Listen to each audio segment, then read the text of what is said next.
We are live. Good evening. I'd like to call to order this regular meeting of the Truckee Town Council for November 13th. Judy, could we have the roll, please? Yes, Mayor Wallasty? Here. Vice Mayor Tierman? Here. Councilmember Abrams? Here. Councilmember Goodwin? Here. Councilmember Flora? Here. Thank you. Thank you. And former Mayor Ted Owens, could we have you lead us in the pledge, please? Please join me in the Pledge of Allegiance. I pledge allegiance to the flag of the United States of America and to the republic for which it stands, one nation, under God, indivisible, with liberty and justice for all.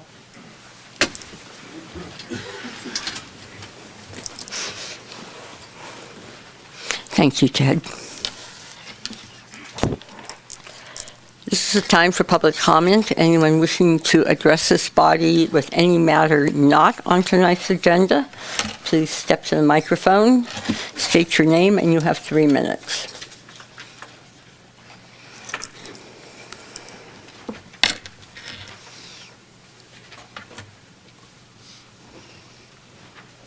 Hi, Jody. Hi, my name's Jody Sweet. I just wanted to let you guys know there's a very big film coming at Donner State Park on the Chinese railroad workers. It's filmed by a gal named Min Su, who was a journalist in China and works with, I believe, the Consul General out of San Francisco. This film's done with the Sierra State Park Foundation, California State Park, Phil Sexton, part of UC Davis, Stanford, and the United Chinese Friendship Railroad. I left one for Andy Mon over there, Judy Price, and I wanted to see if I could get Andy to come so they can meet some of the people involved in the research, and there's some government officials that work on it. I will leave you, I brought, 8 copies. This film is probably going to make it to PBS. It talks about Truckee, the early days. Also, it talks about the Truckee method, 601, and so forth. It's a kind of a very big deal because Min, who made this, has brought a number of Chinese crews over, and there are actually some of the descendants from this that will be at this event. And so these are real people who built this town, that worked on it. So I will leave these, I guess, with Carolyn, and it's going to be on the 17th from 4:30 to 8 o'clock at California State Park in their new facility in their AV room. So I'd appreciate it, and I hope Andy can come so I can introduce him to some people. Thank you. See what I can do. Thank you, Jody. And you gave one to Judy, right? Jody, you gave one to Judy. I'm sorry? You gave one to Judy. I can't hear. You gave one to Judy already. Judy Price. Judy Price. Yeah, Judy has a copy. Thank you. Good evening, everybody. My name is Sarah Smith. I'm with the Truckee Arts Alliance and the Truckee Cultural District. I just wanted to greet the honorable town council members tonight and take this opportunity to say thank you to our outgoing council members for prioritizing and directing staff time and resources to the development of a public art master plan. We're excited to see what comes forward with that. We know that it's in progress, and to the incoming council, we would very much look forward to working with you in support of our cultural community. So thank you very much, and thank you for your service.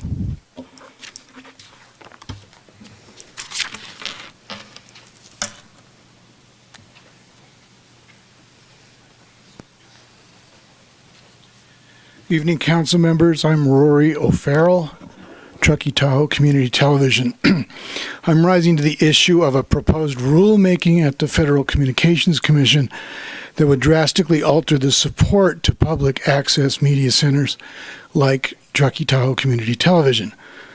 Under the Cable Act of '84, communities like Truckee could require a local cable provider to allot stations like our channels 6 and 18, and could require franchise fees from the cable provider. The reasoning was that the cable provider was using valuable public infrastructure, rights of way, surface, and underground utility routes.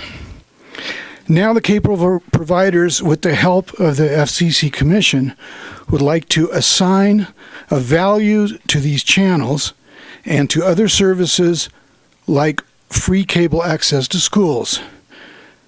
The cable providers would then be allowed credit for these services against their franchise fees, essentially eliminating those franchise fees. Now, those fees do not just help the TTC TV, but are also used for other valuable local services in towns and cities across the country. So, in addressing this matter, it's the implementation of Section 621A of the Cable Communications Policy Act. There are over 200 filings in the last 30 days from individuals, towns, public utility commissions, and other media centers like ours. I urge everyone on this board to file a comment. Unfortunately, there's only a couple of days left in this comment period, but I will give Judy a easy, handy link so that you can go to that. We're also providing this to the school board, and we ask for your support. Thank you. Thank you, Rory. Is staff aware of this?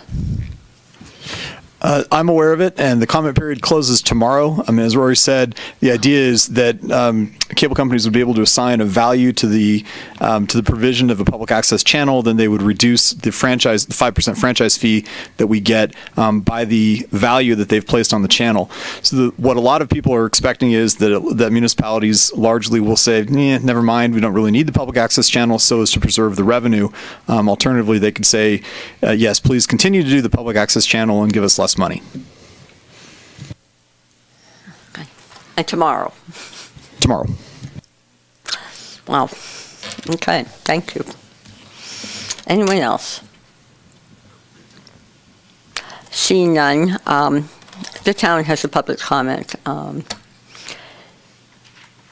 We're all aware of the true tragedy that our neighbors in Paradise are facing with the Camp Fire, the worst ever in the state of California, and the damage is beyond any scope that we can even imagine. So I'm going to let David take a little further, and we just have some comments and general ideas and thoughts that as we go forward, there will be more help coming from this community, we are sure, but we just want you to know what we're doing so far.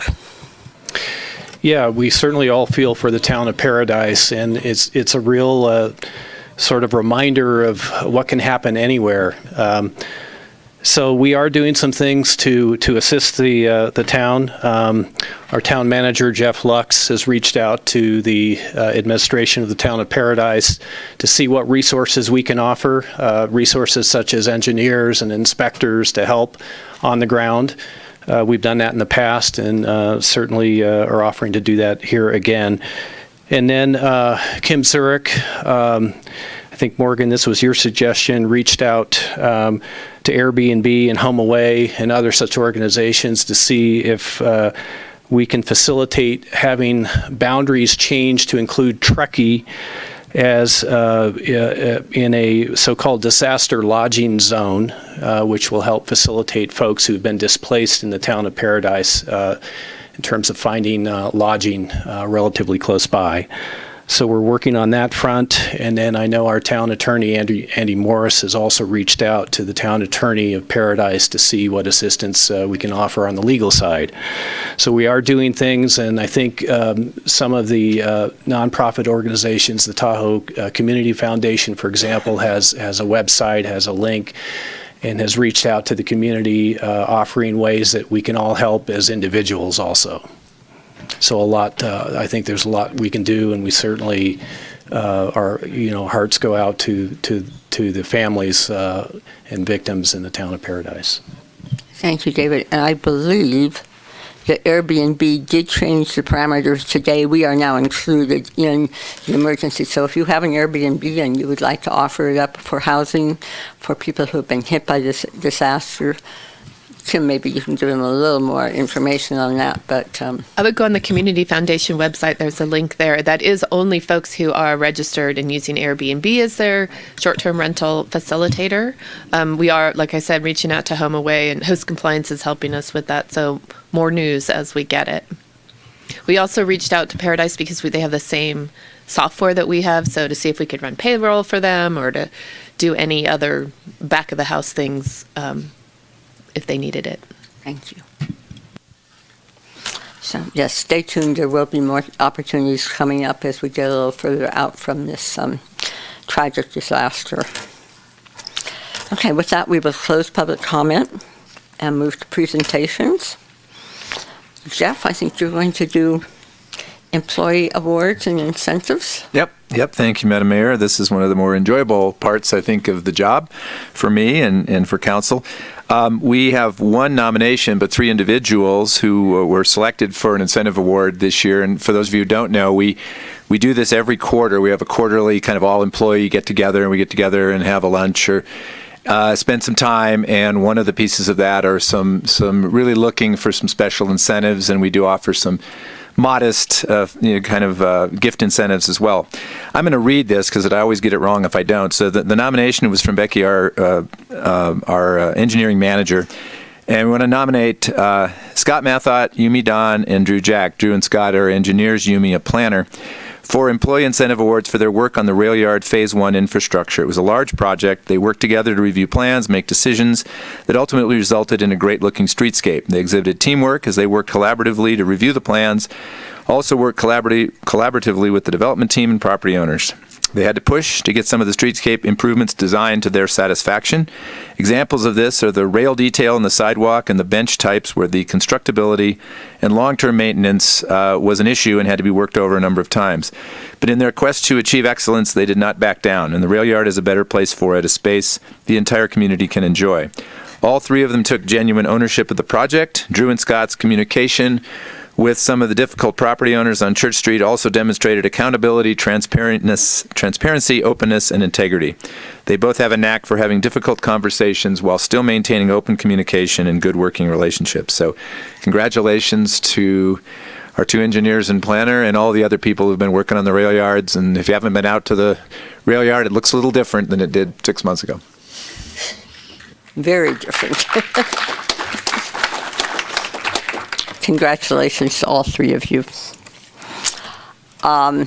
Chris Ring from IT, I believe, is going to introduce some promotions in his department.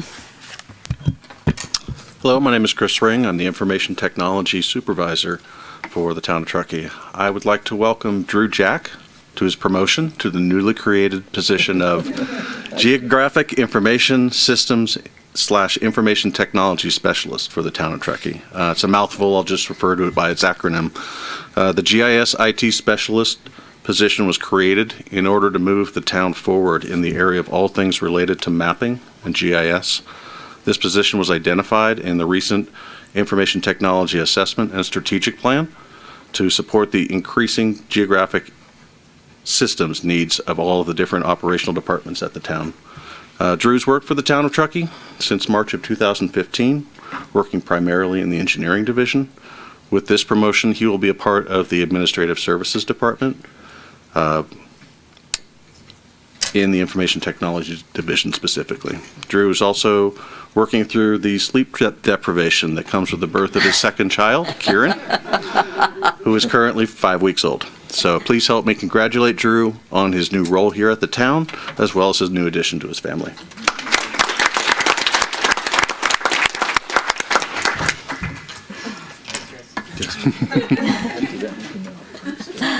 Thank you, Chris. Thank you. I don't know if he's partaken in the plans. Okay, Riley, I think you're going to do an introduction for us as well. Yeah, my name is Riley Morrison with the Town of Truckee Public Works Department, the Street Maintenance Manager. I'm happy to announce a recent promotion in our department. I'd like to introduce Kyler Coxon as our newly promoted senior maintenance worker. This position is probably one of our most important positions. He's out in the roadway every day with the crew, getting good quality road repairs done for the town of Truckee. He's relatively new to the department. He began his experience with the Public Works Department with 2 seasons as a seasonal snow removal operator and was hired full-time in 2017. With Kyler's proactive approach to his work, he's fast-tracked to learning all aspects of road maintenance in Public Works, and he came highly recommended by his peers for his work ethic and teamwork skills that he brought to the team. Kyler's worked for many local businesses in the automotive and construction field and brings a variety of diverse and useful skills to the Public Works Department. Kyler lives with his wife in Glenshire and enjoys many home improvement projects. He enjoys hunting and fishing and working on his Jeep. But I can't tell you, the last couple months, driving into work, I've seen that Jeep broke down on the side of the road. So it's obviously work in progress.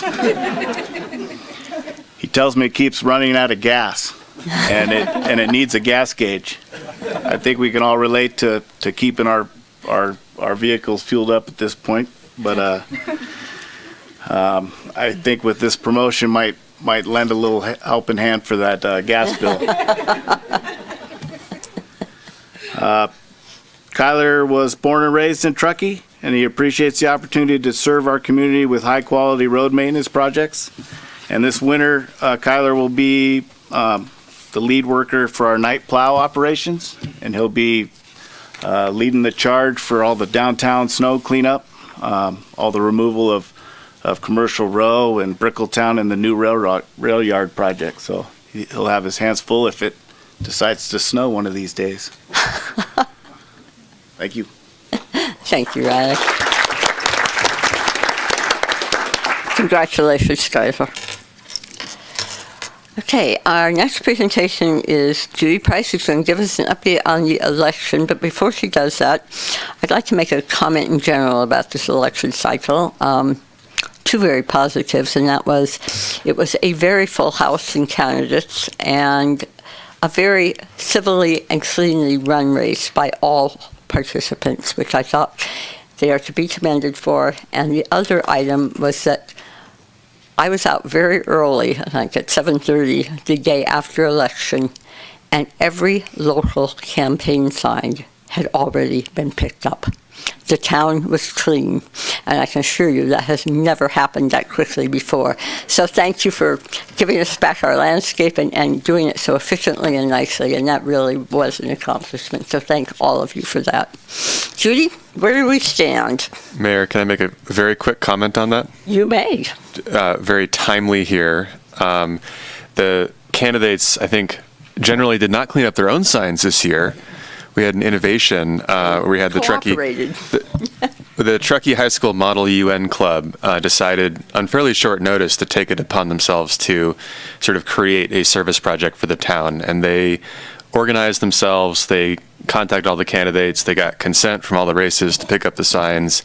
And I believe I owe them a donation from my campaign to thank them for their efforts. So I just wanted to, I take no credit for that, but I wanted to give them the credit they deserve. Thank you. Judy? That's wonderful. Thank you very much, Mayor Wallerstein and Council. The results for the Truckee Town Council race are still too close to call. So there are still 1,100 ballots, which means 3,300 votes that are untabulated in the Truckee area, over 19,000 ballots uncounted for the county. So the county produced some preliminary results on the night of the election. They've updated their results as of the ballots they counted today, and they will continue to update. They have 30 days to complete their canvass So that would be the first week in December before we would know who the candidates actually were. They are striving to complete all of their tabulations and have those counts done before the Thanksgiving holiday. So town staff, the clerk's department staff has been really awesome and traveling down to the county to help them verify signatures and open ballots. And for that, I appreciate all 4 of my staff members for taking the time out to go down there and including their normal workload and go down there and help out with tabulating ballots for the county. So we'll continue to do that. We're going to send 2 members of our staff tomorrow, and towards the end of the week, another 1 or 2 members of our staff to help tabulate those ballots. So it would be great to tell you who the winner is, but it's way too close to call. Thank you, Judy. No problem. Pins and needles. I can remember races where it was very close and it changed dramatically over the tallying of the votes. So it's still anyone's game, so keep your hopes up. Okay, we'll open the public presentations to public comment, if anyone would like to comment on any item. See no one, we will close public comment.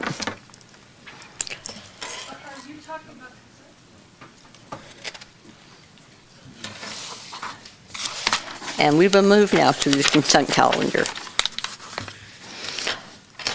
6.1 is the minutes of the October 23rd meeting. 6.2, the Yorger Ranch Trail Maintenance and Transit Community Facilities District, Ordinance 2018-14, levying special taxes within the Town of Truckee Community Facilities District, 2015-1, second reading.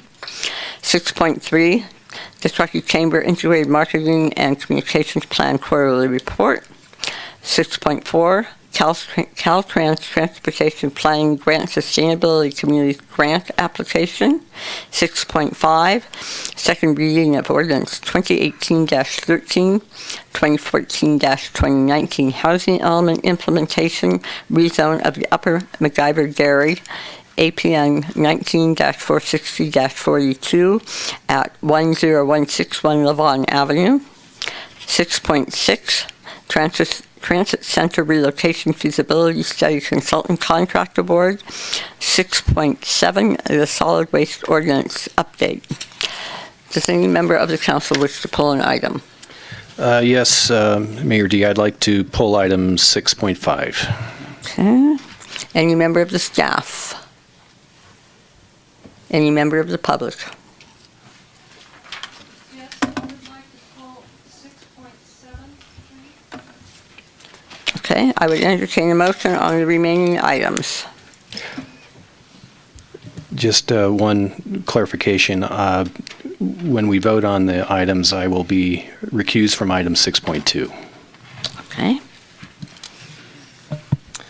I'll move the consent calendar except for items. Sorry. 6.5 and 6.5 and 6.7. 6.7. Second. All in favor? Aye. Aye. Any opposed? Okay, with the noted abstention on 6.2. Can I qualify who made the second on that? Patrick. Thank you. All right, David, why don't you take 6.5? Yeah, I wanted to pull this item. This is the rezone of the MacGyver Dairy. We discussed this at our October 23rd council meeting. I just wanted to clarify that we agreed at that council meeting. We had a resolution wherein some language was added, was quickly crafted by our town attorney, Andy Morris, that made it clear that with this rezone, the council was reserving the opportunity to go back and revisit this rezone within the larger context of our general plan update. And we just embarked upon the general plan update process last week with the first committee meeting. That process is going to go for a couple of years. So there was some concern expressed about why we were rezoning at the same time we were embarking on a general plan update process. So that's all I wanted to do, was just to make it clear that our council did add some language to the resolution that was passed on the 23rd, clarifying that we would expect to revisit zoning town-wide during the general plan update process. Yep, that is in the resolution, and it's actually been signed, so it's part of the overall direction. Okay, thank you. Thank you, David. Would you like to move the issue after clarifying it? Yes, unless there's any other comment, I would move that we... We need to take public comment on the item first. Okay. Okay. We'll open public comment on 6.5.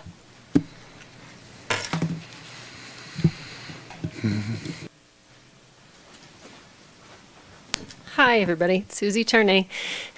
Is that on? Good. Okay. I had a question. I spoke with Andy Morris after this was up at the last town council meeting, and I was curious as to whether or not the town was opening themselves to a takings litigation, because if you rezone that to a high-density housing, it has a certain fiscal value. And then if in the general plan process it is rezoned to something of a lesser fiscal value, does that open the town up to litigation? Thank you. And for what it's worth, the answer I gave candidate Tarnay was that downzoning does not necessarily constitute a taking. In order for there to be a taking, you'd have to deprive the property owner of all economic value of the property. So I don't think that we can completely rule out downzoning, or that we should completely rule out downzoning in the future, if you think that's appropriate. Thank you, Andy. Can you hear me? Yes. My comment is on 6.5. I don't think your mic is on. Try that one. There we go. Thank you. I'm alive. On 6.5, on the upper parcel on MacGyver, it was my understanding when I got the cultural resources from Yumi, and I looked through there, I didn't see any mentions of Caltrans when they put this in, or I didn't see anything mentioned about the historical site on this. My question to you is that from the old timers used to say there was a Chinese cemetery up there. I believe MacGyver had 8 bodies removed in 1957, and there is some documentation on that. My concern with this is that I never received a call from anybody on this. We know at the Barcel property, I believe last week, they found 11 bodies, and that was from just outside the boundary. And that was, I think they used some ground-penetrating radar. If this is true, where this cemetery was located, and one of the names that comes up in the past was Bill Fredericks. Joe Aguero may know about it too. He was the old mortician. I'm glad you pulled this, because it needs to be looked in very, very closely. And I don't know if your county forensics team can do that, to explore that site. There is a chance in that area that may be the site of one of the sites we've been always trying to find, or at least Susan Lindstrom and I have talked about. It's called a Josh House. Now, Josh House is the equivalent of a Catholic church to Chinese. This may lead to some of the reasons why, when they were building the railroad on the summit, on the tunnels, there was close to 1,500 to 2,000 people that were dead. And some of the old news stories talk about 25,000 pounds of human bone being shipped out of here in 1870. Susan knows about this and has been documented. But in this MacGyver area is a very sensitive area. And I'm just raising this point because I think there should be more studies. I would rather like see like Susan Lindstrom and at least contact with the Chinese community. An example of that, if you start bringing up artifacts that are written in Mandarin or Cantonese, none of the archaeologists can read them. There are some of the old scholars that can still read these things. And if you start finding like the bricks, or maybe even the Wen coins, or even something known as the devil's oven that they used to do, where they would burn incense and put in paper money. Andy has my number, and I'd be glad to help you. And once again, Susan Lindstrom's good at it, but I think somebody on the Chinese side should approach this, especially from the state, because the state would probably have some kind of maps, or at least what we know. I believe that document came from Sean, from the Truckee Donner Historical Society, from Sean, from what I know. I just don't want anything to be dug up. If there's something in the ground there, I think it should be looked at more carefully. Thank you. Thank you, Jody. Just for clarification, we are not permitting any building or digging on the site. We are only rezoning it at this point. Before any building or any type of structure or any digging can be done, a plan will have to come before us and be thoroughly vetted before the Planning Commission. Well, does that mean, like, from your reassurance, that we can reach out to Caltrans and the Chinese Historical Society on this for help?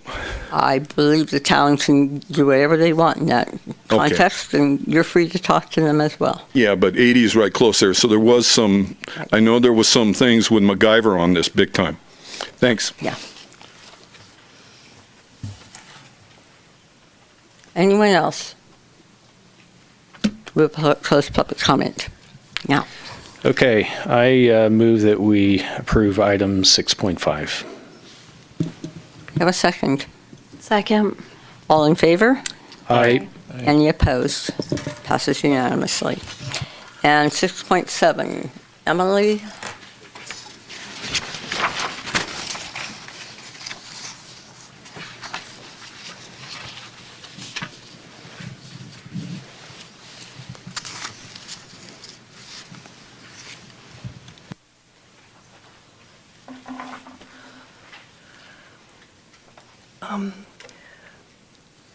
My name is Emily Cashton. I hope council will provide me a little latitude time-wise so I can discuss some critical concerns I think are very important. My speech is a little slow. I've got 3 fractured ribs, so but I've got a prepared statement, so I'll move it right along. My home of 25 years, located at Donner Lake, is situated below the sites of 4 major fires occurring in 1994, 2003, 2007, and most notably the 1960 Ridge Fire that destroyed 39,000 acres over 70 miles, narrowly missing Truckee's downtown. A witness working on I-80 said workers started a campfire to warm their lunches that got out of control due to high wind gusts. I would like to address 2 issues: fire abatement and the significantly reduced green waste services involved in the soil waste ordinance agreement under consideration tonight. The goals in the ordinance, given the reduced service, are realistically unobtainable, and our homes and lives are put in jeopardy by the increase in pine needles carpeting properties. Donner Lake property owners don't have the protection of HOAs like other neighborhoods in Truckee to ensure defensible space is enforced because the subdivision predated those requirements.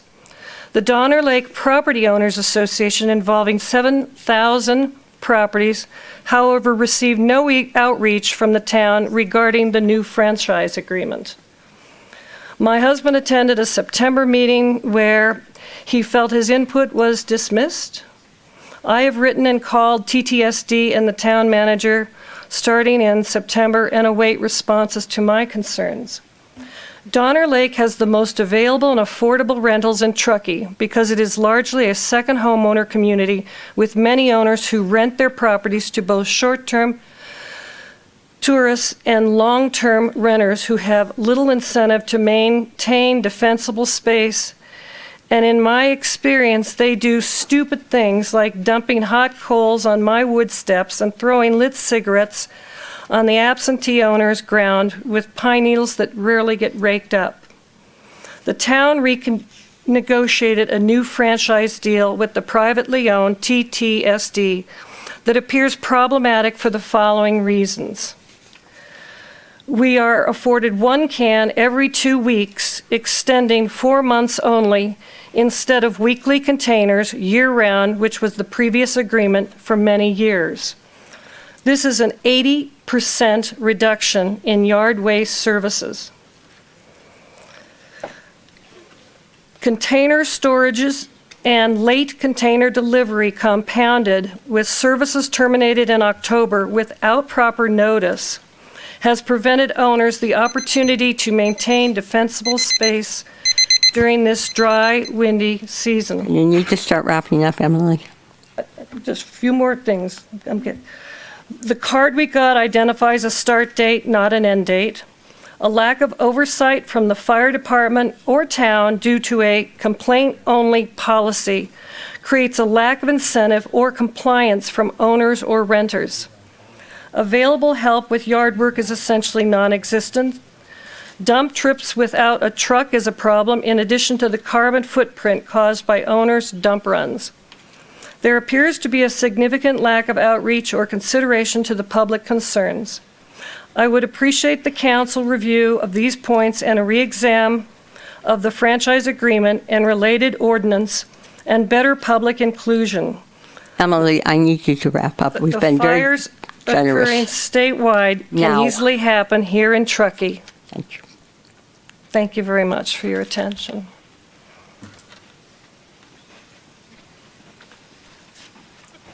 Jack Cashton. Our concern about this was provoked by the fact that we have noticed in our neighborhood that compared to prior years, the defensible space maintenance activities have greatly decreased. Most of our neighbors don't have cans. We do. And I haven't seen any of the dumpsters in the area or any crews doing defensible space maintenance. I think in the past, the people used the green bags, and I believe that there has been a significant reduction in defensible space maintenance, and I believe that is due in part to the new policy. I would ask simply that the council and the fire district, in coordination with the fire district, review whether there has in fact been such an impact, which is my impression, and also perhaps it can determine the volume of green waste that has been deposited at the dump compared to previous years. I think obviously given what's going on in Butte County right now, stopping in October was too soon. Thank you. Thank you, Jack. Anyone else?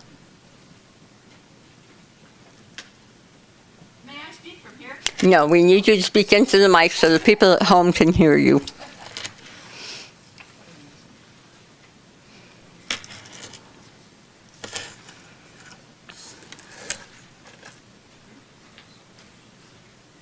I'm Nancy Wilkins, and I live in Gateway in Truckee and have for 53 years now. I find that the screen pickup stopping at the end of October is too early. The leaves from the deciduous trees are still some on the trees, and I have huge amounts of things to take. I have a car, not a truck, and this is going to be a great problem for me. I have 3 of the bins, the big ones, and I can fill all 3 in a week, and then I have to wait until another week passes with this every other week collection. But I do believe things need to be picked up in November also. It's a time of a lot of yard cleanup for many of us. Thank you. Thank you, Nancy.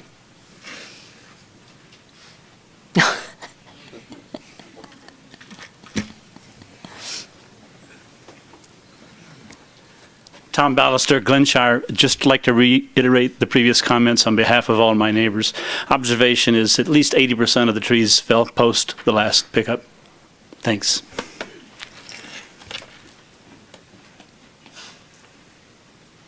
Anyone else? We'll close public comment. I will let the town address this, but a couple of things that I can touch on, and that is the fire department does not report to us, so please take your concerns to them. I don't believe they do their defensible space programs anymore for cost reasons. I do know that the town manager responded to Ms. Cashton's letter, and we were all copied on it, so it has been answered, and possibly with your injuries, you haven't caught up with that yet, but he has answered you. And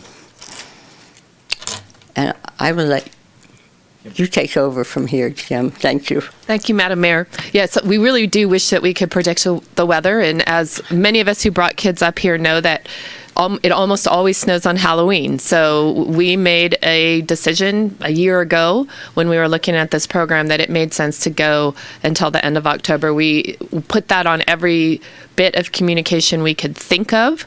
I can't remember the postcard, whether it's there or not, but it's definitely on the website. It's on all the calendars that we distributed, all the information that was distributed with the carts.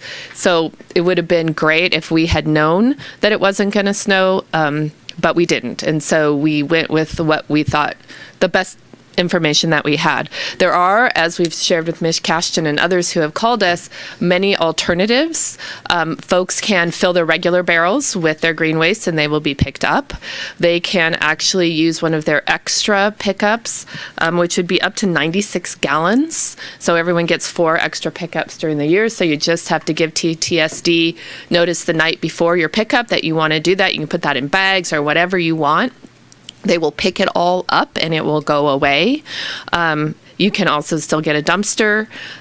You can, that's half price at $70. You can take it for free to the ERL. I realize folks who have cars can't do that, but we did extend the free pickup or the free drop off at ERL to November 30th, hoping that we have snow by then.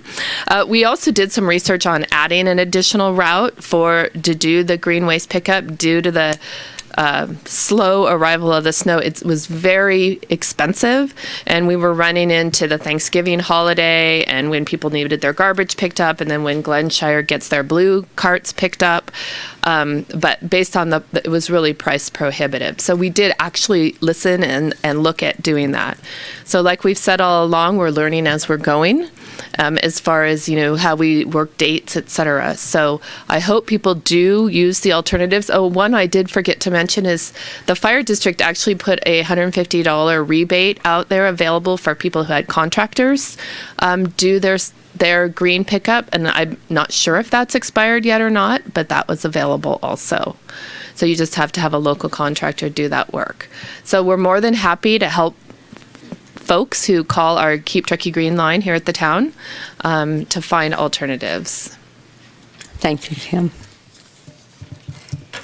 Okay.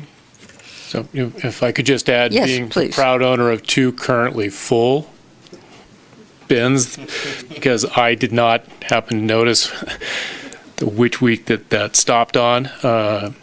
And I've had a conversation with the town manager that I think we should strive to do a little better on the communication department next year. I know it's not on TTSD's website, that calendar of when the pickups are. You have to go to the town's green waste page to find that. So that's certainly one avenue that could help. And/or, I'm sure there's other ideas, putting like the stick-on labels that they have on the blue waste containers, for example. Maybe, there's a schedule they could. I don't know. There's options that we can do a better job of communicating for next year. And again, as someone who currently has 2 of them full, I can appreciate, that the leaves didn't stop falling and pine needles are still coming down. But as Kim said, this is a work in progress. So hopefully we will have some of these kinks worked out better for next year. Morgan? Yeah, I want to acknowledge that and thank you for bringing this up. I think it's a really important and timely topic. I would echo Patrick's suggestions. I think that even if it's not the whole month of November, even half of it next year would be great. The ship has obviously sailed this year, but it'd be good to look into.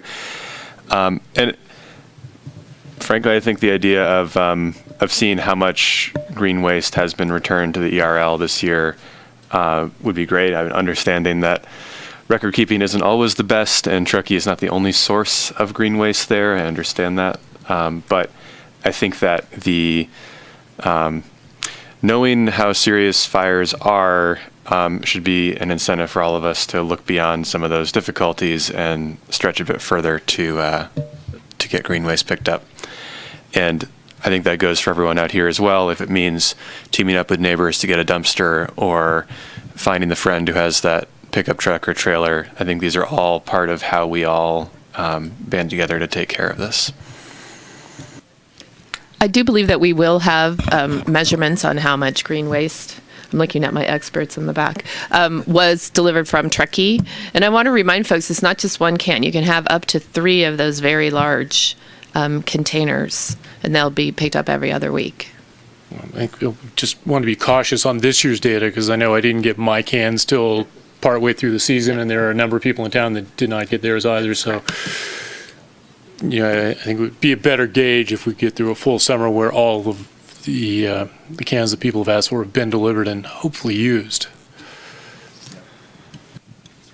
I believe they were delivered in the order we received the request. So if you requested late, your delivery was later in the cycle.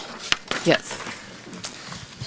So it sounds like like with every new program, you learn as you launch, and it sounds like we'll have an opportunity to do some fine tuning along the way. Yeah, we'll talk about that during our budget cycle. Okay. Thank you. Not you, Patrick.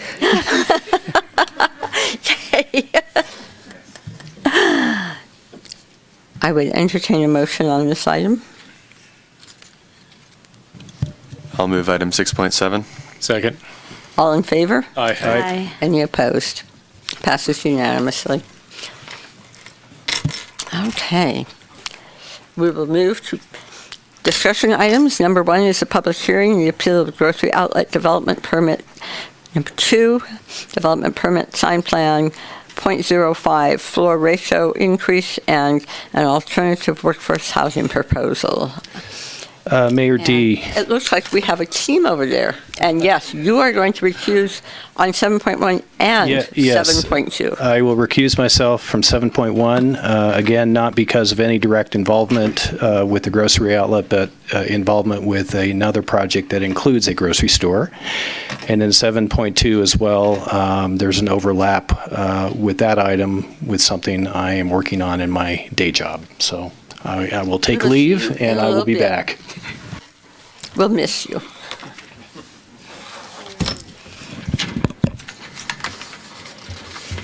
Okay. Jenna and Kirk, it's all yours. Thank you, Mayor D., and good evening, members of the council. So as you noted, we do have a bit of a tag team approach tonight. We've got Kirk and myself that'll be focusing on the planning aspects of the project, and then Becky, closer than I thought, Becky and Scott, where's Scott? Scott's in the corner. They'll be focusing on some engineering topics. So bear with us. We're going to move through it as quickly as we can. What we are going to do tonight is try to focus primarily on the information that your council requested last time you saw this project, which was way back in July. We will not try to focus too much on a lot of the details that your council has heard going back to May of this year. Obviously, if there are questions on any of those topics, those are all fair game. We're just trying to be somewhat brief in our presentation tonight. So we're going to start first with me, then I'm going to turn it over to Becky, and she's going to talk through the traffic issues, and then we're going to roll back into my presentation, and then we'll wrap up and we'll move into, I believe the applicants have a presentation tonight as well. So, as a brief reminder, you are the decision maker for this project, as you are well aware. Why this is before you is because this project is being heard on appeal. The Planning Commission previously approved the project earlier in the year. It was appealed by 2 separate parties, and as such, it moves up to the review role that you have tonight. And what is being appealed is approval of a development permit. So that's a permit that's tied to size of a building on a property, not the use, a sign plan, an FAR, so floor area increase. There's a slight increase that's being requested.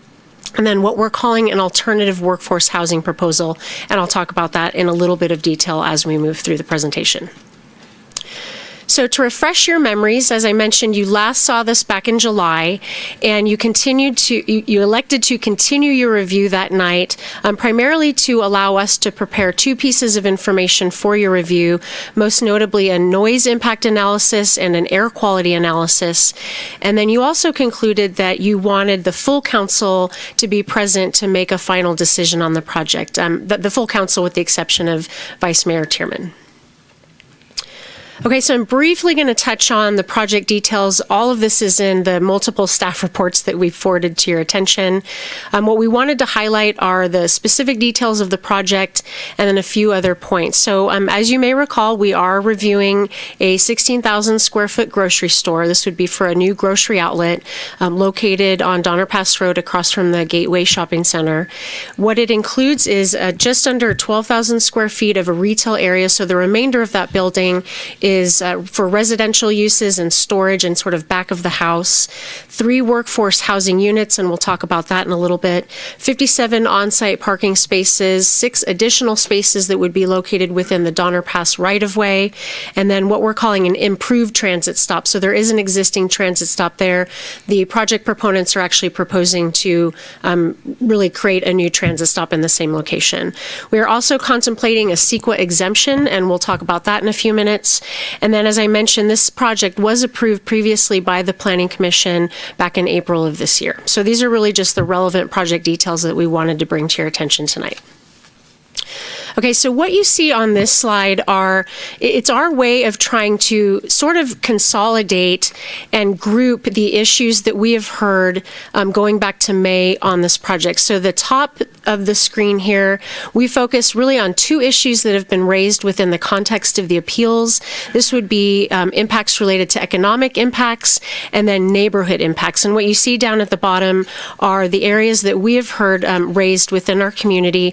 These include concerns over circulation patterns that would result from construction and operation of the grocery store, parking concerns within the residential neighborhood, noise concerns, separate really from CEQA noise impacts, but what the neighbors consider to be nuisance noise, things like parking from unloading of vehicles, backup sounds, general noise associated with people in the parking lot, etc. So those that may not necessarily rise to the level of a noise threshold. And then we've also heard concerns over the hours, the proposed delivery hours.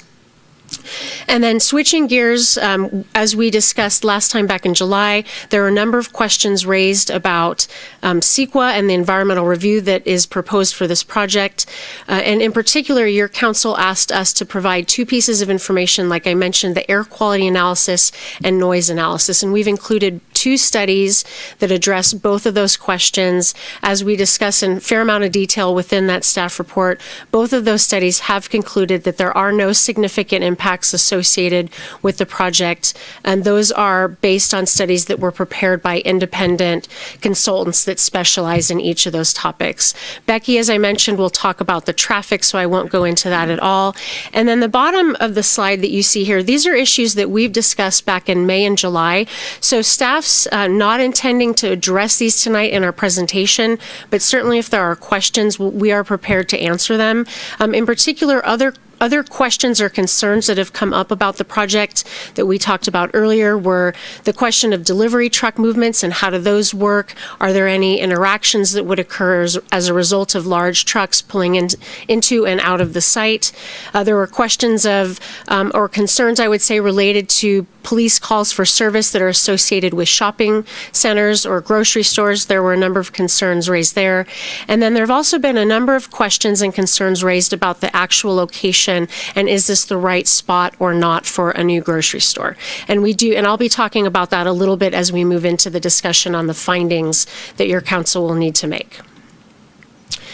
So what I wanted to cover very briefly, and a number of these have been brought up, but we included this slide really to help your council understand what is actually proposed as part of this project and what is a feature that's proposed by the proponent of the project, and then what are conditions of approval that staff is recommending for your consideration tonight. So what you see on the left side of your screen in purple are or I wouldn't say this is all of them, but these are the primary features that the proponent has included in their project to address a number of issues that the community has raised. So I talked briefly about the transit stop. This would be an improved, really an up-to-date, modern transit stop right in front of the the grocery store. As I mentioned, 6 on-street parking spaces that'll be included into the envisioned DPR project once that is built out. An additional workforce housing unit. So as we've talked previously. 2 units are required. They're actually proposing 3. Rather than building 2 plus paying that incremental in lieu fee, they're actually proposing a full new unit. The first right of refusal to the employees of the grocery outlet business, those folks would have first option to occupy those 3 workforce housing units if they wanted. What's called LEED Silver, so this is LEED in energy and environmental design. Yep. Thank you. Or silver, so that's reaching the second highest level of environmental certification. So this relates to green building. They're proposing to achieve that level or an equivalent. And then I won't get into this too much because I really don't know much about it, other than a number of the appliances that will be installed within the grocery store, in particular as they relate to the refrigeration system. Those will also be energy efficient appliances. And then switching gears on the right-hand side, these are conditions that staff has recommended or the Planning Commission included in their consideration of the project. So I won't run through all of these, but these are really geared to issues that have been raised within the number of hearings that have occurred for this project. Most notably, we're looking at installing signage really to discourage, friendly signage to discourage people from using the Gateway neighborhood to make their circulation pattern. Shopping cart sweeps and cart wheel locks to really discourage people from leaving the property with any type of groceries in hand.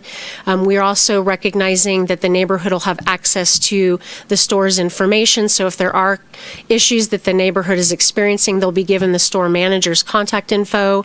We've got some other improvements related to landscape that we believe provide an additional buffer between the commercial uses and the residential neighborhood. We also have a condition which prohibits the tenants' employees from parking within the neighborhood, and they'll be responsible for enforcing that. Obviously, if there are issues, there's a mechanism in place also that we are involved in ensuring that enforcement is happening. And then we're also looking at making some minor widening improvements to Vista Avenue. Becky will be talking about those to ensure that the truck movements are as seamless as possible for a large vehicle. And then we also have a restricted hours in place that limit the hours of delivery that can occur within the property. Okay, so I'm going to switch gears to Becky. She's going to run through a number of slides, and then we'll move back into the rest of my presentation. Thank you, Jenna. So my plan here is not to go into a lot of detail because we talked about traffic and circulation quite a bit in past meetings, but I did just want to touch on, I think it's important to just review the analysis that's been done to date. So the 5 things that I want to talk about, the first 2 have to do with general plan policies related to level of service and traffic on local streets. And then also talk about the driveway alternatives that have been reviewed to date, access alternatives on Vista, as well as truck circulation. So just a little background, LSC Transportation Consultants did do a focused traffic study for this project. And one of the things that they did in that is estimate how much traffic would get generated by the project. And they estimated 1,500 daily one-way trips, that's roughly half in, half out, over the course of a day would get generated by the project. 162 of those would occur in the PM peak hour. So just a snapshot of how much traffic is getting generated by the site. The first general plan policy I want to talk about is level of service. So level of service is the way that we evaluate the capacity and operation of intersections and roadways, and it's based on delays that are experienced by vehicles.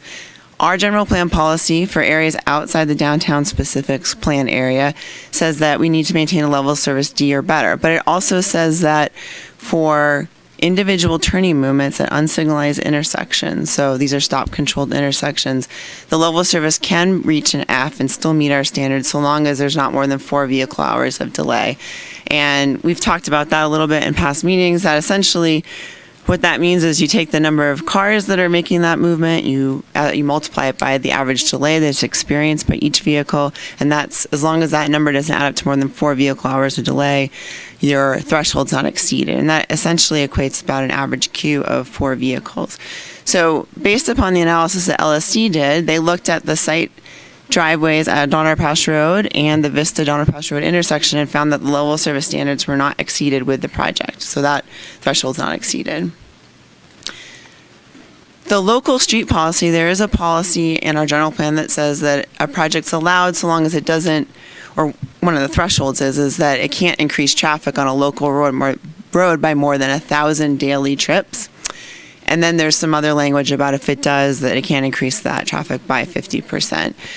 And also that it needs to be consistent with this other circulation element, policy 2.4, which relates to providing network connectivity within neighborhoods. LSC again did look at this, and they came up with an estimate on the neighborhood streets south of the project driveway on Vista. They estimated about 20 new daily trips would be generated onto the neighborhood streets south and east of that driveway. And so that's well below the 1,000 daily trip threshold. So again, this policy was determined not to be exceeded. Relating to driveway alternatives, we've talked about that a little bit. Typically, our engineering standards say that when you have a project that's on a corner lot that's got frontage on two different streets, you typically put the driveway on the lower volume street. But in this specific case, looking at the site and it made more sense from a circulation standpoint to actually have two driveways, not only for just passenger vehicle circulation, but for the truck movements. Currently, the way it's designed, trucks would enter from Donner Pass Road onto Vista Avenue and from the Vista Avenue access, and then they would back into the loading dock area and then exit onto the Donner Pass Road driveway.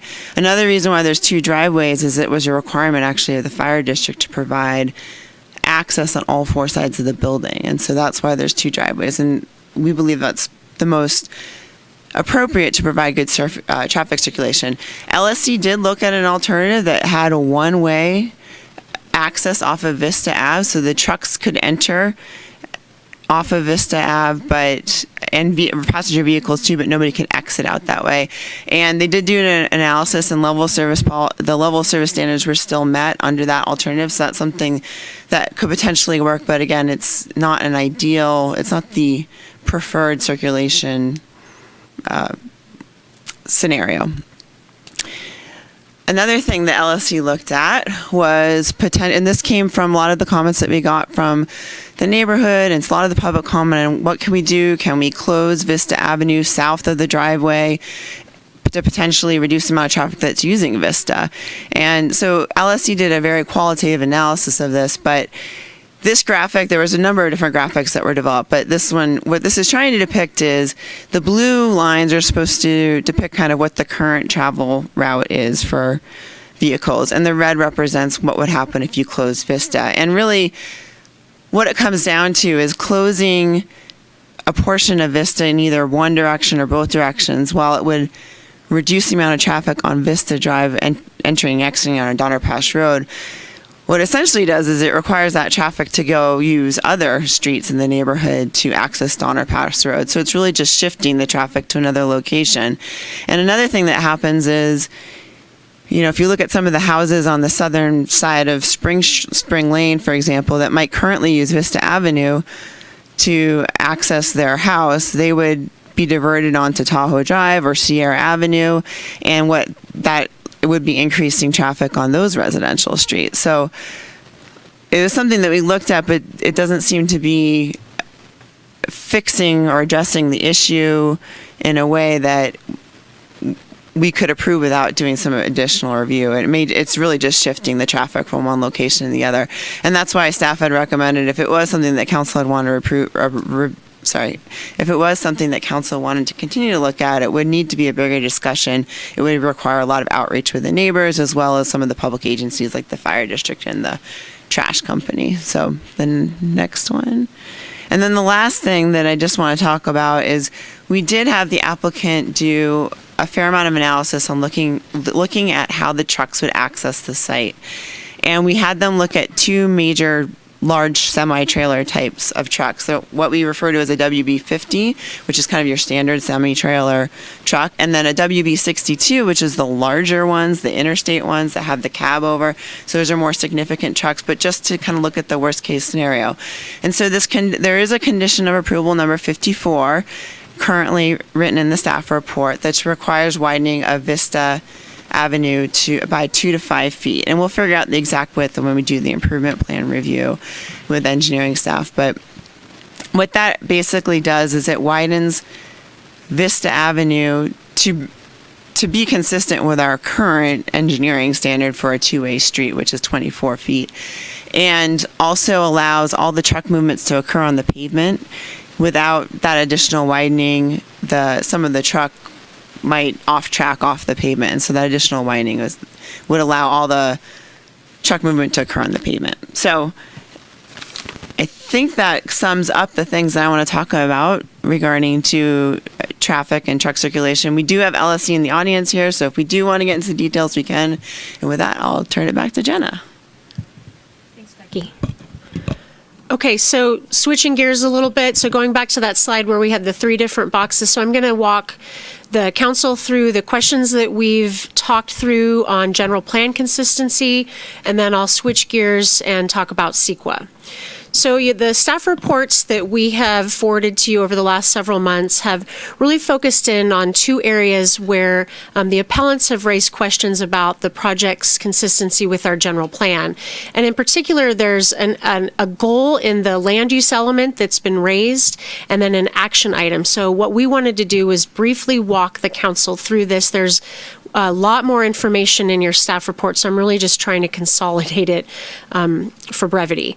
So the question that is raised in the appeal is the appellants believe that the project doesn't comply with goal LU-6. So this is in the land use element. And what we've done is we've paraphrased these goals. This one says preserve and enhance the distinctive community character and each character within each neighborhood. There's an associated action item that talks about conducting an economic analysis prior to approval of specific plan or master plans, and any type of large development with substantial commercial and or industrial floor space. And then you take that analysis to understand the impacts of that development on the downtown and the community. So as we talk in our staff report, we believe this project does comply with this general plan goal and this action item. In particular, there's a lot of discussion in our staff reports that talk about how this project does achieve the numerous policies that relate specifically to the gateway area, and then within the context of the general plan land use element. We spend a lot of time talking about the project and how it complies with the objectives that are specific to Gateway about walkability, connecting neighborhoods, high quality design, creating a streetscape, creating buildings that front the street, creating parking in the back. This project wholly complies, in our opinion, with those policies, and we've worked really hard to achieve the design that will exemplify those policies. We also have a project that we believe is consistent with the scale and intensity of commercial development within the Gateway corridor. And then we also believe that this project doesn't comply with the intent of that's discussed in Action 6.1 that relates to large developments. We don't believe that an under 12,000 square foot grocery store constitutes a large development. We have historically applied this solely to specific plan and master plan areas. We have a number of projects that are either the same or larger in scale that we have not required to do this type of analysis. So we believe we're being consistent with past practice, and we don't believe that this policy is intended for a grocery store of this size.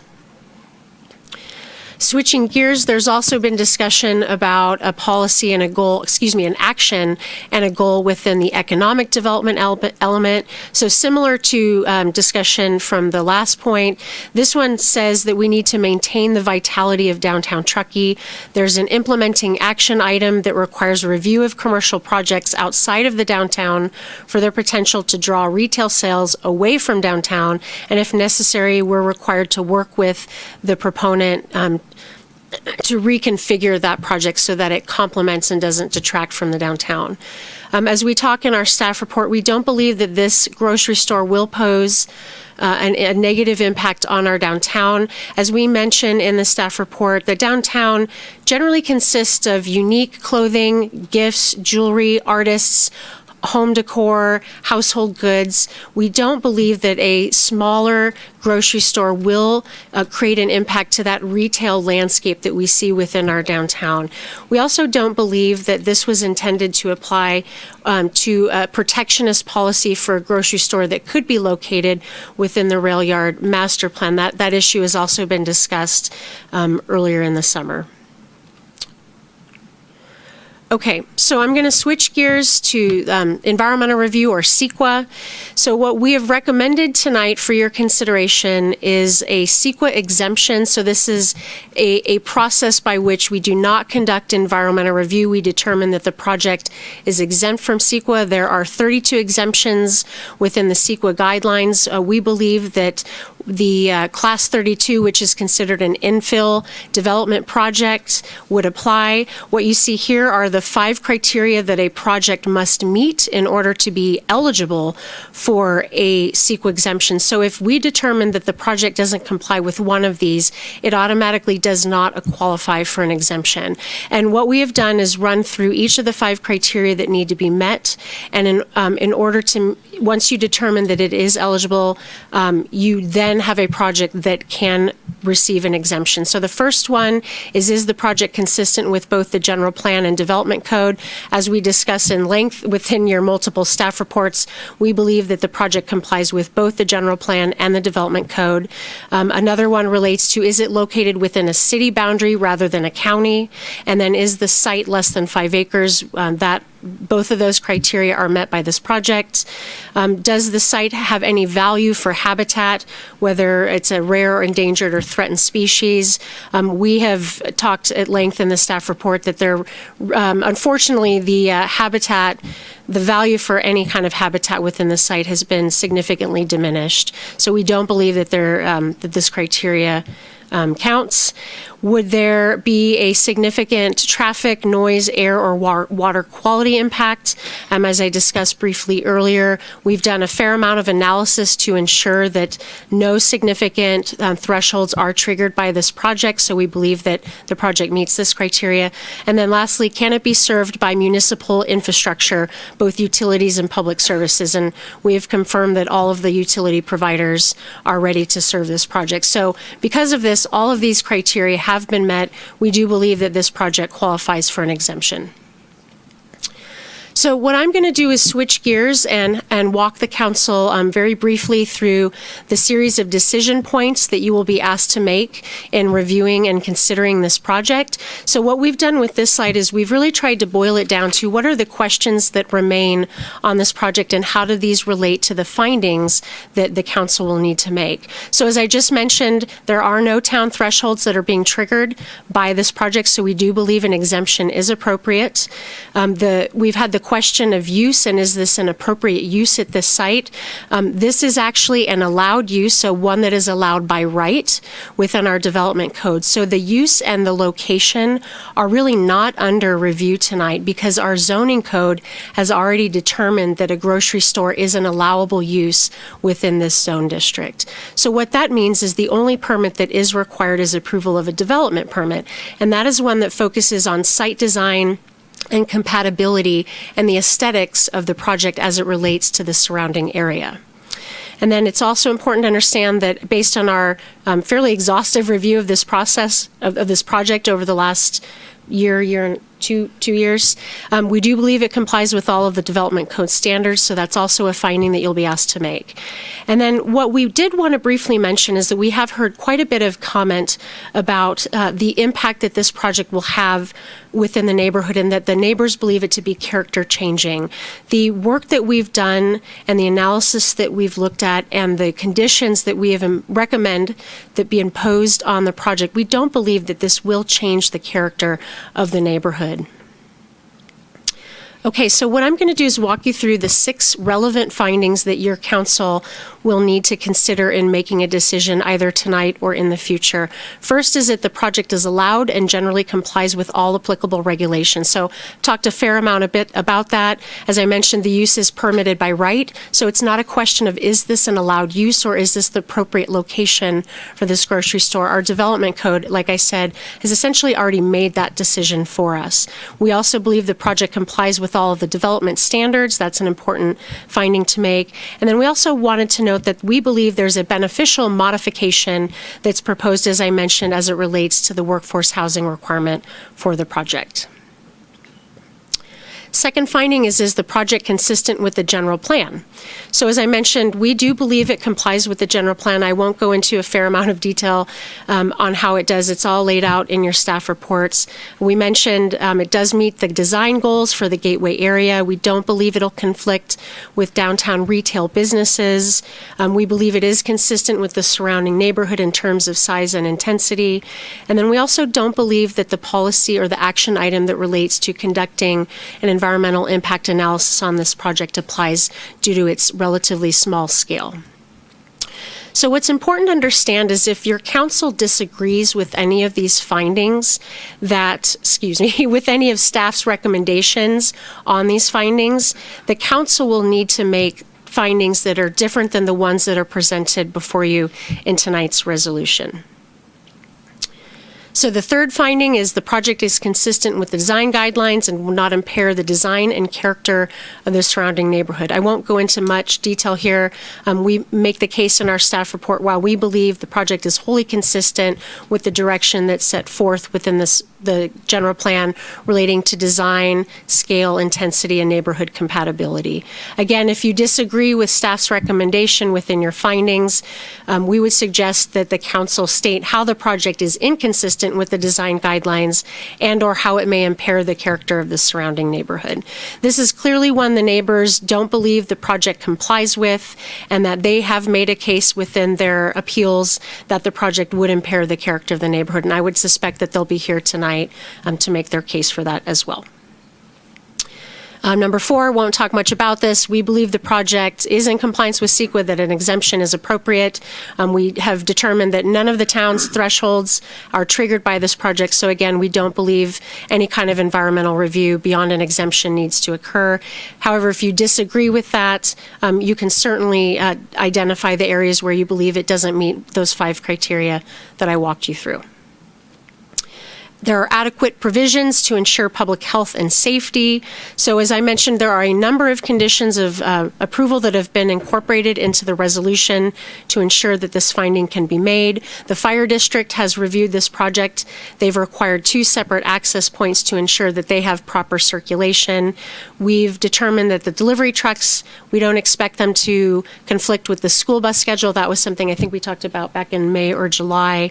And then we've also looked at the noise analysis and the police calls for service and determine that there don't appear to be significant impacts associated with those. Again, if you disagree, the council will need to make findings to state that the project would result in either impacts to public health or safety. And then the last one, the site is physically suitable for the type and intensity of development. So we believe that you can make the findings to approve this. It complies with all of the development standards that are articulated in the code. The code actually incentivizes slightly larger buildings within the gateway infill area. The applicants are requesting a slight increase that's allowed within our code, again, to incentivize buildings that take advantage of the streetscape and the infill area within Gateway. However, if you disagree, we would recommend that the council create findings that state that the site is unable to accommodate either the type or intensity of the project. So we included this slide to help the council understand the process. So as I mentioned, the commission back in April approved the project. They made their own set of findings. They were the same 6 that I just ran you through. They approved the project. Shortly thereafter, 2 appeals were filed. That's why the decision is before the council. So again, you're the final decision maker. And in doing so, you now have to make your own set of findings. This is a new hearing. You have fresh eyes on it. So you'll have to make those 6 decision points just like your predecessors did. If you vote to approve the project and deny the appeals, that would be the resolution that's before you tonight, 2018-34. If you wish to deny the project and grant the appeal, we would recommend that you direct us to return at a future date with a revised resolution which reflects the decision points within those 6 findings of your choice. Keep going. One more. Okay. Okay. Oh, skip this? Yep. Okay. Okay. So, as is common, we've received a number of comments following publication of the staff report last week. The ones that you see on the left side of your screen are those that support the project, and these are generally the issues that we're hearing from the folks who support. And then if you look on the right side of your screen, those are the comments that we've received. Again, we're summarizing the positions that have been taken within each of those comments. And I won't run through all of these. I know that they've all been forwarded to your attention earlier in the day. Okay, in summary, as I mentioned, we believe the project does achieve the numerous general plan goals and policies that we articulated earlier and within our staff reports. We see the project providing high-quality architecture and design. There are a number of improved and enhanced pedestrian and bike amenities associated with this project, which is really one of the fundamental objectives in our general plan for the Gateway area. We think there are a number of design features that really will provide a high-level design and streetscape aesthetic for this part of Gateway. We also mentioned that there are a number of features that are proposed as part of the project, including a transit shelter, the deed-restricted workforce housing units, in particular the extra unit that the applicants are proposing, increased open space and landscaping, and then a number of frontage and sidewalk improvements as well. So your staff's recommendation tonight is really threefold. First, that you uphold the earlier Planning Commission decision from April. You would deny the appeals. You would also move to approve the project, and then in doing so, you'd be adopting Resolution 2018-34. And then what you are actually approving, should you elect to approve the project, is a development permit, the sign plan, the additional workforce housing unit, which is actually a modification to our ordinance, and then that slight FAR increase. We've gone through this list before, so I'll run through it very quickly. You do have a number of alternatives tonight if you're not ready to make a decision.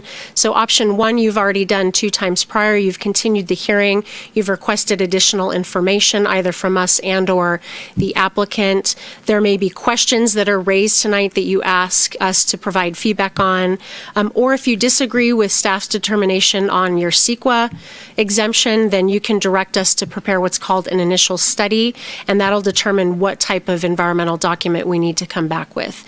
You obviously have the option of changing any of the conditions that are in that resolution, and then you could, as an alternative, if you are unable to make those 6 findings, you can uphold the appeal and deny the project on the basis that one or more of those findings can't be made.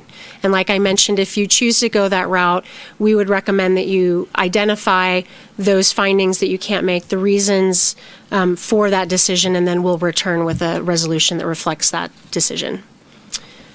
That is all I've got. If there aren't any questions, I'm happy to turn it over to the applicant team.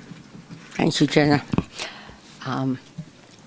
Question specifically for staff, or would you like to hear from the applicant first in case they answer some of those questions? Well, that was going to be my question, is I didn't hear any discussion of the air quality, and I'm not sure if the applicant's going to cover that or if that's a staff. We didn't include it, but are ready to answer questions if you've got any questions on the findings of that report. Yeah, so obviously the 2 big questions that I had at the last time that we saw this was, has there been an adequate noise quality, noise pollution, and air quality study? And that work has been done, and I want to acknowledge that and thank the work that went into that. Specifically on the air quality front, I don't have questions on the noise. On the air quality front, I'd love a little more explanation of how the acronyms and technical terms used in the report translate into what residents can expect the actual diesel impacts to be. I found the staff report didn't actually call out the concern was the diesel from the trucks, and I would just like a little more detail as to how we analyze that and what the actual findings of the consultants were. So unfortunately, there are a lot of acronyms when it comes to air quality analysis, and I'll do my best to simplify them.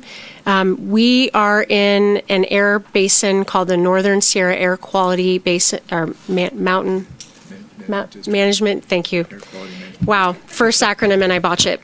Anyway, we have a air quality district that hands us what are called thresholds of significance. Those are levels at which you cannot exceed an emission of different chemicals. And in this case, NSA QMD, that's our district that we are part of, they have set thresholds for NOx, ROG, and PM10. This is nitrogen oxide, reactive organic compounds, and particulate matter 10, so small dust particles. 10 microns. 10 micron, right. I don't know how to explain the micron. They're really little. Really, really little. Really, really, little. Tiny. Really little. Yeah. So, and these are the primary emissions and factors that our local district looks at. So what they have done are set different levels of significance, A, B, and C. And if you're in an A or a B level, and these are pounds per day of these things emitted into the air, then you're considered less than significant. So you don't have to mitigate a project with mitigation measures. If you end up in level C, the district has determined that there are mitigations that are necessary to ensure that you're less than significant. And if you're in a level C, you are required to do an environmental document. That's really what it boils down to. So what we have found with this project are all of our levels are either A, and then we've got one that's a B. So what this table shows is the construction emissions that'll result from actual construction of the building versus operational emissions, which will result from once the building is constructed and operating. So what you see here are a couple different categories, and in some cases the district doesn't actually have a threshold because remember we've just got NOx, ROG, and PM10. So there's a couple areas where they haven't actually established a threshold. And what this study looked at is all of these different pollutants that would result from construction of the project. And what this what this line looks at is the pounds per day that would be released into the air as a result of construction. And based on the amount that's allowed from NSA QMD, all of these levels are in that A. So again, don't require mitigation, don't have to require preparation of a CEQA document. And then this is just the conclusion that the report comes to. So again, a little bit of planner lingo here. LS means less than significant. NA obviously is not applicable. So again, the conclusion of the study here is that all of these criteria pollutants would be less than that critical threshold that they've adopted. We don't, as a town, have adopted thresholds. We actually rely on those that have been established by the district. And then again, same analysis, same pollutants, different numbers that you would see resulting from operations of the building, all of them with the exception of NOx, which is generally tied to vehicle emissions, are a level A. In that case, this is a level B, however, still less than significant.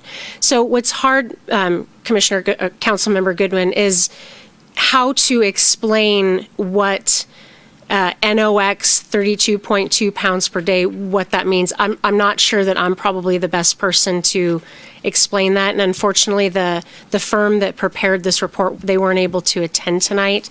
What I can say is that our local air quality district has determined the allowable thresholds in this project falls well below all of those levels. I'm not sure if that gets at what you're looking for, but it does. I did want to walk through the findings of the report. Yeah, unfortunately, there's sort of the plain English explanation of how, like, diesel has particular health risks. I mean, that's the concern here, and I don't see it called out specifically, which would have been nice. The other question I have, we can come back to this in discussion. The other question I have is, this is a project, like an operational impact. Was there a measurement of the current state? Because the other concern that was brought up in July was Interstate 80, the whole corridor obviously has a pretty heavy amount of use. And so does the NSA QMD guidelines, they seem to be looking at what the project emits, but it's not looking at the cumulative impacts of the location. We'll go through the report as questions and deliberation, and we'll see if we can find some additional info in it. Great, thank you.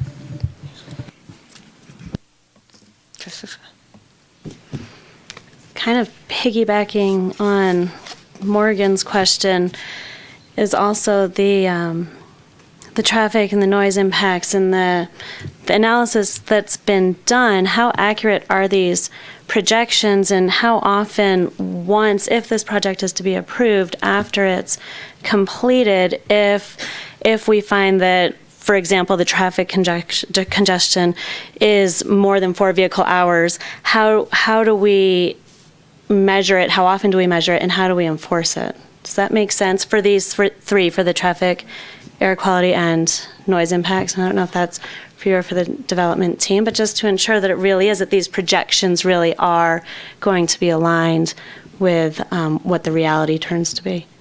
I mean, I would say these are the best information that we have access to, and we've used LSC as our traffic consultant for as long as I've been here, maybe 15, 20, Gordon, you probably know, for a very long time. And we are continually updating the traffic model that we rely on in predicting increases in traffic which would result from projects. So I mean, Becky, I don't know if you want to chime in, but I know that we are constantly refining and updating that model. The model that was used for the air quality study is a statewide model that virtually everyone uses. It's called Cal EE Mod, and it's really kind of one of the industry leading models that has been prepared by sort of all of the air quality districts within the state. And we believe it to be accurate. And if you look through the 76 pages that were part of that study, you can see all of the different assumptions and things that you would not even necessarily think about. They're actually factored into that study to ensure that the information that comes out of it is as accurate as possible. But again, all of this is based on modeling. And if I could just, Becky, can you speak to my understanding that they've actually done, or we, the town, have done traffic counts and match those against the modeling, just to sort of verify that the information that we're getting in these studies actually lines up with reality? Sure. I mean, we do have a traffic model. We update it. We'll be updating it as part of the general plan update. We've updated it when we've done our traffic impact fee program update. And as a part of that, there is a calibration process where we make some assumptions. We rely on a lot of the same trip generation rates that the ITE, Institute of Traffic Engineers, or Transportation Engineers rates are used. This project does not, there's nothing in the conditions that would propose that we're going to go back and make sure that we were, that we were right on with the trip generation, but it is, the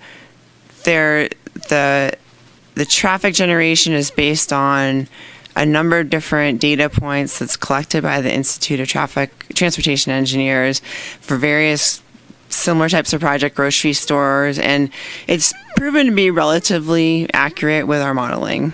So.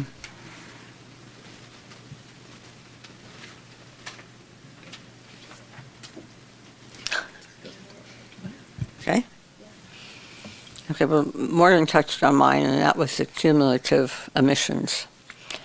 Where we are now and what this adds to it. Do these figures put us over the acceptable limits and things? So if you can find that, that would be a big help. If there's no more questions, we will turn it over to the applicant for their presentation. I assume you have a presentation. Good evening, Madam Mayor and council members. Thank you for this opportunity to present the project. This is the sixth time we've been up here in front of the town to pitch this project and try and get it through approval process. I'm sorry it's taken this long. But we can understand the level of concern people have. There's fear of the unknown, there's fear of change. While this project is not considering the land use, as has been made clear from staff, and I want to thank staff for their excellent presentation, it has been kind of the elephant in the room is that, do we really need this many grocery stores? We've got a lot of things going on here. Are we overwhelming Truckee? And we looked at this because we obviously don't want to build a grocery store that really has no market. It wouldn't be an intelligent maneuver to make. And so we looked at both the previous studies, found some methodology questions, and did a simplistic back of the envelope analysis, because Truckee is a unique market. We're not comparable to the rest of the state. We are heavily driven by a transient visitor community, and we rely on them. That's a large part of our economy. Well, a similar market to us would be North Tahoe. And it happens that on a population basis, it's also a similar population spread among North Tahoe. They have today nearly the exact same square footage of grocery stores as that exist in Truckee today and are proposed in Truckee today. And that market seems to be doing just fine. Those grocery stores, in fact, are in the process of expanding. So that market is working out. That market has grocery prices that are far closer to Reno, maybe 10% swing from Reno. And Reno being more or less at the national average. Truckee's cost of groceries is 138% of the national average. We're exceeded only by communities like New York City. It's rather ridiculous that we have such a constrained supply controlling the price. In fact, if you were to take the sales from those studies back in 2007, the 2007 market, and spread it over all of the proposed square footage, it would still exceed or match the break-even pricing in that study in 2007. That doesn't account for the 11 years of growth since, which has been significant. In fact, has been significantly beyond what the updates of those studies have predicted. So we're confident that the market is comfortable. The other thing to keep in mind is that what we're proposing is a small market. This is not a large shopping center. When people think grocery store, they think an anchor of a shopping center. And that's an aggregate large beast. We're not that. We're a single store, we're a market, and we're a small market. In fact, this market as proposed would comprise approximately 10% of the total trucking market if everything was built that's being considered right now. So as this project stands, it's not the tiger in the room. It's a part of the project, or part of the economy. That 10% also helps you understand the traffic impacts that people fear of the grocery store are really not that big from a smaller market. In fact, you got to ask yourself, where are those sales coming from? They're not new sales that don't exist right now. They're trips that exist in the market right now. And yes, the traffic study does account for some of that, but the standards of the traffic industry really don't reflect as much redirection as we expect would happen. And in fact, the other thing it doesn't include is assuming that either or both of the markets across town are built, the diversion or reduction of those trips to this corridor. So the background traffic is actually, assuming those projects go forward, likely to go down. So we expect that the impacts that the traffic study look at right now, some people fear it's understated. We think there's a potential that it's overstated. Tough to know. It is a model after all.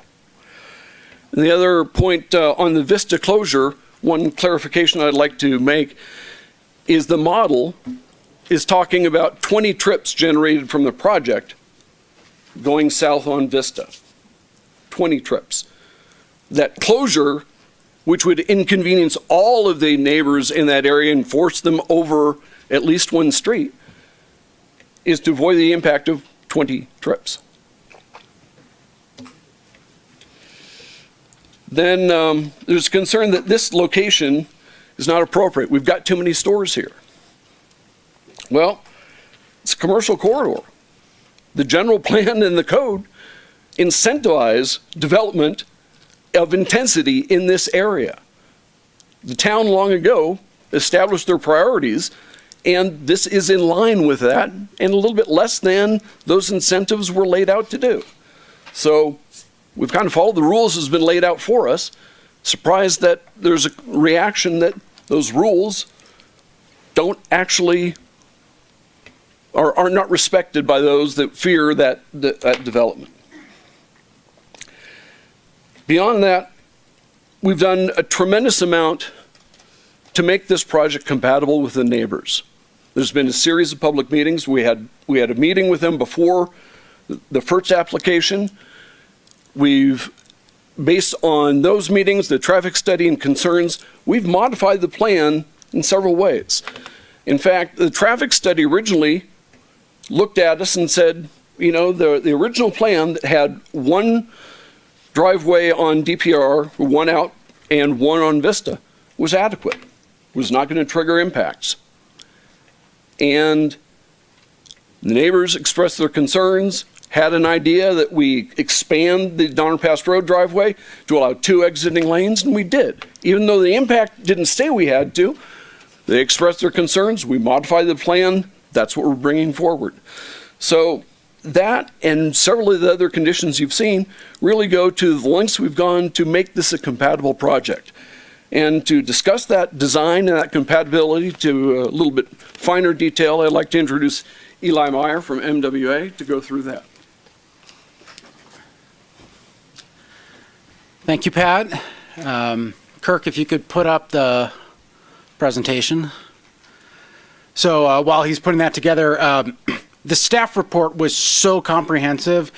There's probably about 90% overlap with the slides that I prepared. So pardon me, I'm going to just blast through them and just hit on a couple points that I believe need some additional emphasis. So just bear with me. We wanted to make sure we addressed all of council's concerns, and so these were kind of our list of items that we saw as things that were brought up by each of you. Concerns about economics, maintaining our community character. It's the right business, but is this the wrong location? Is the developer not listening? Does the community even really want this project? So Pat talked about economics, so I'm not going to get into that. I'm going to focus on these middle 3 bullets.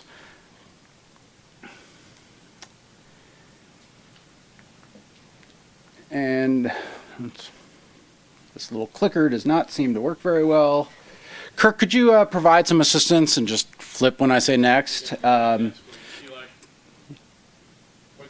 that way? Not so much. Kirk, I'm going to say a lot of next. Go ahead, next. Here's a definition of the gateway area, next. Community character, we've already talked about that element. Next, please. Next. We talked about goals for the gateway area. Next. We've already talked about this. Go ahead, next. Next. This is the zoning district pointing out that Vista Avenue is actually within the commercial zoning district. Go ahead, next. This is the existing character of Gateway, and we believe that we can do better as through our project. Next. The project, the size of the project, we've illustrated in previous presentations that the building is very similar, if not smaller, than the adjacent developments. So the notion that it's too big just isn't relevant. Next. We're also, our floor area ratio is similar, if not less, than the adjacent developments. Next, please. So I'll talk a little bit about the design solutions. So let's go into the design a little bit here. Here's the specs, we meet them. That's been discussed. Next, please. Here's the project site. We've seen this. Next.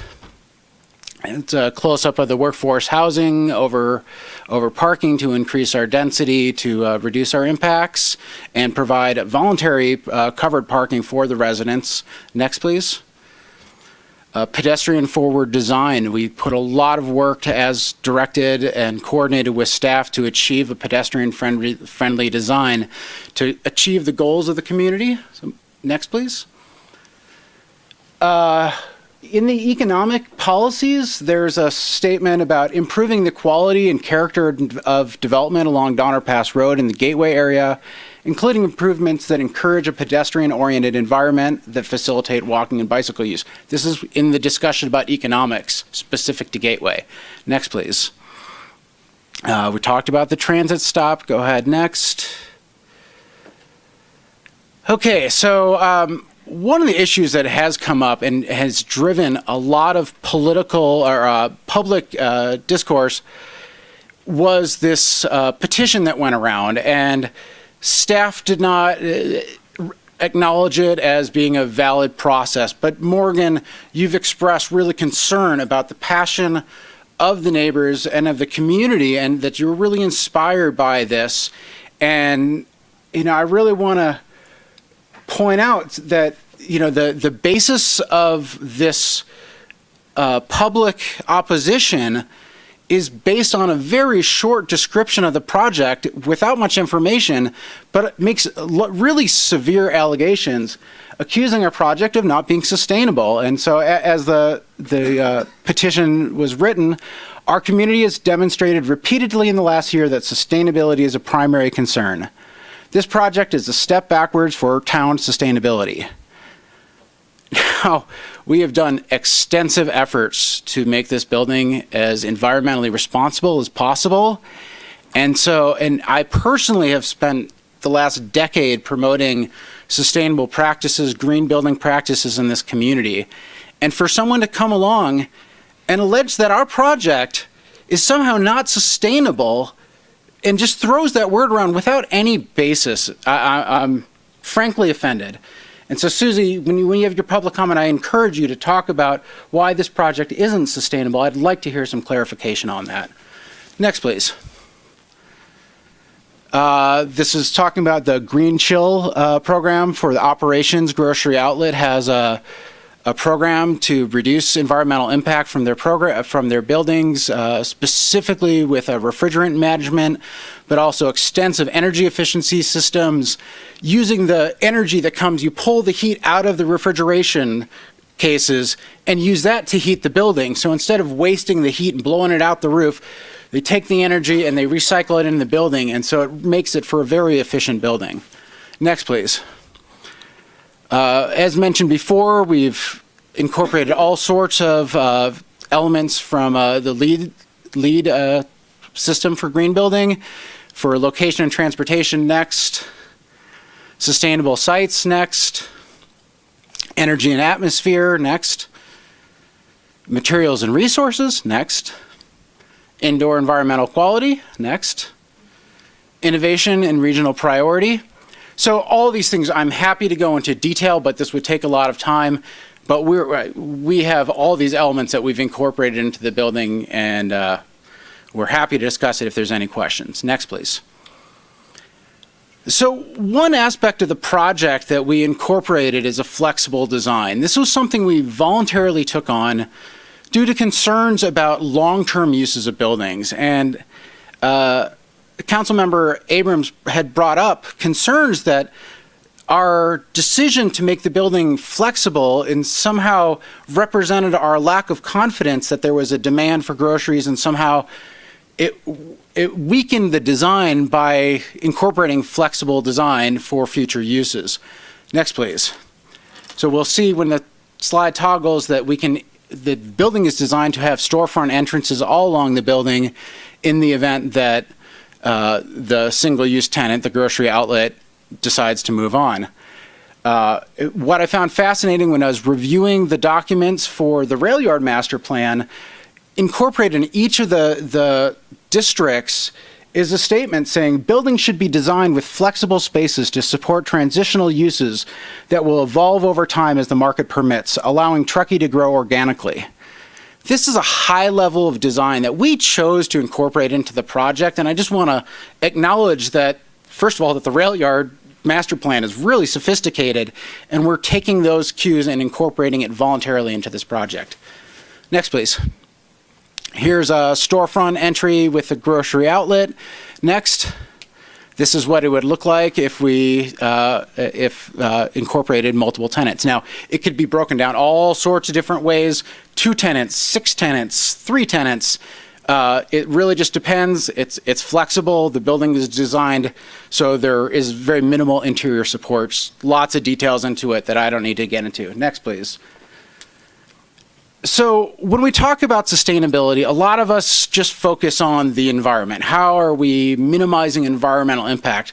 But when you're looking at sustainable development, you have to look at a much broader scope, that it's not just environment, it's economy, it's also community. And so we did our economic analysis, and we've assessed that there is not only a demand, but that the economics of the community will benefit from the competition. And then the other part that wasn't really anticipated as we got into the economic study was how this would affect the community. So there's the reduction in grocery costs just simply from the business model of grocery outlet, which tends to keep their pricing about 30% below market. So, and then in addition, by adding competition, by approving additional grocery stores to reduce this current grocery shortage that we have, that we will then lower the cost across the board for all grocery stores, because there's going to be competition. They're going to be forced. Safeway's no longer going to have the corner on the market. So when you balance out environment, economy, and community, that's how we achieve sustainable development. Next, please. We talked a lot about community compatibility. Go ahead, next. Adjacency to the neighbors, I think this is important, but I'll get to the next slides. Keep on going.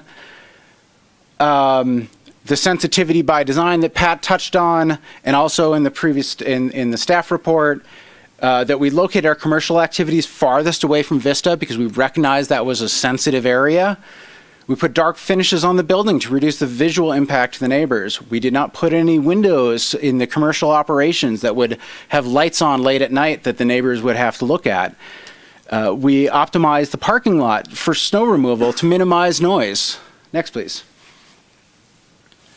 We've cut in the parking into the hillside to shield the headlights, so the neighbors won't even see the parking will be obscured just simply by the retaining wall.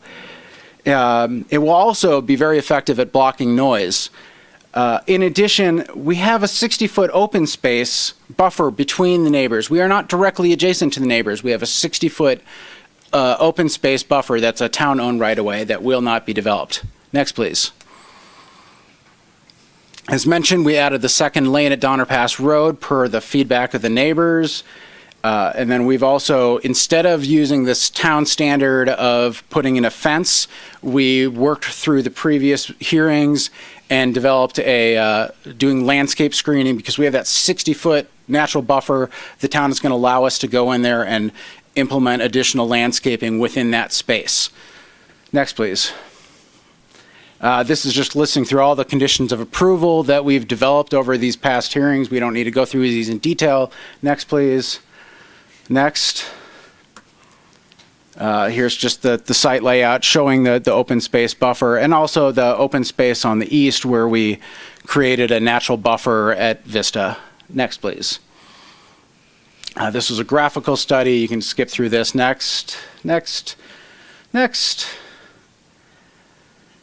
So what I want to close on is some excerpts from the Truckee vision. We will meet the challenge of managing growth while enhancing the beauty, history, and small-town flavor that attracted many of us here. We promote opportunities for all stakeholders to participate in the land use decision-making process and are committed to balancing community needs and the values with the rights of individuals. This has been a lengthy process. We've had extensive dialogues, the hours of public input, and we'll have some more coming up. There's been incredible opportunity to review and assess the needs of the neighbors, the concerns of the neighbors, but then also factoring in the needs of the community and the impact on the community and the benefit to the community of making groceries affordable. Something that didn't get brought up and that we did find in the economic study is through grocery savings, when you factor grocery savings, a typical household, and looking at the housing gap, the housing crisis that we're experiencing, if you apply these savings that can be achieved through shopping at a grocery outlet or through competition by approving the grocery stores, by bringing grocery prices down and applying that towards housing, we can close the housing gap for hundreds of households. It represents an economic benefit of millions of dollars a year that doesn't require any sort of subsidies, any taxes. It just requires approving a grocery store. So I'm going to pass this on to Kurt. Mayor, council, staff, community, I prefer to speak from the heart without paper, but I'm afraid I'll miss a key point or ramble on as I've been known to do. I wanted to open with a joke, but my wife asked me to try to run it with her. Apparently you can thank her, I'm not so funny. So here we go. This project far exceeds the standards of this town, and yet some of you have expressed reservations. That means you are taking your job seriously, and we all owe you gratitude. It means you care and feel the burdens of leadership. Service is a high calling and comes with responsibility. For this, we thank you. Here's what I found out recently. Social media sucks. Please base your decisions on facts and not on misleading polls designed to rile emotions of a vocal few. I found few people do their homework before forming an opinion. Please value professional analysis and expert opinions over speculation, conjecture, and bias. Staff, experts, and your planning commission have done the heavy lifting for you. I hope you trust them and the facts they present. I also hope you are not ready to reject our governing documents and the established process. I've been asking around about this project. Many are supportive, some are unaware. From the opposed, I found some common concerns: traffic impacts, too many grocery stores, and the impact on the residential neighborhood. Digging deeper, I found few understand a traffic report. It's too abstract. But when exposed to the idea that a Safeway is dominating the market, and Rayleigh's and or Nugget come to town, traffic will likely be reduced by those going to the other stores. So logical. For the most part, we will be serving existing traffic already there. I found few seem to know about the coming roundabout at 89 and Donner Pass Road that will reduce congestion. And most significantly, almost everyone is finally convinced and loves roundabouts. I found that the Chicken Little Sky is Falling campaign about grocery store economics has been very effective. You need to know that the ARA report is bogus. It appears no one found the errors or blatant omissions in the ARA report conducted by a firm I've been told is located in the home of an ex-Safeway executive. They apparently did not count any sales coming from Placer County, from North Lake Tourist to all the neighborhoods in Martis Valley. This makes a big difference. It turns out we've been paying way too much for groceries for far too long. No wonder our litigious Mr. Grunman has traveled so far to be here. Perhaps we should inquire about his ties to Safeway, a $60 billion a year company. To be clear, this appeal is based on corporate greed and a neighbor fearful of, in his words, bums. Seriously. And thank you, Chief Leftwich, for addressing this matter so heartfully. It turns out we as a community win with the proposed stores being built. Our grocery store density would roughly match North Lake Tahoe as discussed. With competition, we will see competitive pricing and stop paying 138%. This is far from the scenario that has been propagandized with fear and misinformation. The facts show that if all the proposed grocery stores were built today, their sales would exceed the state average. The rail yard will be fine. We are not competing with them at all. They want a high-end store experience. We have made public our economic findings from open source data. You should have a copy. I understand that this parcel is zoned by right for the use, and the economics and use are not supposed to be subject of this review. But I want you to have the data holistically to know what is right for Truckee. Too many games have been played. Regarding the neighborhood, it appears no one knows about the zoning history, prioritize infill and incentives, outreach, accommodations, studies, the 60-foot landscape buffer, the unique conditions of approval, more studies, and good faith, voluntary, conscious design features to make this neighbor-friendly project. Apparently, most show up with bias, and very few dig for facts and read the massive, in-depth, well-articulated staff reports. Thank you, Kirk. This project exceeds any precedent for proof of neighborhood compatibility. I get it that you may feel burdened by wanting a full consensus. Town history shows you will never get it with a commercial project near residences. We have proven our commitment to work with our neighbors and are already proposing and agreeing to unprecedented neighbor-driven features and conditions. I hope you see this infill site will be developed. The question might be, will it ever be developed with as much heart and soul and expense have we put into this for the community of Truckee? Kicking this down the road just raises the stakes. The general plan discussion will likely focus on increasing density in this corridor. The future impacts might even be greater on our neighbors. Back to my findings from the public. The most fascinating finding of all was when I asked even the most hardened opponent if they would support a Trader Joe's at this location. The answer was a resounding yes. So here we sit in a community in the throes of gentrification blues, with fancy new sidewalks and street lamps, oodles of roundabout, public art, high design standards, a legendarily expensive planning process, endless supply of wealthy second homeowners, and we grapple with affordability and sustainability. And here comes one of the most thoughtful, sustainable projects in the community that helps solve some social injustice, all in a beautiful building with tons of extras for public benefit and the neighbors. And due to the logo on the sign, people snub their noses. Ouch. I call this hypocrisy, and we can do better. If we want our brands to be chosen by our town government, we must rewrite our governing documents. I hope you see and feel the truth in my comments and lead from your hearts. I know in mine, as did your planning commission twice, as did your experts and your staff and your town manager, that this is the right thing to do for Truckee on all levels. The money saved on food can go to unlock housing. This is your opportunity to make a choice to address the growing problem head on. It is called social justice. It is my understanding that your role is to compare the project to the governing documents, as was done by both staff and the Planning Commission. Sometimes this entails balancing two or more competing sections, policies, or goals. If you can cite specific document sections of concern, we can show you how we conform.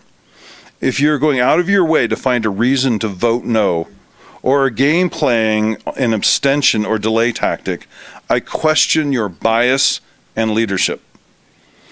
This one should be an obvious yes vote based upon the laws the community has agreed to be governed by. On a lighter note, I need you to know that my wife and I shopped at Grocery Outlet for 9 years. And having come from the restaurant business, we are foodies with a high standard. We demand organic everything. Grass-fed, non-GMO meat and dairy, artisanal cheeses, and gourmet chocolate. We commonly save more than 50%. The stores are not all the same, and we love our Grocery Outlet and would like to share our precious discovery. And honestly, before we shopped there, we snubbed our noses too. Thank you, and we'd like to answer any questions at any time. We also request the right to address any new data after public comment. And we also have the operators of the Grocery Outlet in Grass Valley here tonight for you to ask any questions. Thank you. Thank you, Kurt. Eli? Questions? Okay, Morgan?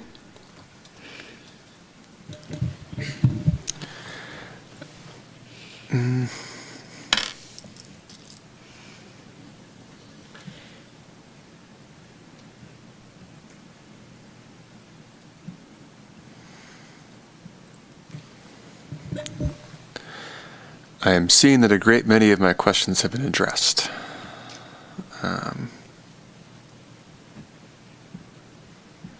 Patrick, do you have anything on the tip of your tongue? Not at the moment.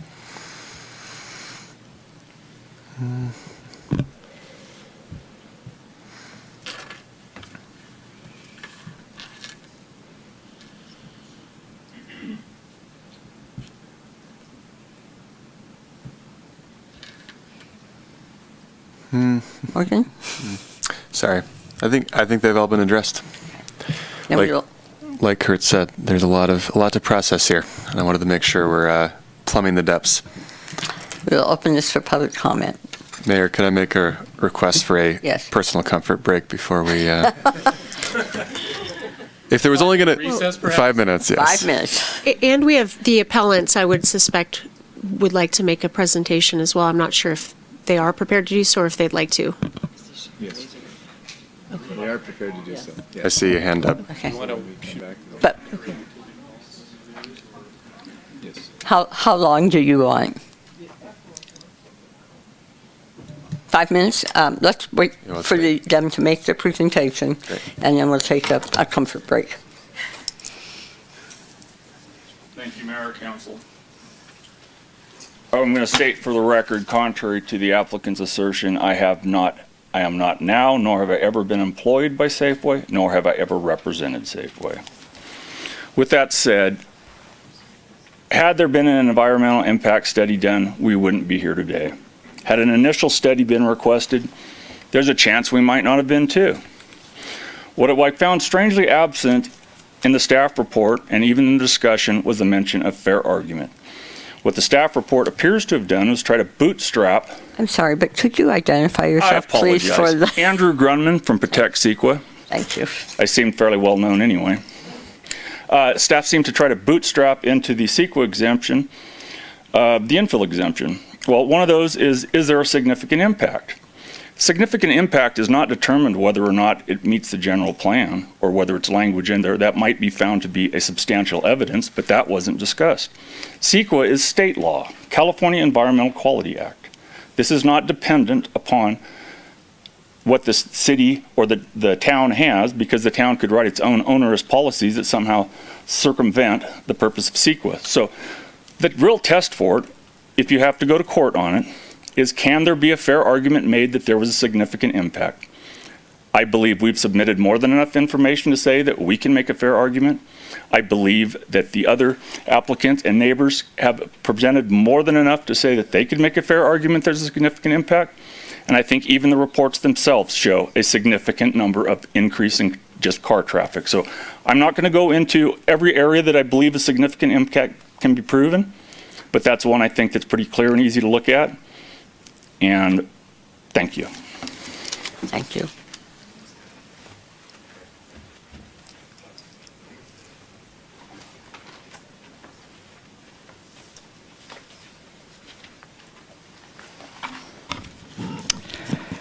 Sharon Pace Arnold, 10098 Vista Avenue.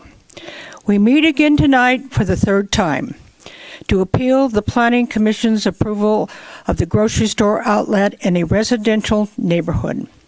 Our objection is that this project is in conflict with the general plan and use element goal LU6, that it does not preserve and enhance this distinctive community character of this old Truckee historic neighborhood because of the entrance and exit onto Vista Avenue, a residential street to and from the grocery store parking lot.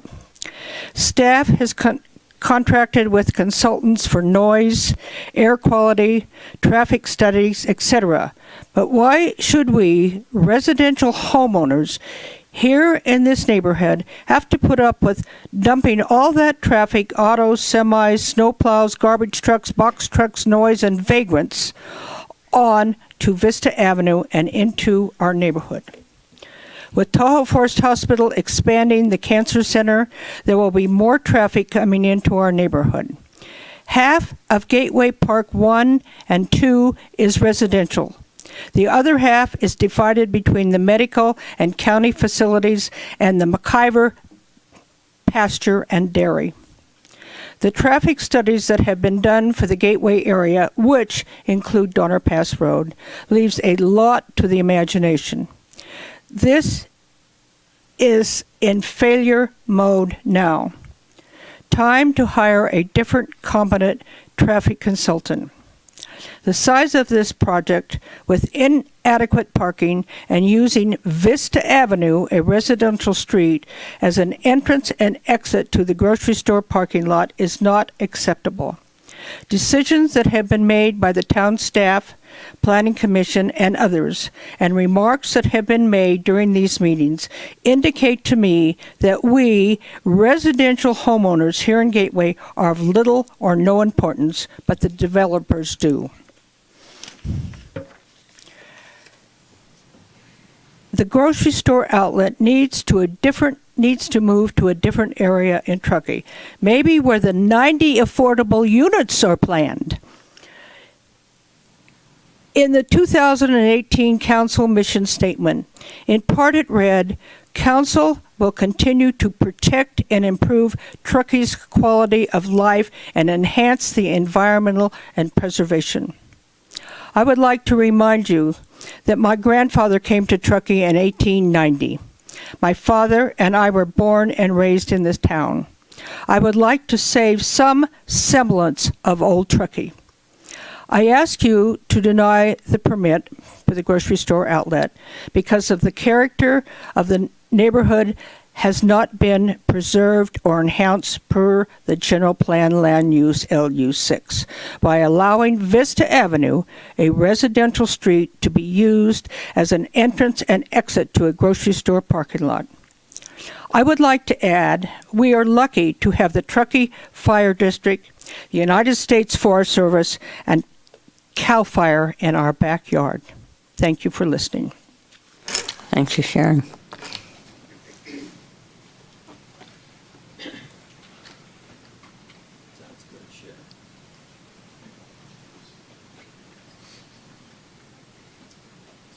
My presentation is just as brief as Sharon's, page and a half.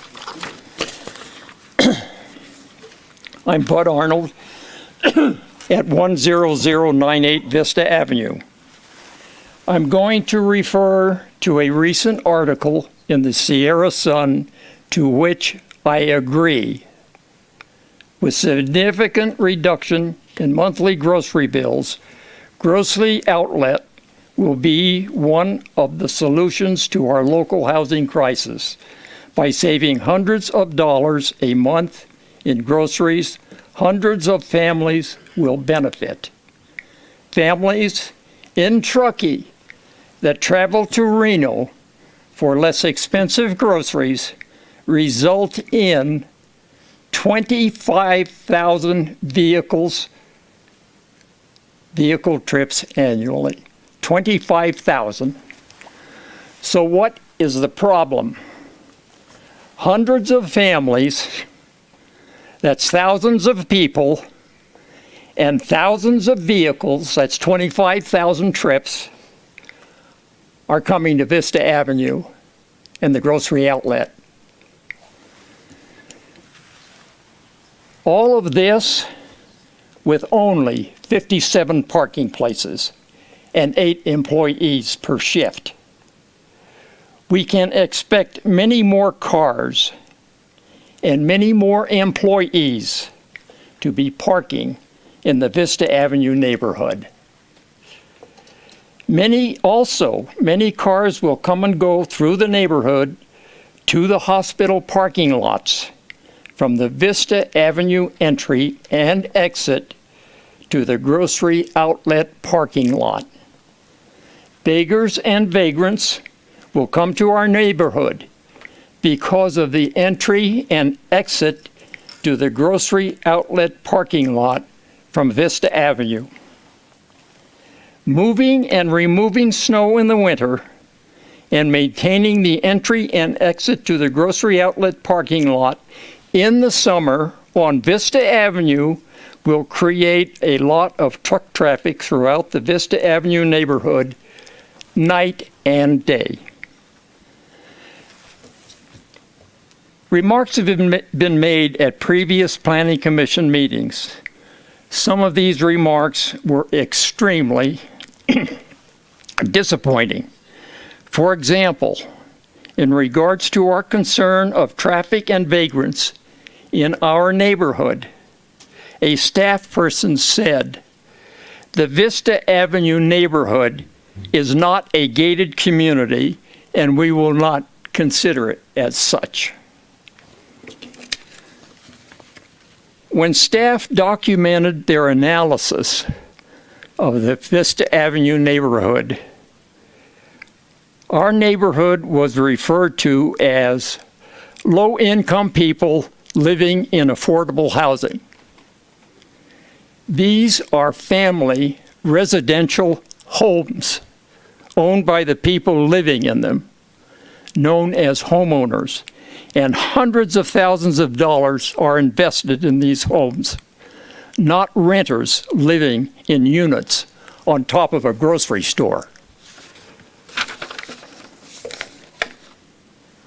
Probably the most disappointing remark came from the chairperson of the Planning Commission in regards to our concern about traffic and vagrants in our Vista Avenue neighborhood.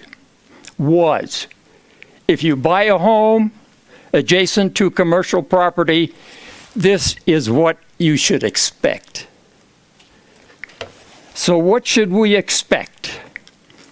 Some consideration for the homeowners in regards to the entrance and exit to the grocery outlet parking lot from Vista Avenue and the impact this will have on our neighborhood. Staff recommended this project without any consideration for the homeowners based on that remark. The Planning Commission approved the project without any consideration for the homeowners based on their remark. The designer of this project gave no consideration to the homeowners when he designed an entry and an exit to the grocery outlet parking lot from Vista Avenue, a residential street. We're asking the town council to deny the permit for this project in favor of the homeowners and to preserve the character of our Vista Avenue neighborhood. And I think the solution also is to seek a better and bigger location for the grocery outlet to benefit our community. Thank you very much for your consideration. Thank you, Bud. Is that the end of the appellant's presentation? Yes, Mayor. Okay. May I ask a question? When we open to public comment, you're able to come up and say anything you'd like. Okay, comfort break. Run.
Let's reconvene, please. And we'll open this to public comment. Please step to the microphone. State your name. You have 3 minutes. And please line up. And please sign a card for Judy so we know who has testified and turn that into her. Well, my name's Jody Sweet. I'd like to address Kurt. Is this mic Are we on? ready? We good? Is it red? Yes, it's red. Perfect. I'd like to address town council, staff, and Kurt. One thing that hasn't come up that I thought was I don't understand. As you know, CHP is moving out. The main reason they're moving out is because of public access. The old days, HP had a back door that came down from Vista. And that back door was usually because if 80 was jammed up, they could get out. My concern is if CHP puts that property up as supply, surplus, or it comes up for sale. I haven't heard any mention of this, or the fact that Bank of America has a good chunk of property. It would seem logical to me if you have 3 so-called commercial areas, there's going to be an access road. Now, Kurt has mentioned about a 60-foot right-of-way. I think that's still there. One of the questions I had, is the town going to be interested when HP pulls out? Are they going to look at HP's old building for the police department? That's the main question. But this hasn't been addressed. But I believe that access road, it's before Vista. It goes around the back and goes through. The other question I had for you is I live over on Brook Lane. The problem we've been having are with transients, homeless people, and so forth. I have not heard one mention of a public safety report on this. And as you know, you can drive by Safeway and you can see them panhandling every day. You also know that up on the hill there, they live. There's probably 20 to 30 of them. I don't know how much longer. They come through our neighborhoods. Where I live on Brook Lane, we had a house that caught fire in a drugway. We have them sneaking into there and coming out. Now, I don't know why there was no public safety concern, but I can understand the neighborhood here, what they're getting at. If I have somebody in my backyard, it's either out of prison or doing drugs, it's a big issue. And that's a big deal to these people. It's a big deal to me because I see them every day, not to mention shopping carts.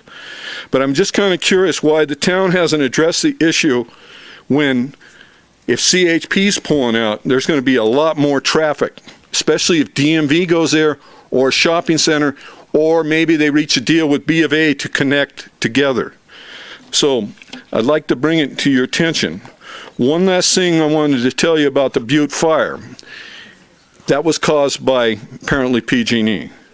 We had an incident here a number of years ago where we had transients staying up behind Save Mart up on that hill. That was a windy day. That caught fire. Now that was almost going towards Stephanie's property. And that almost took off and got it done. So there's another aspect to consider. Thank you.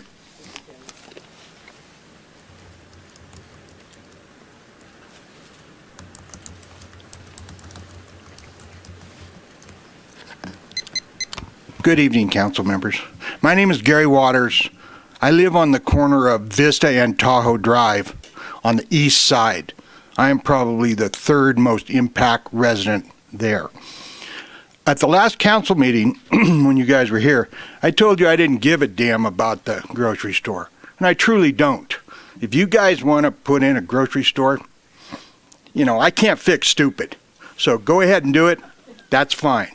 However, when I left here, on my way driving home, I go, I'm missing something.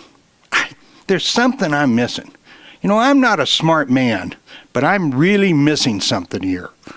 And so I wrestled with that for the next couple of days, and I happened to be driving east on Donner Pass Road, which according to your traffic gurus is not in failure mode.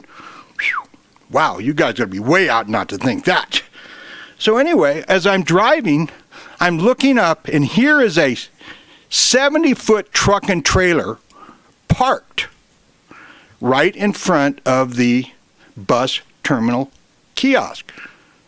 When I looked at it, and it dawned on me why in the hell there was never a fourth proposal given to you guys about Vista Avenue. Why you guys were given 3 of them. You were given one way, make it a cul-de-sac, and the other one was to widen it. The applicants all want it widened. Well, I figured it out, and so did your staff, and so did the applicants. Because that parking lot is not big enough to turn in and put a 60-foot or 70-foot truck and trailer grocery in there, pull through that parking lot, back it up into the grocery store. Come on, you guys. Why would you want to take Vista Avenue, that's a separate entity, and it's blocked off right now, and the applicants have said, we're going to do everything we can. We're going to lower it so there's no headlights, and blessed be them. But why would you want to use Vista Avenue? Make another exit for them. Leave Vista and Gateway alone. That way you don't have to worry about only 20 cars going out and going around, or the snow removal. I mean, it doesn't make any sense to me. Staff knows that. These guys know that. Why not another exit if, in fact, the fire department wanted you one? Why not? Why not make it separate? And if you can prove to me that you can take that parking lot, which is about the same size as the Rite Aid, and put a 70-foot truck and trailer in there, have it to it, because I can't fix stupid. So anyway, thank you. And you guys have a great evening.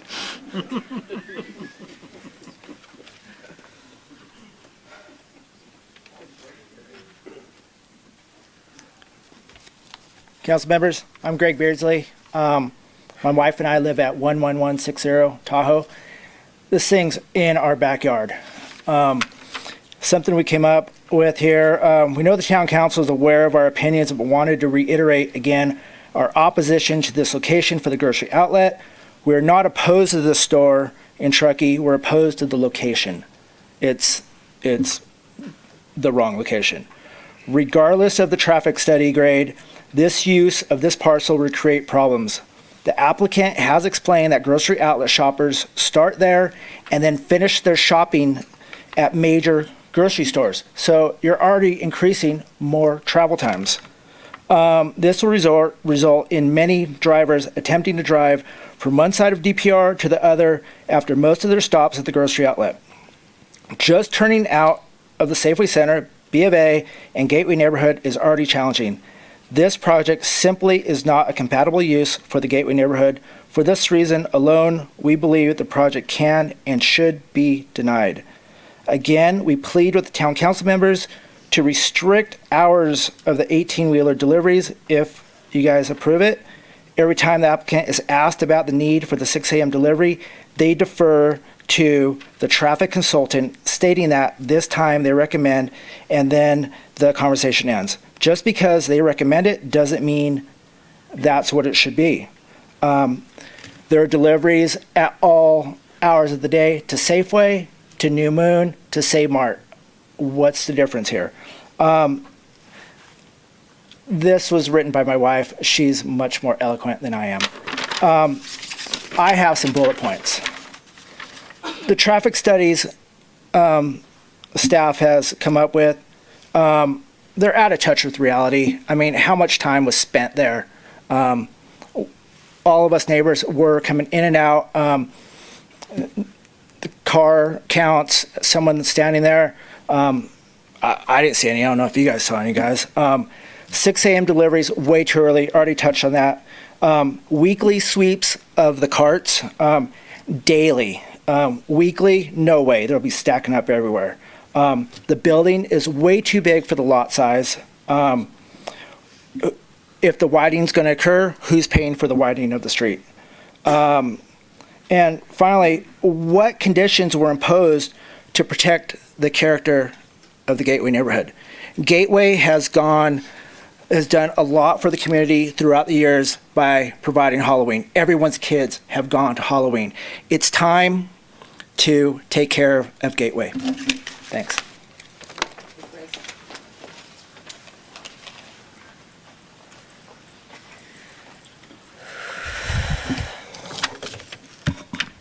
Okay. As far as timing goes, this is perfect timing. The timing is terrible for anybody who's been involved in grassroots politics right now. Yeah, you guys know who I am. We I'm still Susie need you to Tarnay. state your name. Susie Tarnay, hi. So many of our activists right now are exhausted by various campaigns of varying success, myself included. Unfortunately, not very successful. So while activist turnout tonight might be challenged, please note that it does not in any way diminish the 300 plus signatures on the petition to deny the grocery outlet project. Please note also that likely not one of these signatures is against a proposition that provides more affordable groceries for our struggling families. The question remains, though, is this project the best way to achieve that goal? I would like to reiterate, yes, the conflict with the general plan, not only in the character of the community, but also in the A82, where we talked about the review of all proposed commercial projects outside downtown for the potential to draw retail sales away from the downtown retail businesses. Now, you can say that that isn't valid because the downtown business of the Nugget or whatever takes its place is not built yet. And that's just ridiculous because it is exactly what has happened with the Rayleighs, and that is why the Nugget is not there right now. Additionally, I would like to say the sentence after that says that furthermore, we will establish a strategy to attract new retail establishments to downtown Truckee. And again, this is in direct competition with that. So to address the personal attack that I felt here, I do still agree that this is a step backward in sustainability. And why? Because currently we have a Save Mart, and our Save Mart has been there for years, and it has struggled for years. It is not the most profitable grocery store. But it does, however, provide walking access for an underserved community. If this were to go out of business, we lose that walking access. We increase vehicle traffic. In addition, we are building a new building here. This is the opposite of reduce, reuse, and recycle. We are cutting down a patch of trees to build something brand new. So those are my two feelings about why this is a step backwards in sustainability. So please make no mistake, the property owners, they're not making this store just out of the goodness of their hearts and to create public good. If they were doing that, it would be an affordable housing or a senior housing project. They're building it as an income stream for themselves, and that's not allowed. That is allowed, but I still don't think it's the right project in the right place. Thank you.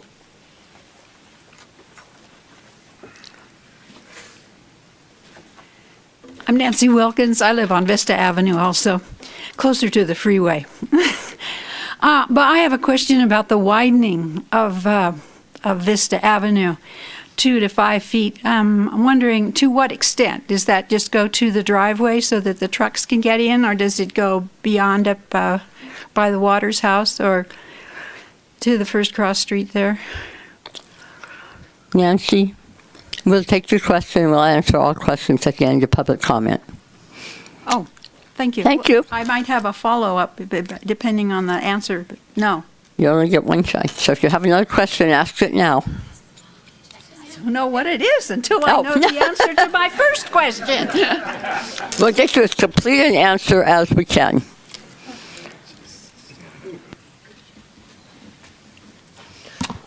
Good evening, Council. I'm Troy Corliss. I shopped at Grocery Outlet for 20 years while I lived in Woodland, and I can say it's a dirtbagger's dream come true. I'm not a resident of the Gateway neighborhood, but I do live nearby in the Meadow Park neighborhood. And I think that, you know, there were a lot of things that I saw in the proposal that were very handsome and extremely well thought through. I know that we're way at the end of this process. Staff has done their due diligence. Planning Commission has as well. If I just saw this proposal on paper, I would wholeheartedly be in favor of it. Anecdotal evidence tells me, living where I do and my intimacy with the neighborhood, that just accessing Donner Pass Road, either down Meadow Way or over on Freights, is the most dangerous part of my drive, from cars that don't stop at the Safeway shopping center, between Safeway and Ace Hardware. I have a really hard time believing that the cumulative effect of having a grocery store across the street from a grocery store is not going to have a severe impact on Donner Pass Road and effectively landlock the gateway housing community in that area. So I do respectfully just want to put my hat in the ring for consider the appeal and deny the permit. Thank you. Thank you, Troy. Hello, my name's Cole Dean. I live 10122 Lake Avenue, so I'm closer to the hospital side. Bottom line, if I talk in circles, sorry. We need a grocery store in Truckee. We don't need it in that location. We can disperse traffic throughout Truckee, not already add to the congestion that's already a problem. Being near the hospital, we already struggle from delivery trucks. As such, the Coke truck, the U.S. Foods truck, the trash trucks that go back and forth multiple hours of the day. I have documentation of years of emails to protect our neighborhood from this traffic and the disruption of our neighborhood. In addition to multiple employees and patients of the hospital. The hospital is already struggling from traffic flow and parking. Adding something on the other side of our neighborhood would only complicate things or add to the problem. I fortunately get a commute by foot to across the street of Donner Pass Road. That's the most dangerous part of my commute. Sorry, you say sustainable? I call it dangerous. We're already super dangerous on Donner Pass Road, that if we add one more part and congestion to Donner Pass Road, someone's gonna get hit, someone's gonna get killed, and it better not be my dog, I must say. And then multiple people in Truckee probably already know on holiday weekends, Labor Day, Memorial Day, 4th of July, and then heaven for Betsy, Highway 80 gets closed. Donner Pass Road's a parking lot. People think they can just scoot around. Well, if I lived in Sierra Meadows, I would want to go to a supermarket and not have to drive on Donner Pass Road to get to a supermarket in the middle of a snowstorm. So, bottom line, I'm paycheck to paycheck. I get it, grocery market. When I'm in Incline Village, I'd much rather shop at Village Market than go to Rayleigh's and spend the extra $1 not to have to deal with that parking lot and the congestion. So I thank you guys, and please reconsider and protect our neighborhood. Thank you. Thank you. Yes, I'm little. My name is Judy Morales. I don't live in Gateway. I've not been here for 80 years, but I believe my voice is equal to everyone else here. There's an entitlement issue happening here. I've experienced while living here. Firsthand, I've experienced it.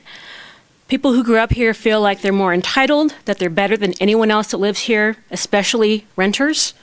I've heard the word vagrant come up many, many times tonight, and I'm curious what your definition of a vagrant is. Is it a homeless person, a hungry person, a jobless person, a mentally ill person? It could be any of us. I don't know what you're afraid of. I'm assuming you're afraid of drug addicts breaking into your homes. I don't see why a grocery outlet with affordable groceries for families is going to draw that. We're not bringing in a liquor store, a porn shop. It's a grocery store for people who live here and can barely afford to live here. I'm sorry, I'm getting emotional. I just happened to notice that I am the only, maybe one or two people in here of color. Their voices are not represented here, maybe because they don't know they can speak up. Maybe they're afraid. With what's going on in our government right now, they would be afraid. I'm not afraid, and I will speak up. This project is to help the entire community. It is not to make a shitload of money. I'm sorry, I swore. A bunch of money for the developers. It is to help the community. We all agree that groceries here are way too expensive. Driving to Reno is not an option for everyone. Some folks don't have cars or time. And let's talk about sustainability. Our carbon footprint driving to Reno to get groceries?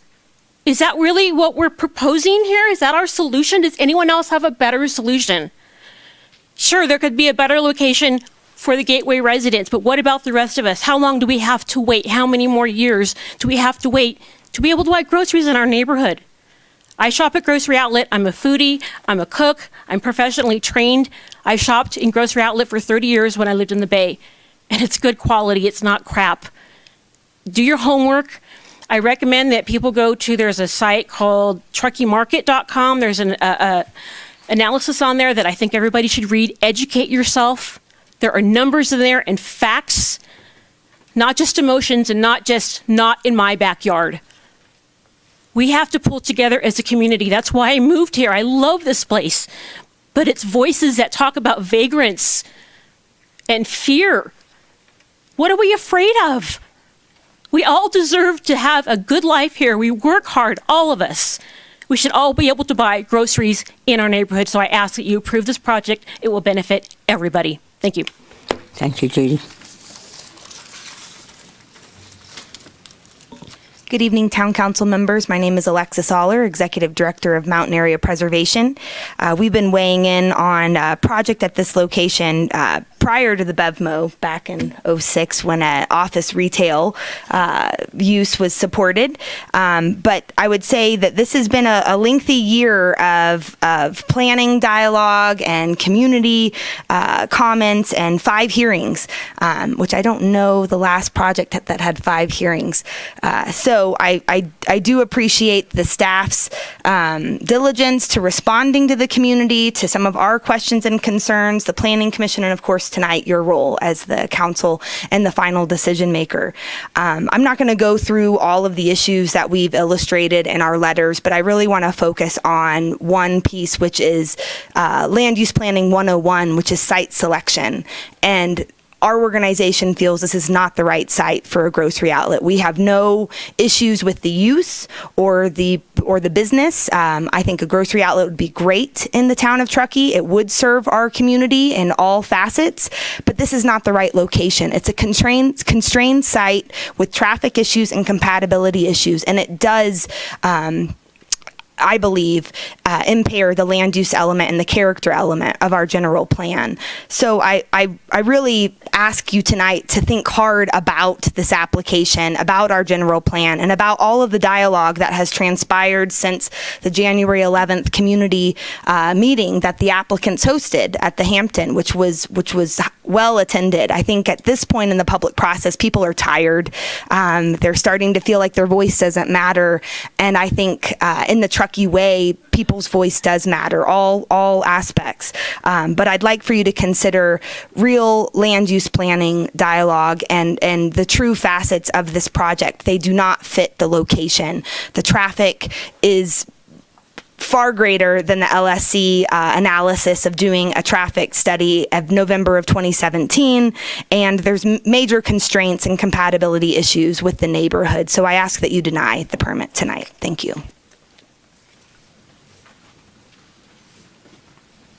My name is Cheryl Schultz. I'm a community member. I do not live anywhere near the proposed site. I did leave town for about 15 months and was shocked when I came back to see the traffic everywhere. So my heart really goes out to everybody in the neighborhood for the change that is happening. But it's happening, I feel, all over, all the way out to Glenshire, and it's going to be hard to rein that back in. I love Grocery Outlet. It came to my town in 1989. That's when my family's food pantry in our house was the most full that I can remember in my lifetime. I'm not a dirtbagger. I only sometimes wear patchouli. I usually always wear deodorant. I love to eat. I love to drink wine, fancy things, and Grocery Outlet allowed me as a child and my family these luxuries that we would not have been able to afford otherwise. Thank you. Thank you. Good evening, Stephanie Olivieri, Truckee. Tonight, the town staff has provided us with a summation of the history of the Grocery Outlet project and the application process, as tortured as it has been. Staff has once again concluded there is no reason to deny the project and has recommended that you deny the appeal and approve the resolution 2018-34. I strongly disagree with that recommendation. The final paragraph of staff's justification and recommendation states that a new expert report from BAE in 2018 states that the project will not cause economic or social changes that might result in significant physical changes to the environment.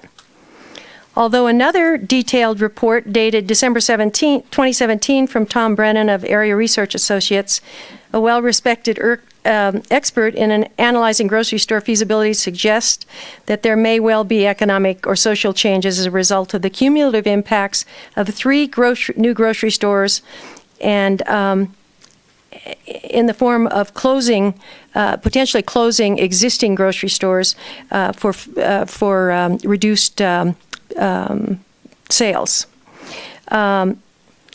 The same concern was voiced by BAE in their PC3 2010 economic evaluation, stating that only 1 new grocery store was viable. Staff has actually dismissed these arguments as conclusions we should ignore.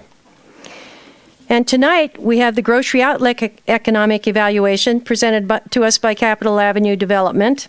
The author is unidentified, but the developer of the Grocery Outlet project which pretty much concludes that all is good and that there's plenty of room for all of these grocery stores. They also conclude that lack of competition is really what is causing the high prices at grocery stores, and I believe that that's pretty much an assumption. There was really no explanation of how they arrived at that. I think anyone who's lived here for any time who recognizes that even though we're adding new gas stations continually, the price of gas has never come down. And there's plenty of competition in gas stations. My point in all of this tonight is that we have lots of feasibility reports floating around prepared by varying degrees of vested interests, but no unbiased, independent economic analysis of the feasibility of 3 new grocery stores and the impacts they will have on our community. This project adds to the cumulative impacts. It is up to you to provide our community and yourselves with the best possible information so that you and the public can make well-informed decisions. An economic impact analysis of the feasibility of 3 new grocery stores should have been done years ago. The community has asked time and time again for such a study to no avail, and we are deserving of such a study. I recommend that you deny this, approve the appeal, and deny the project. Thank you very much. Thank you, Stephanie.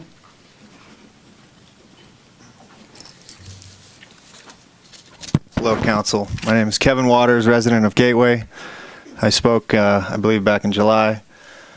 And I just wanted to bring to the attention, there hasn't been really from anyone in the room the notice of traffic influx, not on November 13th at 2 p.m., but on December 28th at 5 p.m.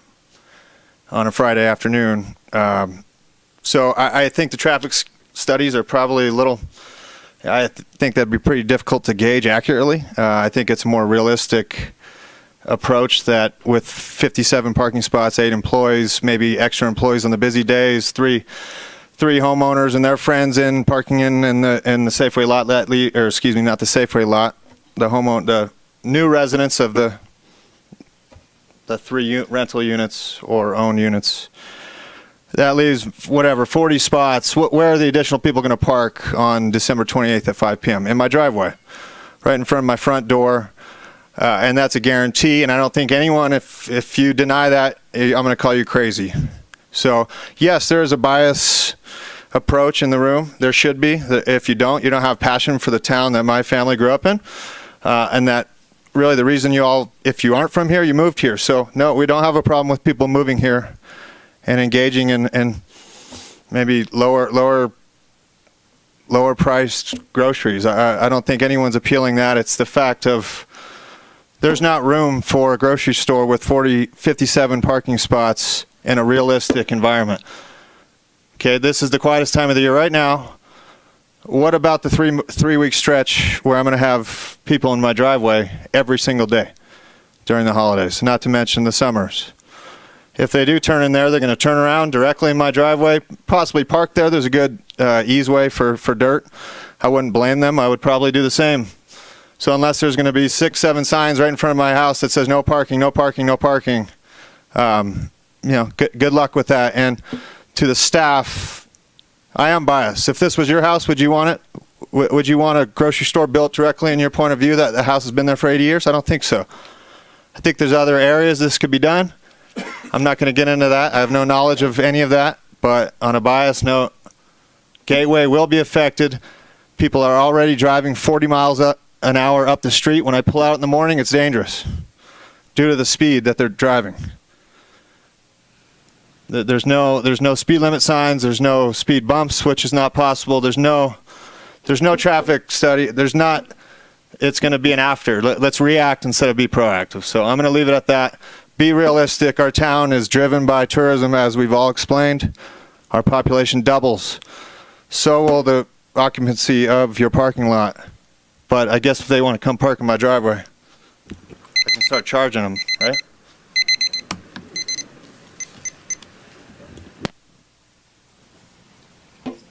How you doing? My name's Steve Smith. I'm not a resident of Truckee. I'm a resident of Grass Valley. Actually, my wife and I, Kim, we own the Grass Valley Grocery Outlet. And so we just wanted to kind of come here and I'm not a traffic expert. I don't know about emissions. I don't know any of that kind of stuff. I'm a grocer. That's all I am. And so I hear a lot of different concerns, and I'm only going to address those concerns the stuff that I live every day, that I know I can actually have a communication and a dialogue with you guys about. And one of the things is delivery times. I've heard all kinds of information, all nights of the hour, 6 a.m., blah, blah, blah. We, as owner-operators of stores, we can dictate and work with our community, work with our neighbors on when we can actually receive deliveries. And that is a beautiful thing about actually being an independently owned and operated store locally. Maybe Safeway can't do that, or Albertsons can't do that, but we actually have the power to do that as individual owners and operators of the store. Another, I believe, is the gentleman in the hat. You talked about carts. There's different systems that we would want to have carts that have locking systems on it so they can't leave the parking lot.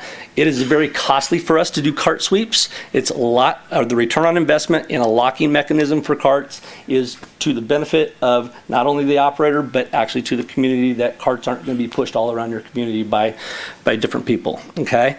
I can address that. I'm not sure as far as some of the local businesses in Grass Valley. We're friends with a lot of different people. There's a high-end grocery store in Grass Valley that does extremely well. We know the manager very well.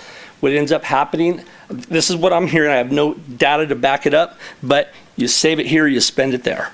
We're hearing that all the time in our community. They're saving the money at our grocery store. They're going to La Di Da, they're going to Briar Patch, they're going to the different local restaurants and stuff like that and spending it within the community. So just a note on that.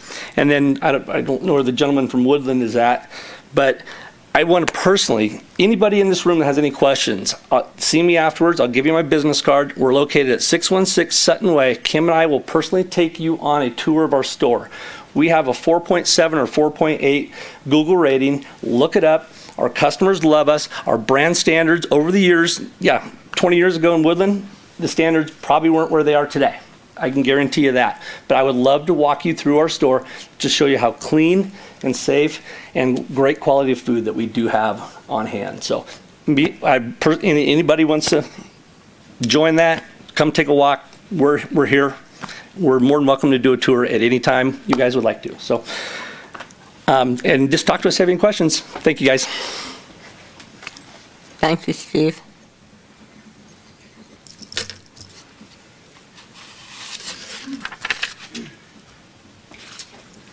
Good evening, everybody. My name's Dave Gove, Truckee resident.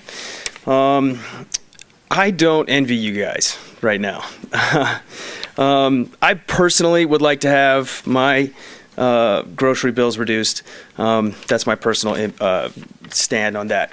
I'm not going to posit for or against this at this time, but what I would like to see you guys do is to be able to figure out how to put this to rest tonight so that all of these applicants and everybody can put this to bed and move on. So again, I don't envy you. Thank you for your service. Good luck. Thank you.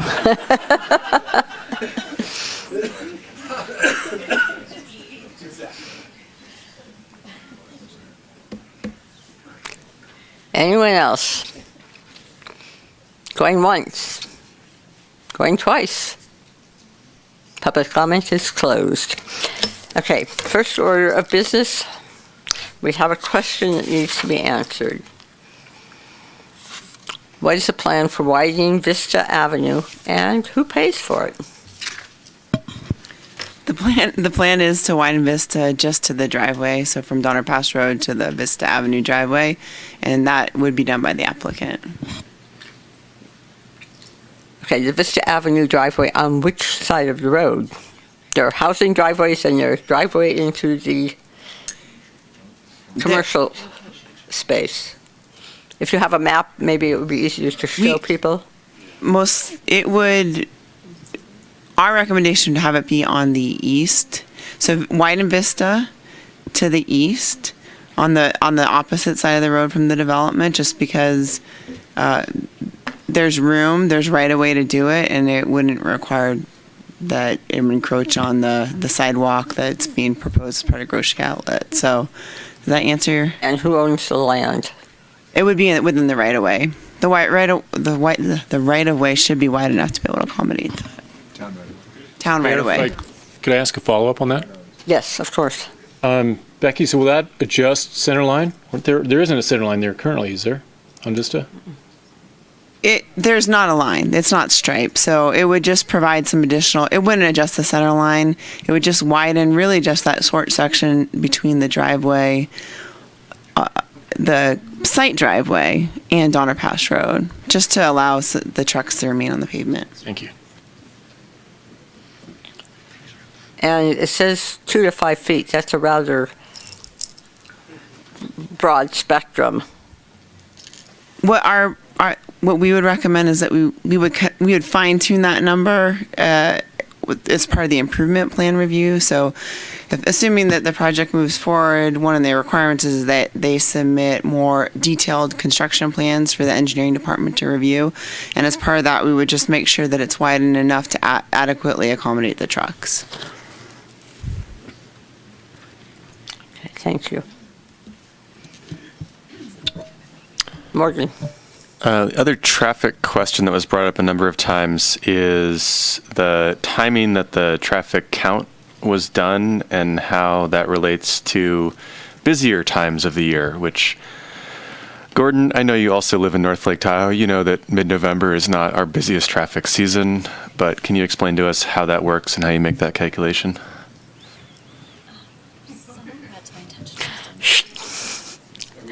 You also have to talk to the people at home.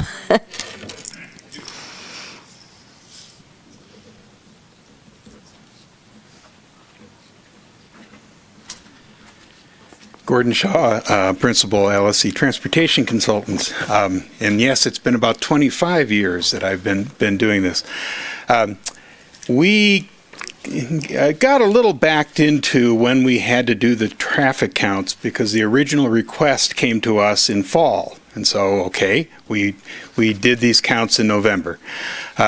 We fortunately have a lot of traffic count data that has been developed over the years as part of doing the traffic model, which has included counts at these, particularly the 89 South Frady's Donner Pass Road intersection.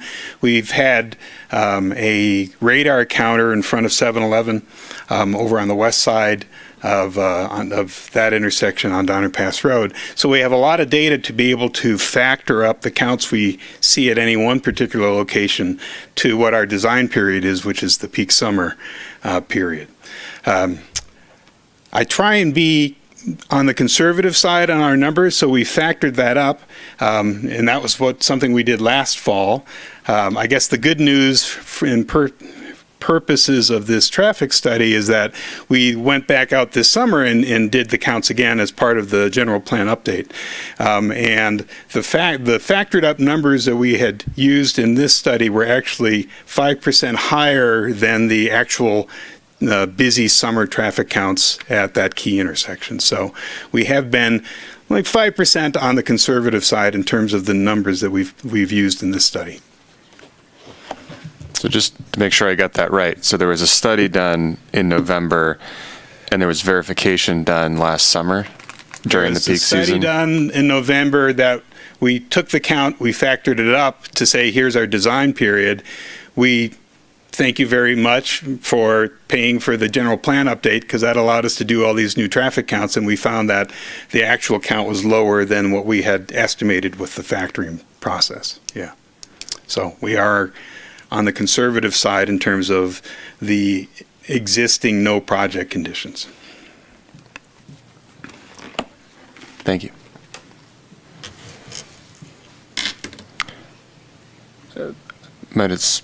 We'll jump in with my other one, which was to follow up from my earlier question about the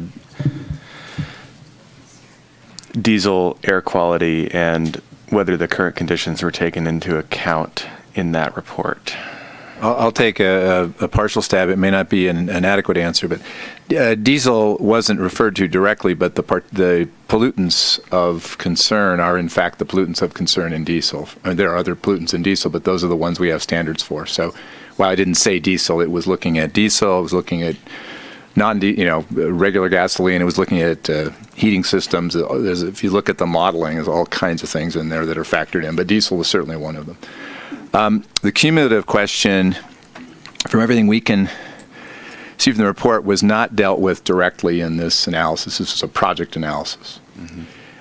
And that's where perhaps the answer is not going to be completely satisfying. But the project thresholds that you see in there, where where it was an A or a B, and mostly A, are project thresholds, and it is under those project thresholds. The cumulative analysis was done when the general plan EIR was done. So the general plan EIR, admittedly 12 years old, hence the not very satisfying part, does look at the cumulative condition, meaning total build out of that commercial corridor. Not much has changed, and I don't mean that to say not much has changed in Truckee, but the zoning in that commercial corridor hasn't dramatically changed. In fact, hasn't changed much at all since that time. So that would be the cumulative analysis that was done. So there wasn't one done for this particular project. The way I look at it, though, the practical effect, if we were to say, in other words, if we were to say the cumulative case is already, suppose it's already over threshold, then no project could ever be built of any kind anywhere in the corridor. Or it could be built, but it would always have to have an EIR and an overriding consideration statement. Does that sound right, Andy? Yeah, when you're done talking, I'll talk about the substantial evidence and fair argument standards. Yeah, we'll get there. Anyway, but for that, is it a hypothetical that the current condition is over the threshold, or no? I don't know the answer to the question. The EIR was done. The EIR was done, and all of the pollutants of concern at that time were actually less than significant. We went back and actually took a look at it while we were looking back at the EIR. There were a couple of pollutants that were at that time over threshold. They may have changed. We'll know soon with the general plan coming on. And there was a statement of overriding considerations done for those pollutants at that time. Okay. And if I recall correctly, those would have been PM10s, largely from the freeway. And ozone. Good memory. Something to be said for a little industrial and institutional knowledge.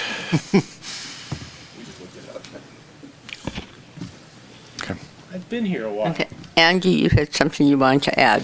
I just want to address just a couple things. One is kind of a procedural thing, which I'll get to second, and the other is a legal issue that Mr. Grunman raised about the standard of review. And he mentioned that he believes that something called the fair argument standard would apply to the council's determination about whether the infill exemption can be made to apply.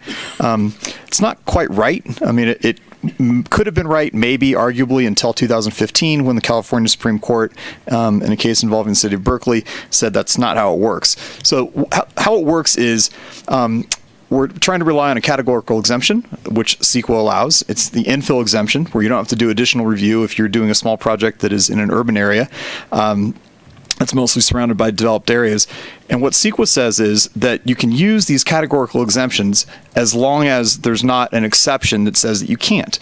And the exception for the categorical exemptions is the presence of unusual circumstances. So you're allowed to rely on the infill exemption unless there are unusual circumstances. And what the California Supreme Court said 3 years ago is that you get to serve as the finder of fact to determine whether unusual circumstances are present. And your determination will be upheld by a court as long as there's any substantial evidence to support it. It's a substantial evidence standard, not a fair argument standard. If you decide that there are unusual circumstances present, then it shifts. It's a sort of a two-part analysis, and it becomes a fair argument standard, which is much lower, to determine whether those unusual circumstances create potentially significant environmental impacts. But you do get to make the determination about whether those circumstances exist in the first place, and the court helpfully went on to say, and I wrote it down because it was so neatly phrased, it's not enough that there's a reasonable possibility of a significant environmental impact. There has to be a reasonable possibility of a significant environmental impact due to unusual circumstances in order for the use of the infill exemption to be not allowed. So it's a long-winded way of saying that the fair argument standard isn't quite as Mr. Grunman may have portrayed it. So the procedural issue that I wanted to point out is that our Muni Code says that you have to deal with this appeal via a resolution. State law then says that you have to have 3 affirmative votes for a resolution. Now, with only 4 council members on the dais, if you have a 2-2 split, you can't adopt a resolution either to approve the project or to deny the project. So a 2-2 split would leave us in limbo. So what I would suggest is that once you finish your deliberation and you get to voting, I would suggest that you clearly, and it's important that you state what you're doing, that you take a sort of a straw poll on the dais to see if you have consensus, either unanimously or 3-1 in either direction. And if you can get to 3-1 or 4-0 in either direction, then go ahead and take the vote. But I would suggest not taking a formal vote if you're stuck 2-2.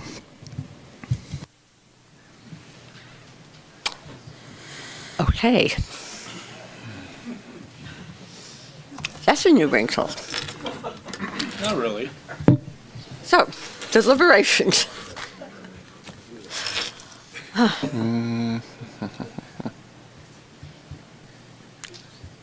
Somebody jump in. Come on. I'm writing notes on what she said. I'll jump in, and certainly curious to hear what the council has to say, and aware of the fact that I'm going to get up at 5 a.m. and drive to Oakland. So here we are. Hey, I started at UC Davis Hospital this morning at 9 o'clock and drove down already, so don't tell me about it. So I want to recognize an incredible amount of work that's gone into this project and this process and this deliberation. And I really believe that all that has helped us to get to making the best decision for Truckee, which is absolutely what our task is here. Kurt, I appreciate your comments about how difficult this is, and I would reiterate for everyone here that we do not get paid enough for this. Certainly not why we do it. So I have spent a lot of time on this. I have talked to a lot of people. I've read through dozens and dozens of well-articulated letters, looked through the names on the 300 plus signatures in the petition, and saw names I knew and names I didn't. A brief rundown, talked to Stephanie Olivieri, Eli, Steve Frisch, Mike Wolf, talked with Susie a few times, talked to Kane Schaller today, many others. Not all of them agree. Not all of them are on the same side on this. There's one little note here I would just want to call out at the top because it did just really strike a nerve in me. And that's just how we talk about vagrants, panhandlers. These are fellow human beings, fellow citizens who happen to be experiencing homelessness, and they deserve our compassion. Unless they are actively committing a crime, there is no problem here. And if they are committing a crime, I have every confidence that we can deal with that humanely. So I just need to get that one off my chest because it is something that I care about deeply.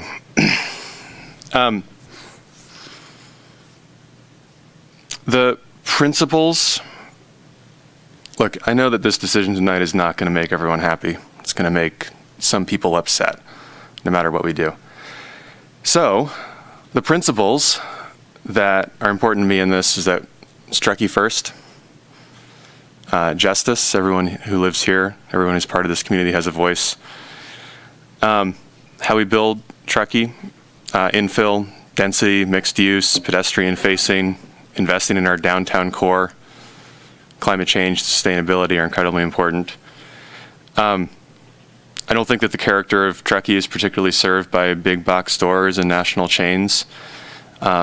Franchises sort of bridge that gap. And yet,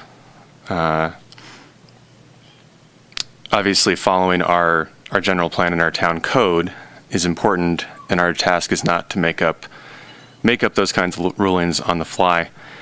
Another principle I think I would point out that I think we've all learned, that if we're going to rely on studies, let's have them done by third parties and trusted sources. I have not yet seen a study done by a project team that did not fully support the project that the study was being paid to analyze.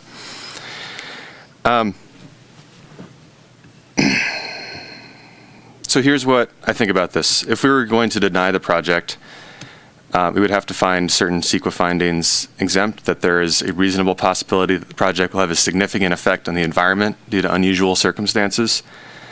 We've looked at that pretty deeply, and what that comes down to is, well, what's our decision of what an unusual circumstance is? In my heart of hearts, after all the work we've done, I'm not seeing an unusual circumstance. I'm seeing a center of our town that is zoned for relatively intensive commercial use. We would have to find that the site is not physically suitable for the type and density and intensity of development being proposed. I think this one gets interesting. Is the loading dock on the residential side of the project the right thing, right? The certain design guidelines would call for the building to be facing the neighborhood, the quiet, dark side, not the loud, emitting particle side. Of course, design guidelines would also say that we don't continue the strip mall style of parking in between the road and the building. So we're kind of stuck between a rock and a hard place on this one. Are those things significant enough to say that it's not suitable? Again, having been through this in agonizing detail, it's probably the one that has the most room for discussion. I'll come back to that in a minute. Does it impair the design and architectural integrity of the character of the surrounding neighborhood? I hear a lot of concerns on this. I really do. I feel the anger and frustration of the residents in the neighborhood. And I see other commercial uses along Donner Pass Road, and I see a 60-foot buffer of green space, and I see land that has been zoned commercial and was zoned commercial for a long time. I know there have been other projects proposed here. Some of them the neighborhood would probably like more. Some of them the neighborhood would probably like less. There was a BevMo that was proposed that didn't get too far. Would have been a good moment to really look and say, is this the place where we want a commercial big box national brand or not? And as we head into the general plan, let's look at that. And are we going to use analysis to understand the economic impacts of the proposed development on the downtown and the community as a whole, and identify possible competition with significant new development planned downtown? This is also a big one. Typically, we have reserved this for large developments, and so the council's decision really comes down to, is this large? And this is one that has cost me sleep, but I do not think that I can legitimately say and look at myself with a straight face and say that this is a large development by Truckee standards, by the neighborhood standards. We're not building a planned development. Now, it might seem large. I get that it's a bigger building than a lot, but applying the code evenly is really important. So to the other landowners and to the other project developers in town who are working on getting their projects through, and I know who are watching this closely and looking for various things about what kind of a place is Truckee, what does this town want, and how do we go about making decisions. I think this is a great lesson that no project is perfect, and we all want to follow clear rules. And I think that we all understand that constraints, as there are constraints on every single site, are what lead to creativity. They are not deal breakers. There's always going to be constraints, and it's how we deal with them that matters. So that is a very long-winded way, but I think a very important set of considerations, because I have talked to so many of you and I have gone so deep on this, to say that there is a chance this project will hurt the vision for Truckee's downtown and hurt the rail yard. That is absolutely the foundation and the core of what's driven a lot of my concern over this. And that chance is real and that chance is concerning. However, I do not think that we have the mechanisms in place to make that determination and deny this project based on that chance. As much as we would like that to be, and some of us might like that to be what our town code and our general plan says, we are heading into a general plan process, and we can fix that for the future. But I do not think that there is a case here, and I do not think that we can legitimately hold up this project because of those possible constraints. So, thank you for your patience.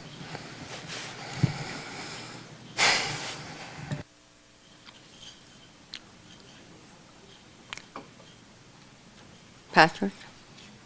Jessica? That was very eloquent. Well spoken. I can't say that I'm going to be quite as long-winded. No offense. Thoughtful, Mike. Thank you. I really feel all of the emotion around this, and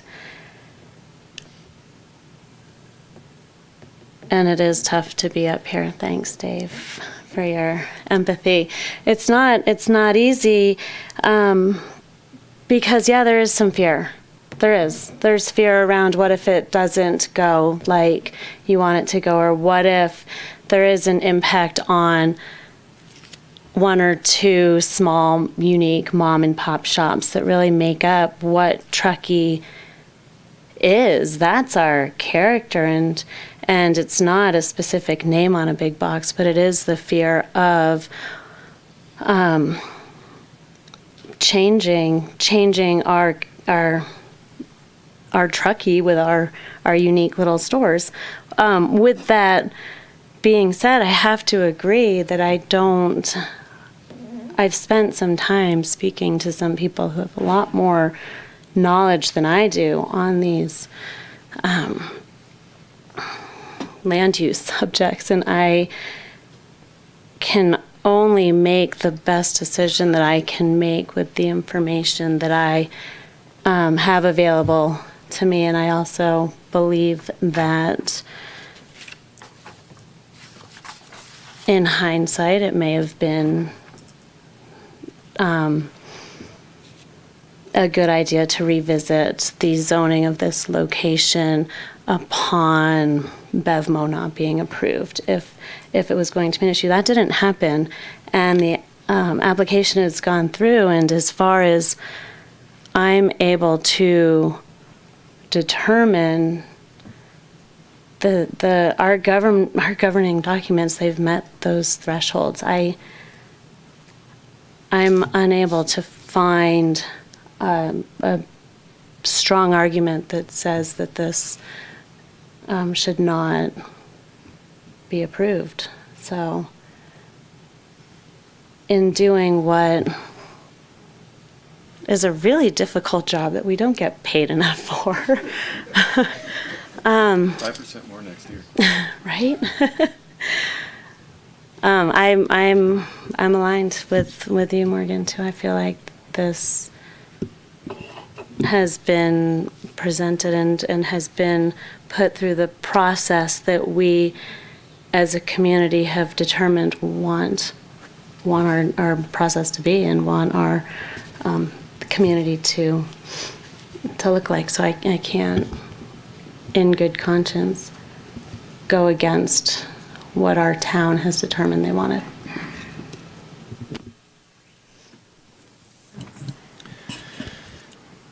I'll try to be somewhere in between. First off, I'd like to address, there's been a number of comments made, not only tonight, but on a number of other projects and issues over the years that we, collectively, the council, are not listening to the public, particularly to the neighborhoods, because every land use project that has ever come to the council is going to impact someone or multiple residents. There's no getting around that. Unless we allow no building whatsoever, there are going to be impacts. I can speak personally on my viewpoint is and has always been that my job, as I see it, is to make decisions based on what the impact is for the town as a whole. Capital T, Truckee. What is good, bad, or otherwise, taking into account that there will be individual impacts that are greater than others. But at the end of the day, we don't represent a particular person, a particular street, a particular neighborhood, where our job is to do the best we can for the town as a whole, and in doing so, that we follow. There's a lot of things that we, as the council, have latitude to do. There's things that we can do. There are things that we cannot do. There are things legally we cannot do. We'll get sued, we will lose, and we'll spend public funds defending that. And in between those, there are things that we should do and things that we should not do. And therein lies the rub, as not everyone is going to agree with what we feel we should or shouldn't do. But in this particular case, I think to Morgan and Jessica's point is there are a very specific set of findings that we would have to be able to essentially say, no, we can't make that finding. And there is nothing in those 6 findings that I can look at any of you with a straight face and say, I cannot find a reasonable reason not to make that finding. Whether I like it or don't like it is irrelevant. It really is. Does it meet all the criteria that the town has is really the basis for our decision making. It's not a popularity contest. which is going to make, again, to Morgan's point, I mean, almost every decision we make is going to make someone unhappy. That's just the nature of the beast. So with that, I mean, there is not enough here, which is not discounting the concerns of the neighbors in the neighborhood, but there is just not enough here for me, as a representative of the town of Truckee as a whole, to find a valid, legally defensible reason to deny the project.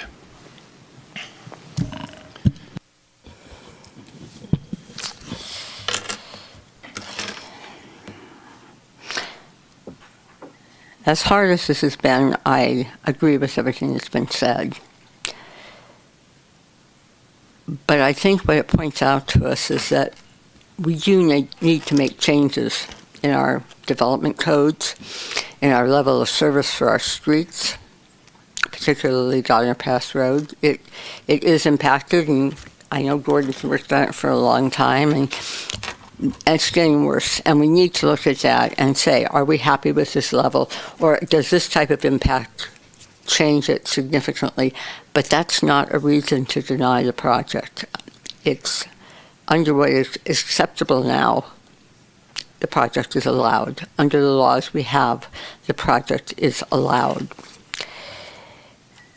So I think what it says to us, and I know we're going to the general plan review, but we need to prioritize some of the things we're looking at, some of the things that are so important to this community, and that's traffic and density and things like that. That needs to come at the forefront of the review and say, if we want to change those, we must change those before another project comes forward to us.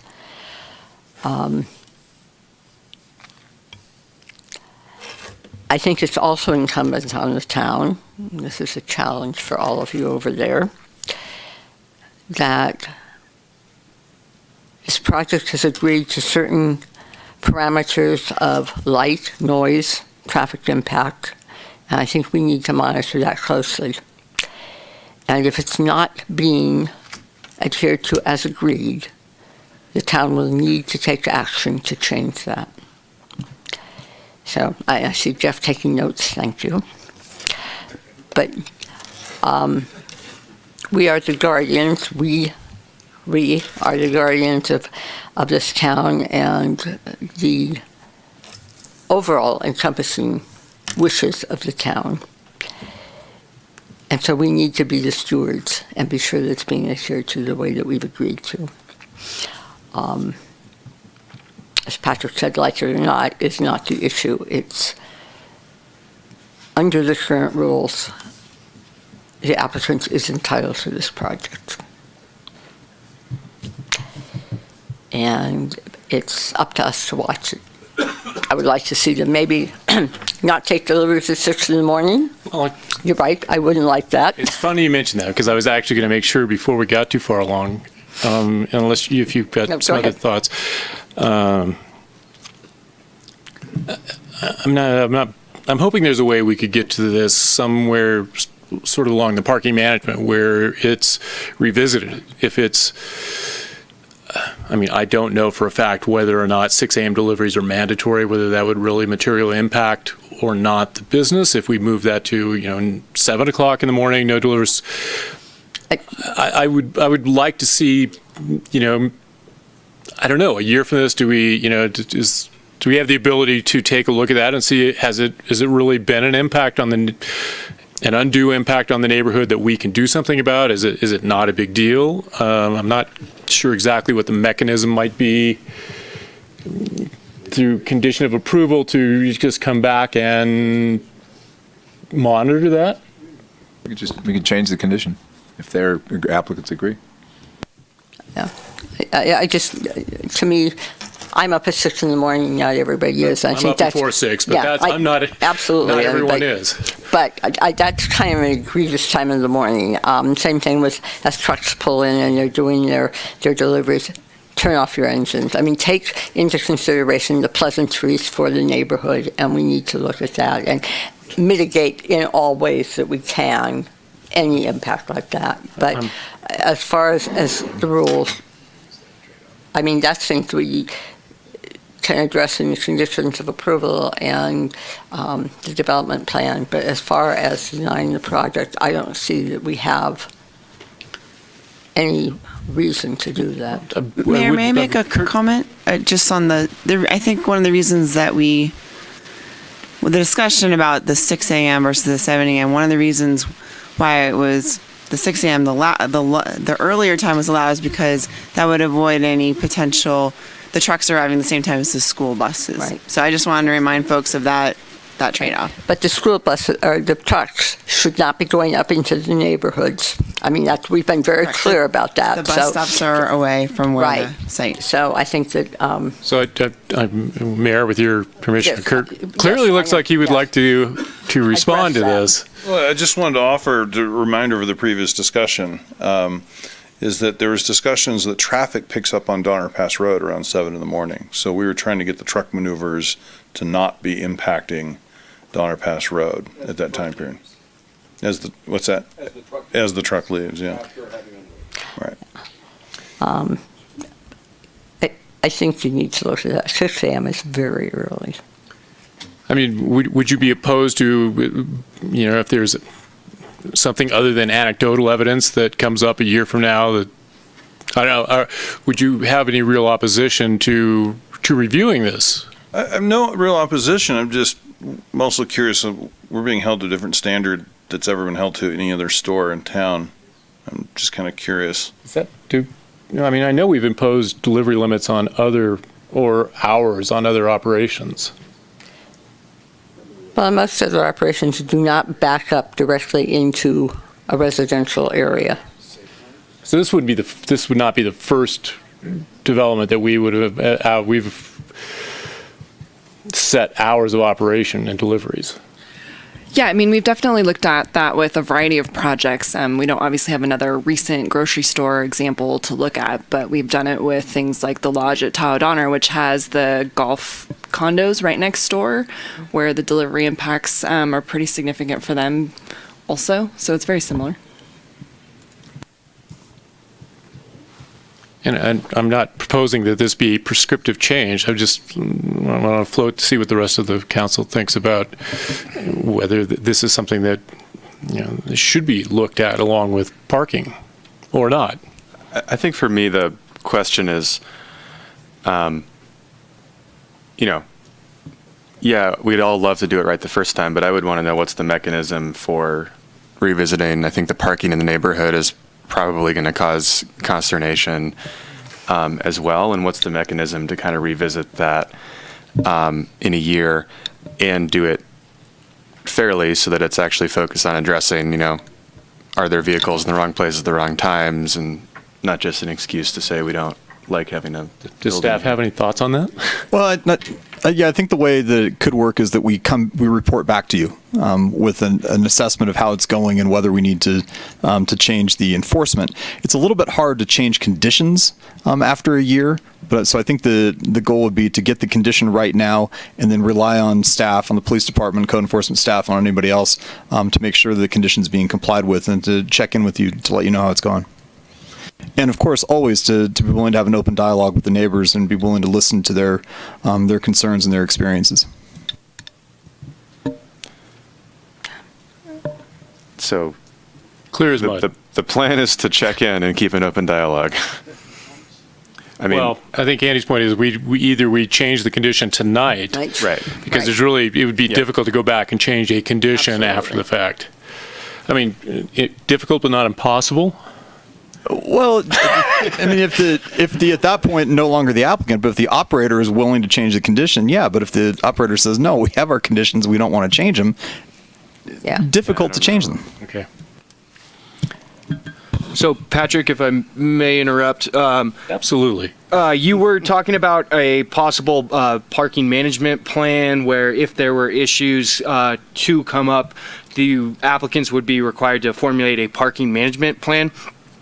This condition was something for council to consider and is not currently present in the resolution. It was an alternative presented during the July 24th hearing, and nothing came about of this discussion. See, I misinterpreted that. I thought we had included that there would in fact be a revisit of the parking. Thank you, Kirk. This was a good thing to consider at this point. So I'm just reading this to refresh myself to see if in fact this is the condition that we would want to add and if we think it's adequate.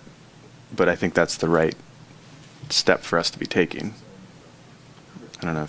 This is only about parking, but council could consider adding things like delivery times.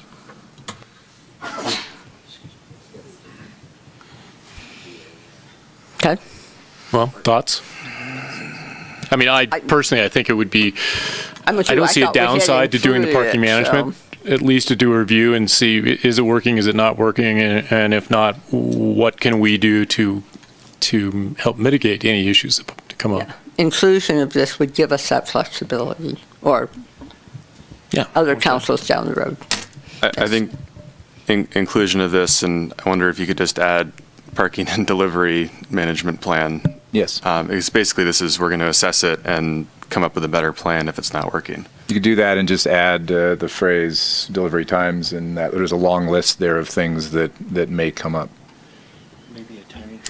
So Andy, if we do that, then we can bring it back and discuss it and change it. That's an option and open to the council if we have specified that at this point. Yes, if you specify it. But would that not be in conflict with, I don't have the list in front of me of isn't it specifically outlined as delivery times in another condition? Yes. Yes, number 37. All right. That's what I had written down here. I don't think it would be in conflict, because what this says is if there are problems, the parking and access or parking and delivery management plan would be invoked. Okay. And if those were verified, they're not just a concern, but a verified concern. So, okay. Yep. So then we'd have to come back and talk about it, and the applicant or operator would have to be involved in that, as well as the neighborhood. Well, the town engineer and the community development director would come back and talk about that. I don't think it's a come back to us for that. But yes, so what I'm hearing is we're going to add and deliveries somewhere in this condition, and we'll add this condition. We don't remove any. Got it. Andy, that's consistent with the spirit of our discussion. I believe that is consistent with the spirit of your discussion. And I know it's getting late, and we still have another meaty subject, but I just wanted to really quickly address level of service, since we're transferring from LOS, level of service, to vehicle miles traveled as our new metric. Moving projects to generate more vehicle miles traveled is not the goal. Our goal is to start minimizing the amount of actual vehicle miles that are traveled. So it's a little change in thinking as to not whether or not how convenient or inconvenient it is, but really in the larger scale of things, are we doing better to minimize greenhouse gases? Question for the General Plan Committee. That will not be me either. As long as we send the message, we want that addressed very early on. Okay, well, with that, I'm just, unless anybody else has anything, I'm going to go out on a limb here and move that we uphold the Planning Commission's decision to deny the appeal, approve the project, adopt Resolution 2018-34 as amended. And the amendment is the parking plan. And delivery. Parking delivery management. Yes. Second. Judy, should we have a voice vote, please? Mayor Wallace-T? Yes. Councilmember Abrams? Yes. Councilmember Goodwin? Aye. Councilmember Flora? Yes. Thank you. Thank you. And if you're leaving us at this point, we still have a very full agenda. Can we ask you to do it quickly and quietly? Okay. Mayor, I'll be really quick, but could we take another quick? Sure. Need to refill the water. Well, note I was the first one back after the last break. We just have to rope the other one down there at the end.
I got NCTC tomorrow morning.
Reconvene. We are moving to item 7.2.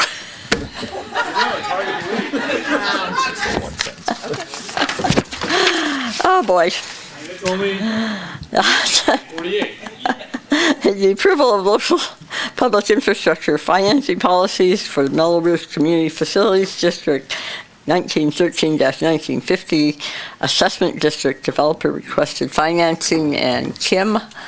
Well, I just said one sentence. In keeping with easy, simple, not complex or controversial items that we have tonight, we're moving on to public financing. Now, Kim will give us a presentation. It's similar to the one you've seen, a little bit shorter because you've seen some of the data, and the recommendation is quite similar, not precisely the same, but very close. Okay. I'll try for that. Yeah. So Jeff stole my line, right? Oh. We moved on to this simple topic of local public infrastructure financing. I do want to take a minute and acknowledge that Dennis McGuire's here to help us out if we have technical questions. You all have met him before. He's with Piper Jaffray. So I appreciate him waiting out that very big decision that you made, and then all of our committee is here as well. That's right. Our folks who have spent a ton of time. Well, between the project applicants and the elders. The senior. You see, the elder representatives. They're never going to speak to me again. So tonight we're going to talk. Here's the talk. What we're going to go through is just a little reintroduction to the background. I think most everyone will be very familiar with this, the process this far, some principles and our criteria, and then we are actually recommending council action this evening. So historical and current policies. So up until now, the town has deliberately not allowed community facilities districts or assessment districts for anything other than operating assessments, primarily used for sidewalk and other maintenance. A good example is in Brickletown, where we've done that. So we don't have any ability to do that for capital right now. We've had developer requests to use this kind of financing for capital, and so we're asking the council to change a policy. There were some CFDs, 2 of them formed within the town back in 2003 and 4, and that, as you're familiar with, is for Grace Crossing and Old Greenwood. So what is it? There's both assessment districts and community facilities districts. They vary slightly in how they operate or are formed. With the assessment district, the primary difference being how the allocations are made between different properties is determined by an assessment engineer, which is somewhat different than how a community facilities district tax allocation is made. What are their potential benefits for the developers? Of course, it spreads the infrastructure costs over potentially 30 years. The costs are paid back either through the future assessments or taxes on those future property owners. They can potentially have more favorable interest rates, and it doesn't show on the developer's balance sheet as debt. For the town, it could be beneficial to us with rising building costs to have lower costs for the infrastructure. It might, at it provides some modest advantage for areas that we'd like to see development or redevelopment. And it could, of course, lead to what we are calling extraordinary public benefits, or having the developer provide things for the community at large that wouldn't otherwise come along with a project. What are some of the drawbacks or risks? Having too much debt outstanding within the community. It's a tax on the community, and having too high of an annual tax could be a less than positive thing, either for the future folks who are taxed, or for our ability to do future financing as a local governmental organization, or our other districts to do future financing. In a recession or a downturn, there might be pressure on those properties and could even result in some defaults.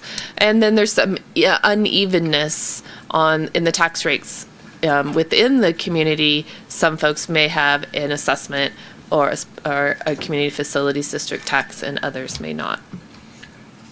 So what have we done so far? We've had a lot of meetings. I believe this is our 5th council meeting on this item, if I'm counting right. Yep. And we had 3, we did convene at the council's suggestion, an interested parties group. There was about 20 of us at each meeting.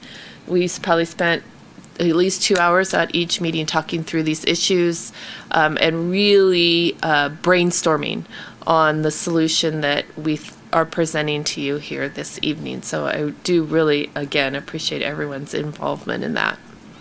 So tonight, as I said, we are recommending approval, and we have, Jeff had originally put some of this illustrations in. I left them in because I thought we might need some lightness as we got through to this evening. Now, everybody needs to read this. Just kidding. This is the summary table from the staff report that really sets out what we were thinking about related to these issues, and then how we set about suggesting the policies that we're asking you to approve tonight in the local goals and policies. So I'm going to look at those now in a little more detail. And this is kind of the meat where I'll spend a few minutes. These you saw in the educational session that we had on October 1st, but I will try to briefly go through them again. The first was ease of administration. So we're proposing that we use a joint powers authority to take us through this process. So essentially the town would join the JPA. I feel like I'm getting feedback. Do I sound feedbacky? We get a little hum occasionally. Thank you. Thank you. Says it's okay now. Okay, You guys thank are the you. best. So we would use an outside JPA is the bottom line, to do all the administration, to deal with the issues, to do the tax billings, etc. And that would take a great deal of administration off, or keep it away from the town. We take a very cautious approach. One of the ways to do that is we're suggesting that you approve this with a date certain to end, unless the council at that time takes affirmative action to renew the ability to do capital infrastructure financing, and we're suggesting 3 years. That the council has maximum discretion on a case-by-case basis as each development project applies to use this type of financing. The council would get to decide an up or down on that. We would like to minimize long-term financial risk to the town. So we have come up with a formula whereby we are looking at the total overlapping in debt in town, suggesting that the maximum amount we would like to see that is to be 3%, and that we would make available for infrastructure financing half of the delta, the difference between 3% and what's currently outstanding. So right now, that would give us about $28 million in today's circumstances that we would potentially allow for infrastructure financing. And that would change on an annual basis. Don't overburden any future properties. So we're suggesting a maximum projected tax rate on a property as we're doing these projects, and the financing of 1.8%. The legal limit in California is 2%. We're suggesting something slightly less than that. And as Dennis explained to us in one of the council meetings, that is projected at the time of the creation and the formation of the district, and it could go up or down based on changes in assessed valuation. But that is the total, not in addition to the current. That is the total, yes. Yes, so if you figure right now, many properties are right at about 1.1%. Let's see, clear quantifiable eligibility criteria. We want to give clear directions or clear criteria to the potential projects and allow council to have clear criteria upon which to make your decisions. And so we've tried to set that out. This is probably one of our more controversial sections.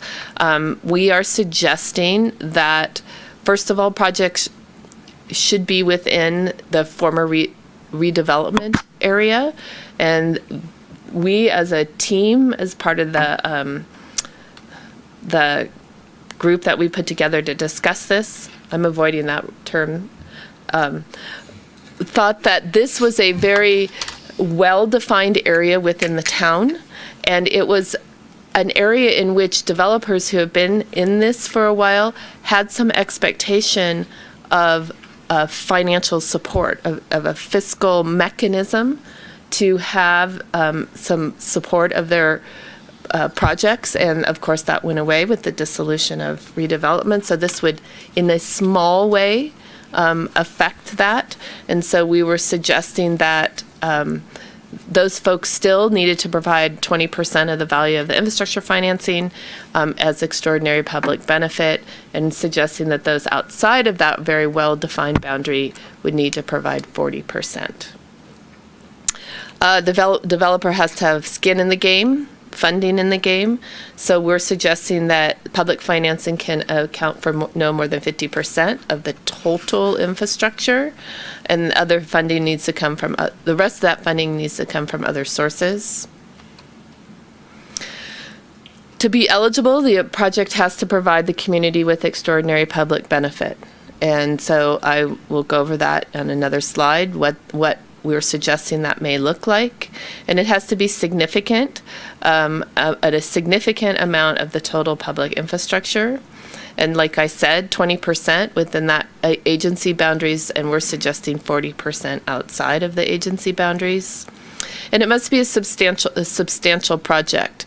So we settled upon a $20 million total value project. So we're suggesting that this capital infrastructure financing would only be considered for larger projects, not an individual small retail outlet, et cetera. So the $20 million, while somewhat arbitrary, we think sets that kind of minimum. So those were the principles and the criteria, and this is very similar to what we talked through in your last meeting. Talking about extraordinary benefit, I know it was the cow and the dolphin. Like I said, it was going to be late at night.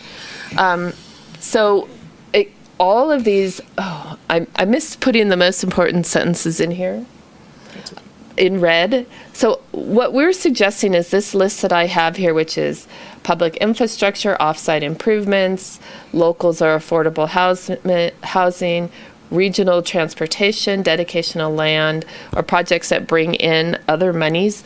This is all things that would not and are not required for the project's approval. So over and above items that are required for project approval. Would be considered extraordinary public benefit. And in the local goals and policies and in the staff report, we talk specifically about things that would not be considered extraordinary benefit. So what are our next steps? This is really fast. I'm doing it fast. We're recommending that you adopt Resolution 2018-33, updating the town's local goals and policies to include capital infrastructure financing. If you choose to do that, then we would, as staff, need to design a process to respond to the applications to use this type of financing, and we'd also need to choose and contract with a JPA to facilitate the future formations of assessment districts or CFDs. So that's where we're at. Thank you. Questions? I think I've had a chance to ask all mine already. Yeah. Okay, we will open this to public comment unless our statespeople, I left out the word, would like to make a statement.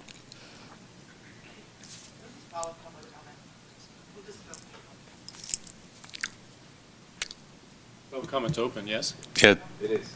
Come on, public comment is it's open, so please join us.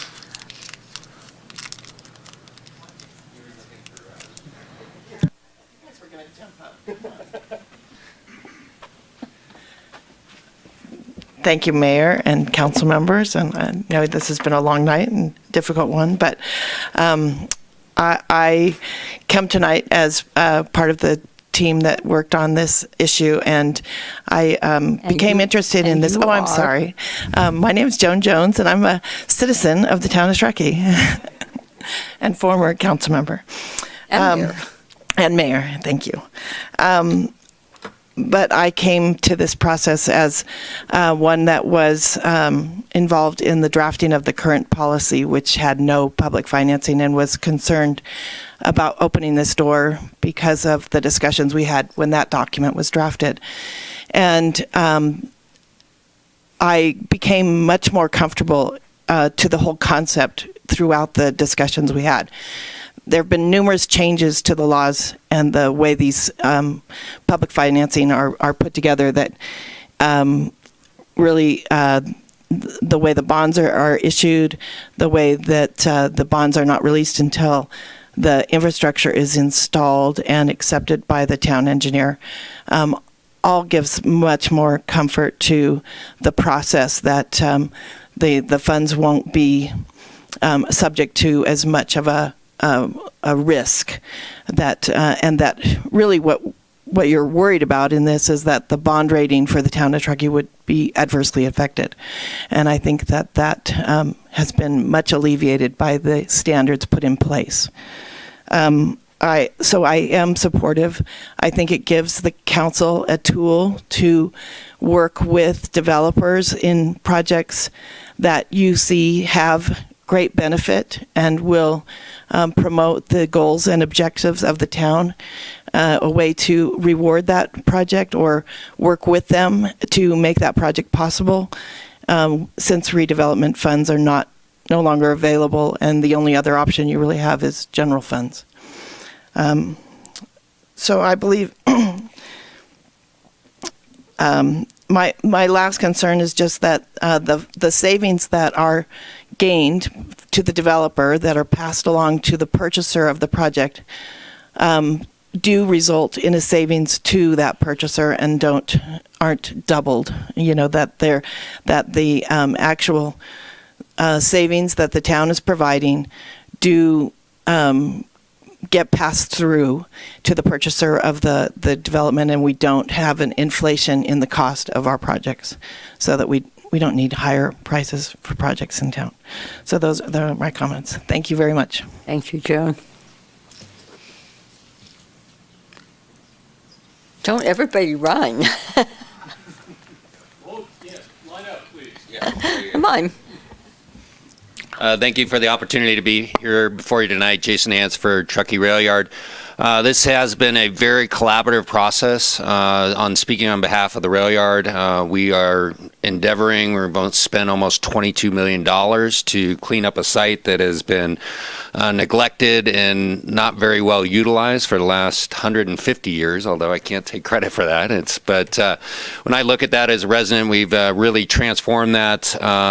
That comes at a high cost of kind of improving that land from its native state. There's been extensive environmental remediation that's happened there, cultural resource monitoring, relocating Union Pacific, not to mention all the entitlements as well. This is an important component of doing that, and I think when we looked as a group to kind of the past incidents at Grace Crossing or Old Greenwood, there have been a lot of checks and balances that have been implemented to prevent that, and I think you're seeing this as a classic example of We've gone out, sought out private capital, been able to implement that, and then this would be a means to actually do reimbursement back to do that. We look at what's happening in California and throughout the country actually with cost of construction.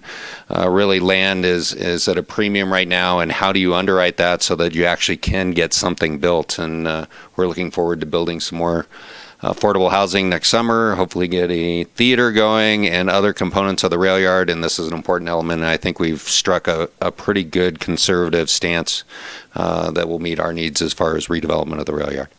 Thank you. Thank you, Jason. Looks like the end of public comment. Really? I think it's his first time here. He doesn't. Yeah, he doesn't get it. It's all right.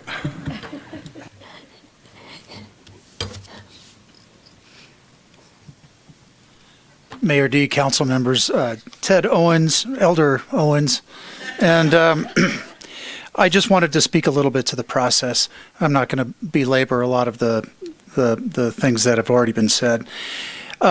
First off, the issue of overlapping debt that Kim spoke of was very important, as the hospital is a special district, other special districts, so it's community debt overall. So I think that I was very satisfied that the approach is limiting and not jeopardizing the bonding capabilities of other special districts that exist in the town limits. I think that the developer input in the process was invaluable. In our early meetings, we learned a great deal from them and from the people that they brought to the table to discuss the intricacies of finance as it exists today, which is very different than it existed even 10 years ago. Challenges that they face, that was very valuable. But also what was valuable was the work that we did with your staff, the past council members and myself and Councilmember Flora to have a pure policy discussion that didn't consider any known project, not a project today, not an expected project for tomorrow. What would a pure policy conclusion look like? And that was an exercise that we went through. I found it very satisfying. I know that we all did. We learned a great deal, and I believe that we landed ultimately at the recommendation today at a very good place. We did go through all of that at your workshop meeting early October. So I would just like to thank staff. Thank you for calling attention to the matter and have it examined in the manner in which you did. And certainly thank you to the developers that participated and helped educate us as we went through that process. Support the recommendation as presented. Thank you. Thank you, Ted.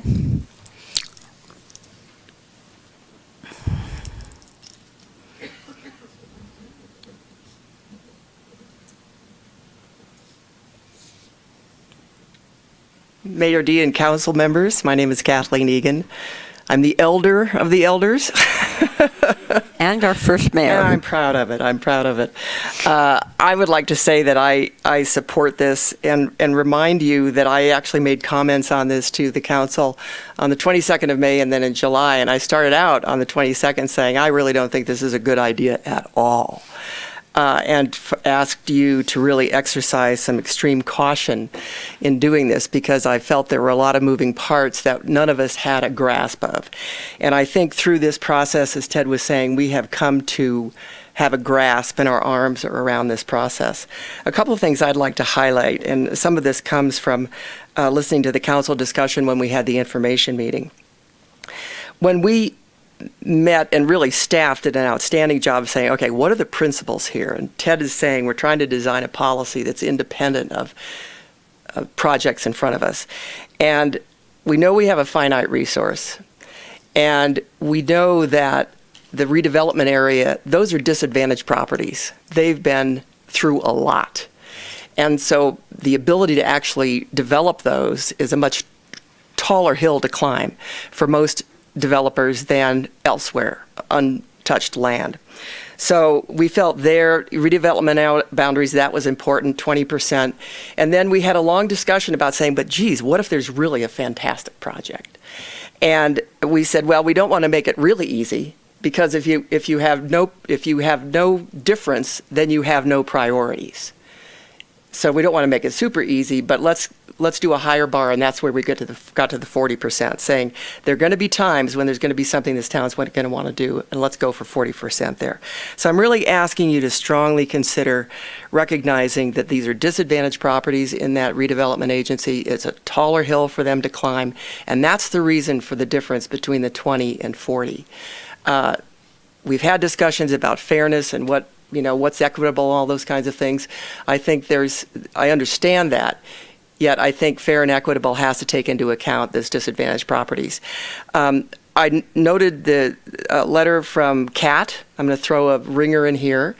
And they suggested maybe you really ought to want to look at residential projects, and they brought up some ideas of how that might be done. I can see some benefits there. I can see some real risks there without some considered thought, especially with regard to the affordable housing piece. My recommendation there would be to accept those comments with regard to housing. Go ahead with this proposal here, and then recognize that you're going to have the ability to amend this when you have the opportunity to get your arms around that particular piece. I thought it was an excellent, very thought-provoking comment by Kat, yet I think it's probably a good idea to get rolling on this now and then spend the time to let help staff talking with the developers, with the elders, and get our arms around how that might be done, especially with the general plan update starting right now and the housing piece starting post-haste. So that's my recommendation. Thank you for your consideration. Thank you, Kathleen. Just clarity for those at home watching. The letter from Kat came in very late in the hour today, and we really have not had a chance to dig into that. And I think that's why Kathleen is recommending that we move ahead with this piece and then go back at some point and consider their recommendations rather than hold this up. Any other public comment?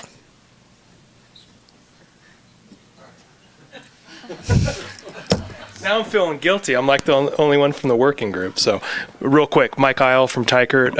I just wanted to thank staff and the working group for, navigating a really complex issue. I know it's taken some time, but we've come a long ways. We're supportive of where this is at. I think, like I said in our testimony at the last council meeting, I think we've got this mostly right. It's in a great place to start and really take it from here. So appreciate your time and your help, and thank you. Mike.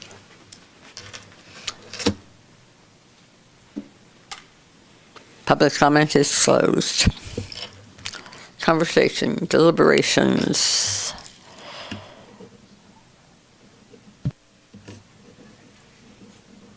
Don't all speak at once. You want to share? Come on. Jessica? I feel like we've discussed this quite a bit, and I'm confident in really having a solid understanding now, as opposed to when we first started the conversation, in really what our benefits are and how financing is changing. And so I think that this is wonderful, and I really appreciate the assistance of the esteemed, what was the word you used? The elder statesman. The statesman. 60. So that's all I really have to say, is I'm aligned with all of this. Morgan. Thank you, everyone, for your help. I think I want to commend a really good process here. Thank you, Ted. Thank you, Joan. Thank you, Kathleen. I will be surprised if you ever want to help the town out with anything again after the abuse that you're receiving for your efforts.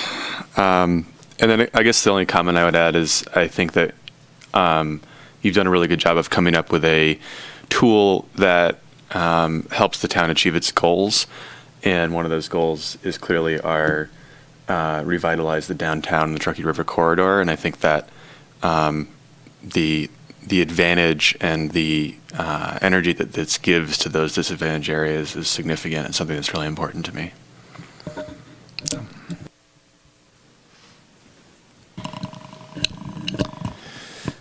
Cass, shocking, but I think we're going to have to agree to disagree, at least as it pertains to boundaries. So I'm fine with everything in here. And I've not only have I put in a fair amount of time into this, but especially since our last meeting, I've really put a lot of thought into this. And again,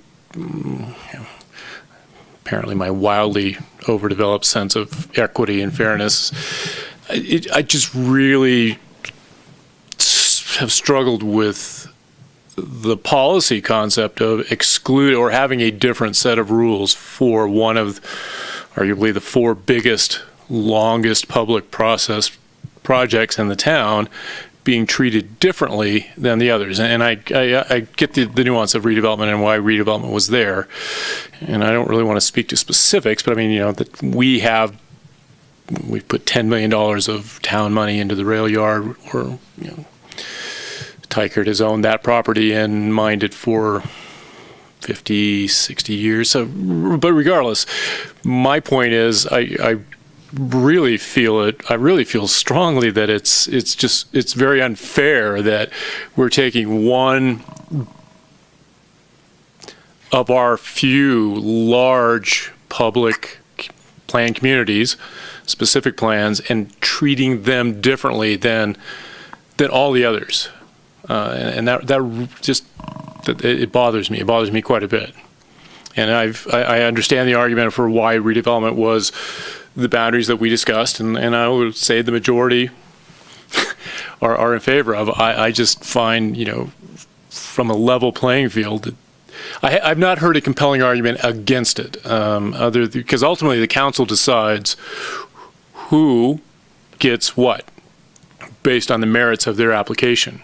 So, again, if the incoming council wants to weight that decision-making as to, does one project have more merit than another one as to what percentage of the available funds are there, that's a different discussion. But I just think it's just unfair, in my view, to hold one of our planned communities to a different standard or a higher bar than the others. I'll leave it at that. Well, I kind of am in between. I understand confiding the premier benefits, I guess, to the redevelopment community, but I think a 100% difference is excessive. And to go from 20% to 40%, I think, is onerous, and might be more willing to look at 30% for those outside of redevelopment. But I think that when you really look at the projects and the scope of what is needed to bring projects in the redevelopment area up to snuff, just the sheer cost of infrastructure in the planned communities in the redevelopment areas is so far above the developments outside of redevelopment because of the conditions of the land and what they're dealing with and the improvements they're going to have to make, and not to get into specific dollars or cents or projects, but those in the, what you want to call them, disadvantaged areas or whatever, really are taking on a much larger financial burden.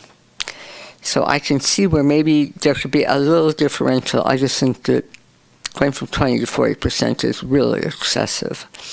And we ask that we look at maybe bringing that percentage down.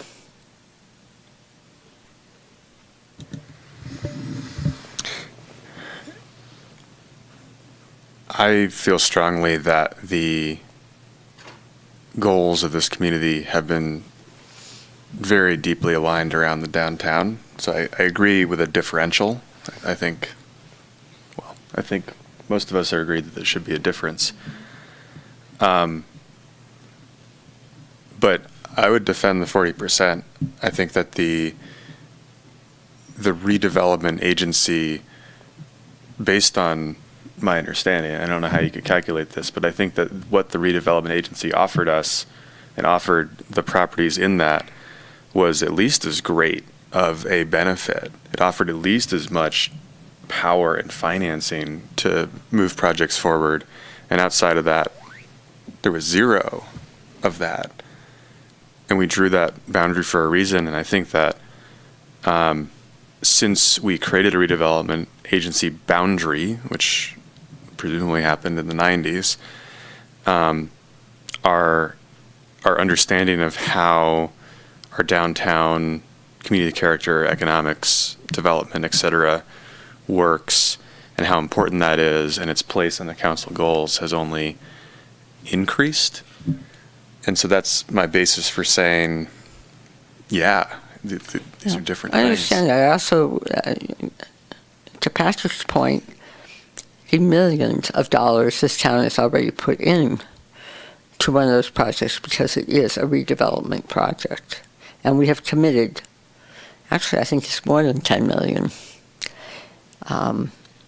So that's a bonus over and above already over what we're offering in public financing. Oh, I was not going to say anything else since I already said my 2 cents, but I'll add another penny into the conversation. That we're not reinventing redevelopment.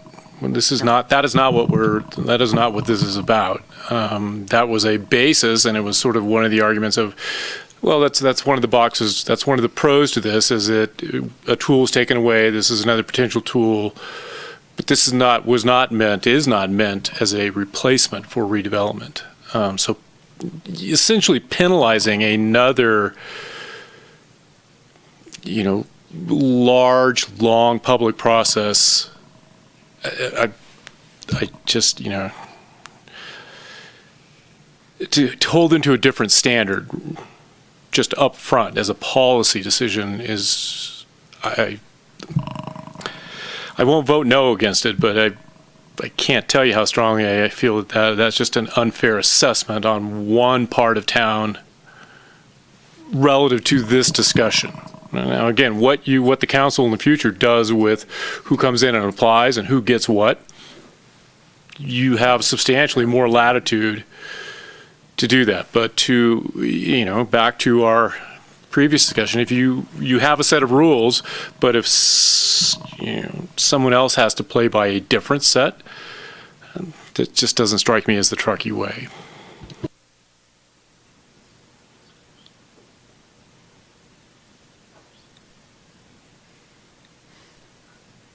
Jessica?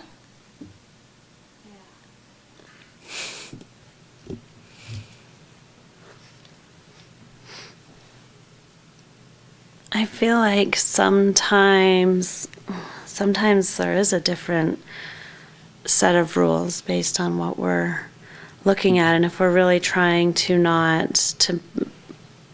add policy without looking at specific projects, then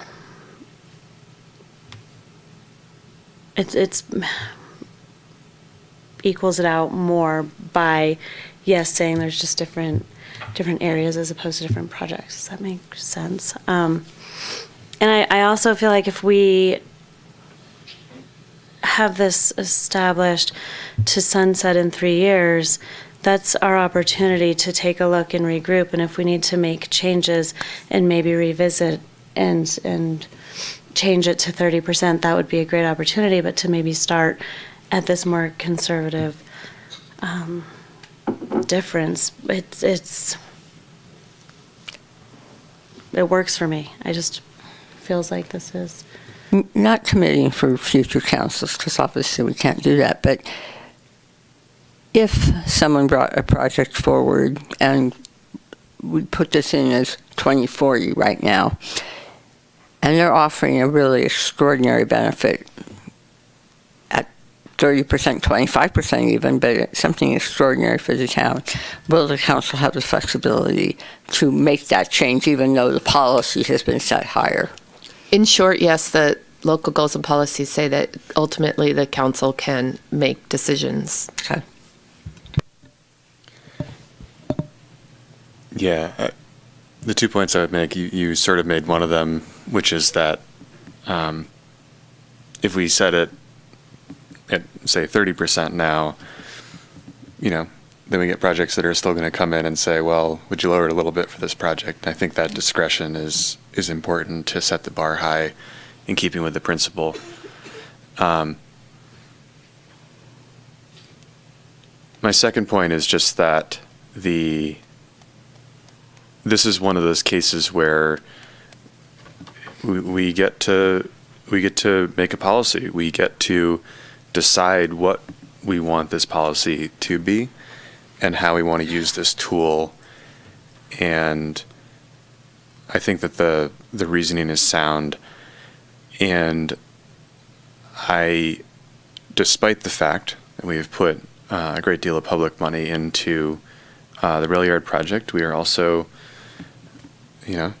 having public comments about how we're having to, about the impacts of cutting costs on such things as the artist lofts and how people feel about that. And so the notion that that these projects are somehow no longer, that they've sort of gotten enough or gotten a fair public benefit, I think it remains to be seen. I think there's a lot more work to do. And I think this is a tool that will help us do that.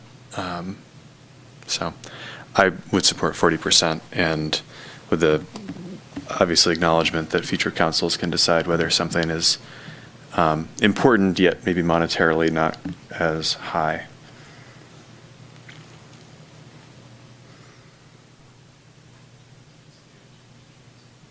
I said my 3 cents. Oh, yeah. Would someone like to make a motion? I would move that we adopt Resolution 2018-33, updating the town's local goals and policies to include capital, infrastructure, financing, and design a process to respond on a case-by-case basis to individual development projects.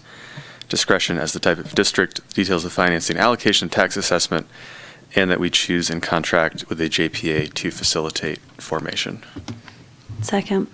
All in favor? Aye. Aye. Any Grudging. opposed? Huh? Aye with comment. Passes unanimously. All right, David gets to come back at 10:30. Poor David. Yeah, David gets to come back. I think we're losing our whole audience now. Thank you. Lisa's still here. Okay. Item 7.3 is a public hearing on the MacGyver Dairy Public Use and Wetland Restoration Project. And I believe Danielle is going to start, and then we will have another presentation. And thank you to our elder statesmen.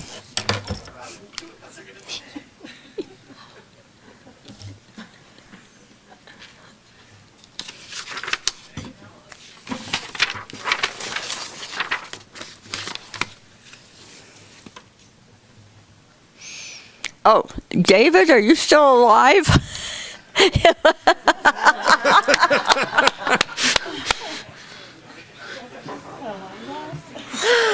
Oh, dear. I believe Councilmember Tierman had about 4 cups of the coffee in the police department, so he should be ready to go. All night. He's ready to go. You can drive this one. Did you have a good nap? Not quite. Yeah. Good evening, Council. I'll go ahead and start. And Nick does apologize for not being able to make it tonight. He unfortunately got sick. So I'm going to be your stand-in for this. He was able to get most of the presentation done, so my remaining job was to compile it all, so hopefully we'll make this work. But you do have 3 separate actions for consideration tonight. And I just made a very simple graphic for that because that's how my mind works, where we're going to be talking about the wetland restoration for the MacGyver site. And that is something we're asking for you to take action on. So that would be both for the land use permits and then also for the environmental document, the initial study mitigated negative declaration. And then two aspects that we're looking for direction on. One is more about the finalizing the conceptual site plan, and then also on a new topic that came up, which is land acquisition for a parcel that's adjacent to the west of the MacGyver site. We do have wrapped into this presentation 2 other speakers, so I will act as the facilitator for that. And first we'll talk about the wetland restoration project, and we have Lisa Wallace here as part of our partnership. Good evening, everyone. Congratulations for getting this far. I think hopefully this topic will at least be a little more cheerful, maybe easier. Even though I don't have John, Paul, George, and Ringo, or the Care Bears, we do have a pika and bluebirds, so will help us out. I'm just going to give a very quick overview of the meadow or wetland restoration at MacGyver Dairy. And I wanted to start off by saying thank you to the town for being a tremendous partner with the Watershed Council on the habitat or wetland restoration part of the project. And also thank you to the town and for providing some matching funds, and as well as to these other funders for the project, for the restoration project.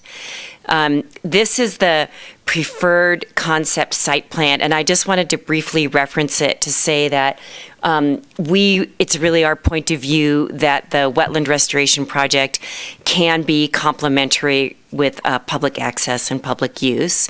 And the next slide shows in a little bit more detail the footprint of the areas where we are proposing to do the wetland restoration.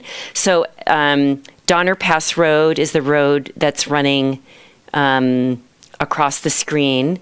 And you can see the businesses that are on the north side of Donner Pass Road and the project area on the south side. Towards the west, the green area that's outlined is not formally in the project area, but the other areas that are blue comprise what's designated right now as a wetland area. We'll be working in that area, and then the project will actually expand what becomes functional wetland and functional meadow. And on the next slide, we're talking a little bit about the history of damage and degradation on the site. It's both historic and modern. In the historic arena, there was extensive logging and grazing, and then in the modern era, Donner Pass Road coming in, the developments to the north and to the west of the site, along with I-80, have triggered a lot of degradation on the site. The waterway, the creek, it's an unnamed little creek, has actually been realigned. The pond at the western end is a stormwater detention site, and there's a lot of fill throughout the whole site. So the combination of all those things have degraded the wetlands that are there, put them at risk in the future if we don't address that. And then surprisingly, because there's so much infrastructure between the meadow and the Truckee River, it's a little hard to understand that the waterway's connected. But when the water leaves the site, it's in a culvert, and the culvert goes underneath all the various infrastructure and discharges directly into the Truckee River. And it's not really source pollution, that would be overstating it, but it's sending tremendous amounts of sediment and all the chemicals and constituents that hang onto the sediment also into the Truckee River. So we want to address that by restoring and protecting this 4 acres of meadow. We'll be doing, we're proposing to do some grading in the meadow to remove the fill and give better access to the wetland soils that are there, revegetate. There are also a couple of spots where we'll put in what we call sometimes analog beaver dams. I don't necessarily like to talk about beavers on this site. It won't attract beavers. So if you were to look at our plans, you would see that they're called woody debris jams, and they're naturalistic looking elements that help spread the water out from the creek channels across the meadow surface. Reducing those tons of sedimentation going to the Truckee River. And the site, the site is very valued in the community for the meadow itself. And we really wanted to make sure that we're implementing the restoration project in a way that honors that stewardship and ownership that people have in the community. There are historic buildings on the site, and we've worked with the design team, with the town, with the Historic Society to make sure that the way the restoration project is constructed actually shifts water away from the foundation of the buildings to help protect their life a little bit longer. And is that my timeline? So if CEQA is approved, CEQA is about halfway down as a milestone. If it's approved this evening, we'll be a month ahead of schedule, so fingers crossed for that. And we move into then obtaining permits. We do have funding for construction, so the idea would be that the project is implemented next year, later in the year when the flows that are there are a little bit more dried up. And then we would continue post-project monitoring for a couple of years after that. And Nick Martin can't be here this evening. Danielle's filling in. Matt Freitas, who works for the Watershed Council, also can't be here this evening, so I'm filling in. But you can, of course, in the future, contact any of the four of us if you have questions.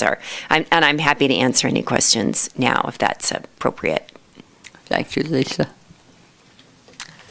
Right. Speed is of the essence. Well, and that's it. So we're just going to roll through these three topics, and then figured we would do the questions and public comment at the end of it so that that's all kind of wrapped together. So now we're on to Ben from Calendar and Associates. Great, thank you. I also appreciate being here. I'm going to move right quickly through our presentation. We were to focus on the public access. It's great to be part of it when we were working with the watershed folks to see how do we deal with the public access with the restoration work that's going on. Next slide.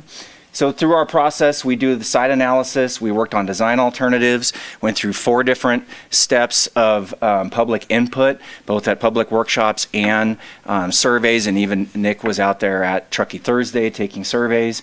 We refine and finalize the site plan, and that's what we're here tonight to present is that plan. Next slide. This is that shot that captures that meadow that's so beloved, as was just talked about. It's interesting, we came late in the year, and you can see when people are still sledding, it's really impacting the meadow a lot. And that's what we heard from a lot of folks that were involved in it. And we had a lot of great staff, a lot of great people that showed up at the community. They said they know this is an important sled hill, but they also value this meadow, and what can we do to protect that and protect that work that's going to happen. Next slide. That's the pond at the top. Next slide. There's a close-up of that hill. You can see where they're tramping back and forth. Staff has done a great job trying to keep it clean, putting up trash enclosures and things to try to help it, but a longer-term solution was definitely needed. Next slide, please. The buildings that were talked about and the tremendous opportunities of the spaces around it, but also that history that we want to protect and to educate the public on and have access out to behind there. Next slide. The crossing, the safety of the crossing back and forth, people using the businesses across the way, that it was affecting the businesses and their concerns of that, and restrooms over there, adequate parking along the road. Next slide. So we wrap that up into what we call this opportunities and constraints map, and it's the same plan view where north is up and along Donner Pass Road, where the blue we're needing to stay out of that zone where all that restoration work is. One of the big things we looked at is, can we move the sledding further down to the east side of the site? And it is very feasible to do that, and actually as the slope gets a little softer down on the end, we can do different levels of sledding down on that end. So there is the opportunity to do that and to focus that away so they're not sledding out into that meadow. And then the purple areas represent areas that are more conducive to do some passive recreation back there, picnicking and things behind the buildings. And then the yellow would be good potential places to do crossing. And staff was great to work with. They were always really quick to get on it for us, help us out to figure out the best ways to do this, even at this early stage, so that if it progresses to detailed plans later on, we have a lot of great input already into these plans. Next slide, please. So this is the final plan for discussion tonight and to take your comments on, answer questions on. It really reflects similar to the opportunities constraints plan you just saw.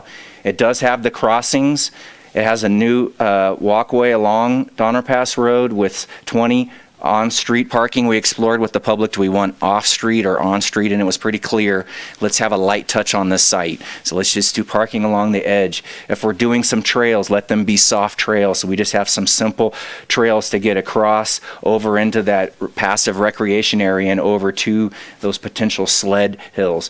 How do we motivate folks to stop using the existing sled hills? So we're proposing a tall split rail fence along the bottom edge, like you've seen at some ski resorts at the top and the boundaries, and then revegetating the existing sled runs, maybe even some boulders and things. Try to encourage folks to stay at this end.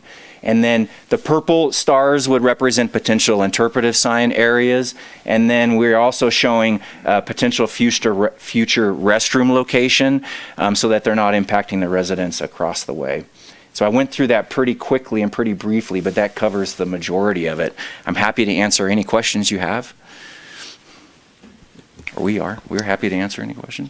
Let me just add 2 quick points there on the use. One is the plan that you just saw, the preferred plan, is very similar to the low impact concept or the lowest development concept that you gave us direction on, council gave us direction on in the last, when we had that workshop. And then secondly, it's important to point out that this is not a project that currently is funded. The wetland restoration is, we don't have a grant or anything yet for this public component. We would have to build that into the budget or the CIP in the future. So that's something to be thinking about. But right now, there's no currently funded budget for it. That is one of the questions that we have for you tonight, too, about what do you want to do for next steps with this.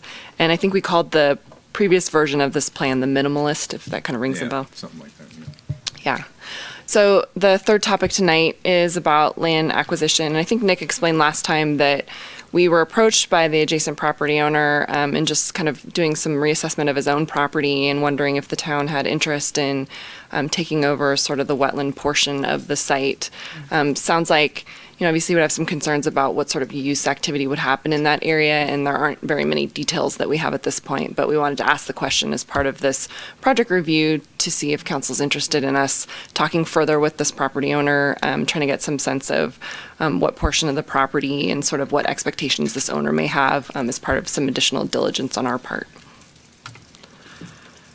But it's important to note that anything that might happen there is not part of the project from a CEQA point of view.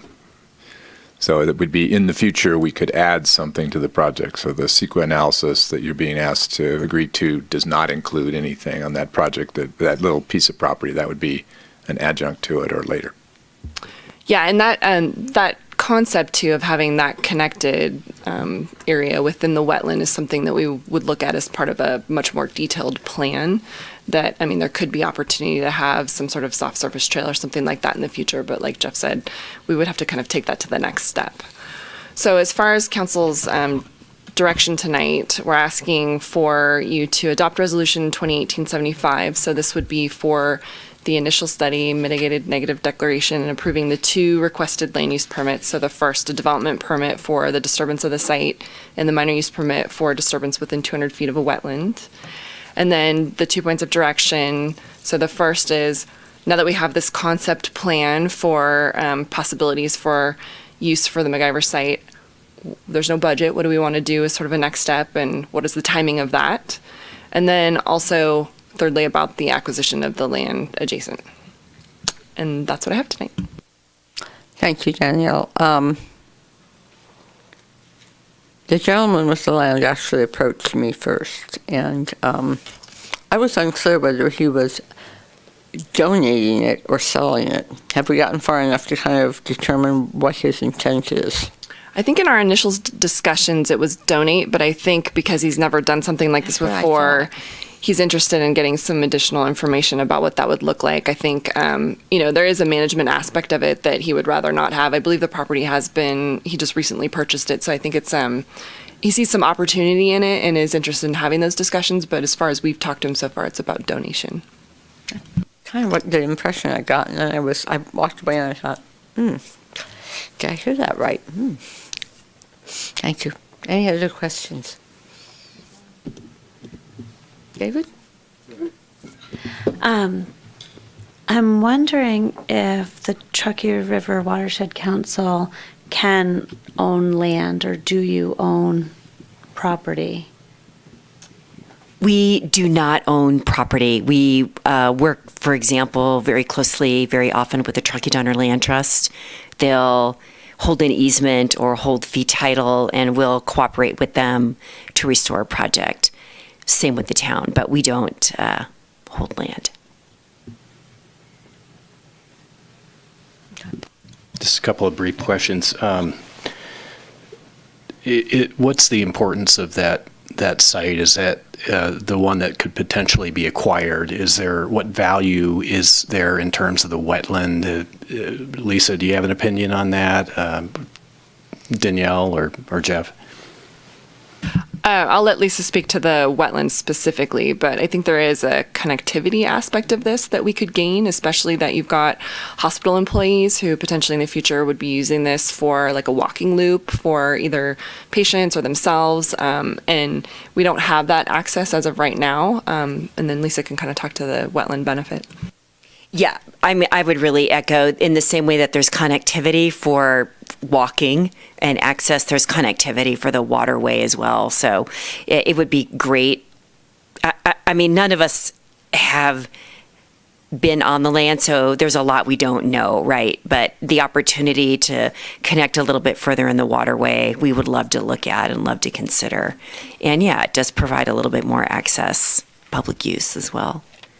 Do you have any? Yeah. To add to it, so it was ranked high on folks that we talked to have a connecting loop, but the problem was there was no room to go behind that pond, and we didn't want to cut across through that meadow. So that would allow us to fulfill that need that we heard from everybody, to be able to connect around the back end of that spot. Okay. It looks to be challenging because it's bounded on three sides by development. So, but it sounds like there could be benefit there, and especially if the price is right. But yeah, exactly. And then last question, any sense of cost at this point, rough cost estimate for implementing the plan, the plan that we viewed? You know, we haven't gone to that level of effort. I think there are some options within costs that we could look at, from something that's smaller to signs to things that are more expensive, such as the parking or the boardwalk options. We did put in the budget for fiscal year 1920, $100,000 is just a rough estimate. But really, if council's interested in us taking that further, we'd like your direction before we kind of put it out to a more formalized concept for bidding. Just because right now, with no budget, it feels uncomfortable to do that. I think that concept of the restroom or no restroom, and if there's any use at all actually in the historic buildings, that will be a big determinant. We haven't really looked very closely at that.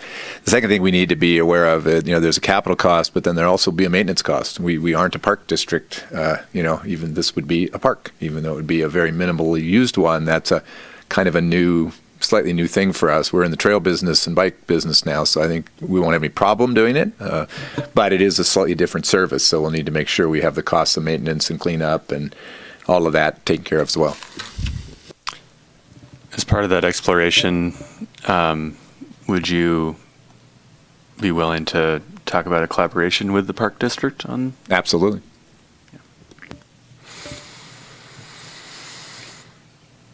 Also, we might want to be aware that on the site adjacent to the west, where the sheriff's office and the county district office is currently being cleared. I drove by yesterday and there was a bulldozer out clearing both sides. I was very surprised. Both sides of where the cardboard dumpster are. Yeah, I saw that too. Yeah. So we might want to check into what's going on there before we have further conversation with the landowner of the little piece. He did mention that there's some water on that site, and I would guess it's feedback from the pond and things, and that may be why it's kind of iffy to him. But we should figure out what's going on the county land next to it. Okay, any other questions? We will open this for public comment. Seeing no public comment, let's close public comment. Deliberations, recommendations, motion. I'm just going to say I think this is a very worthy project and worthy of our support. A tremendous amount of work has gone into it. I think the design is both an art and science, what went into that. And yeah, I think the irony is, CEQA is there to study impacts. And in this case, this is really a giant mitigation, right? Yeah. So we're approving a CEQA process that is actually greatly improving what's there. So I'd recommend it unless there's other further comment. Judy, was it 5 years ago that I started cleaning up on MacGyver? It was for the 20th anniversary. Yeah, it was for the 2150. Yeah. We went in and took out about 30 bags of garbage and worked on building restoration. When we went into the buildings, we were stunned. Kids had broken in. They were having fires in the buildings and using them fairly liberally. And we started talking back then about what the town needed to do to improve that site. So it's nice to see this coming forward finally. I can go back a little further when Kat painted those buildings and built that split rail fence, of which probably shouldn't admit this in front of the town attorney, but I drove the town backhoe and dug all those holes for every one of those posts. And Kat again painted the buildings for the 20th anniversary. I'm sure that was okay somehow. Sounds great. See? I helped What he clean didn't up. know didn't hurt him. The town manager was there supervising. Yeah, I know. I would just I helped clean up broken sleds once. Huh? I helped clean up broken sleds Yeah. once. Every year. I concur with everything David said, and I'd actually probably even go a little further, that even though I won't be here to make the final decisions on the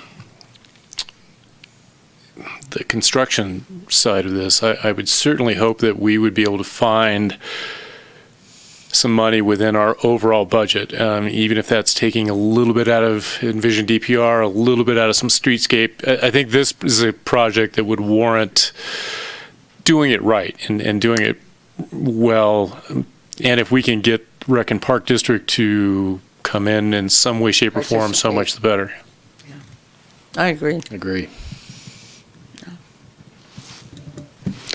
So with that, Yes. It's your big moment.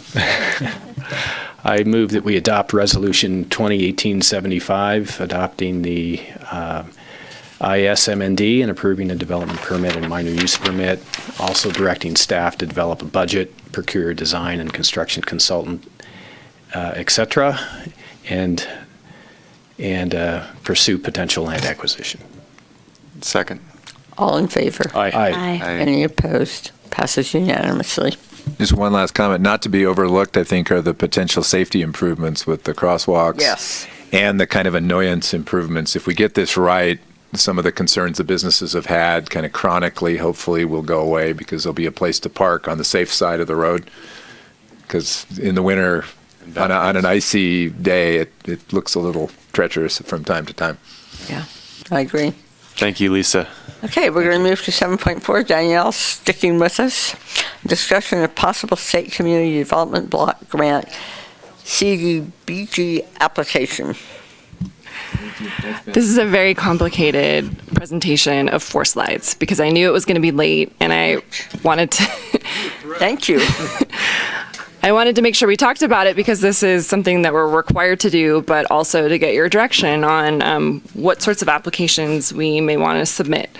So just a little bit of background, Joanne helps us put together a lot of our applications for grants, and the community development block grant programs are one of the ones that she helps us with, and we've been very successful in getting funding.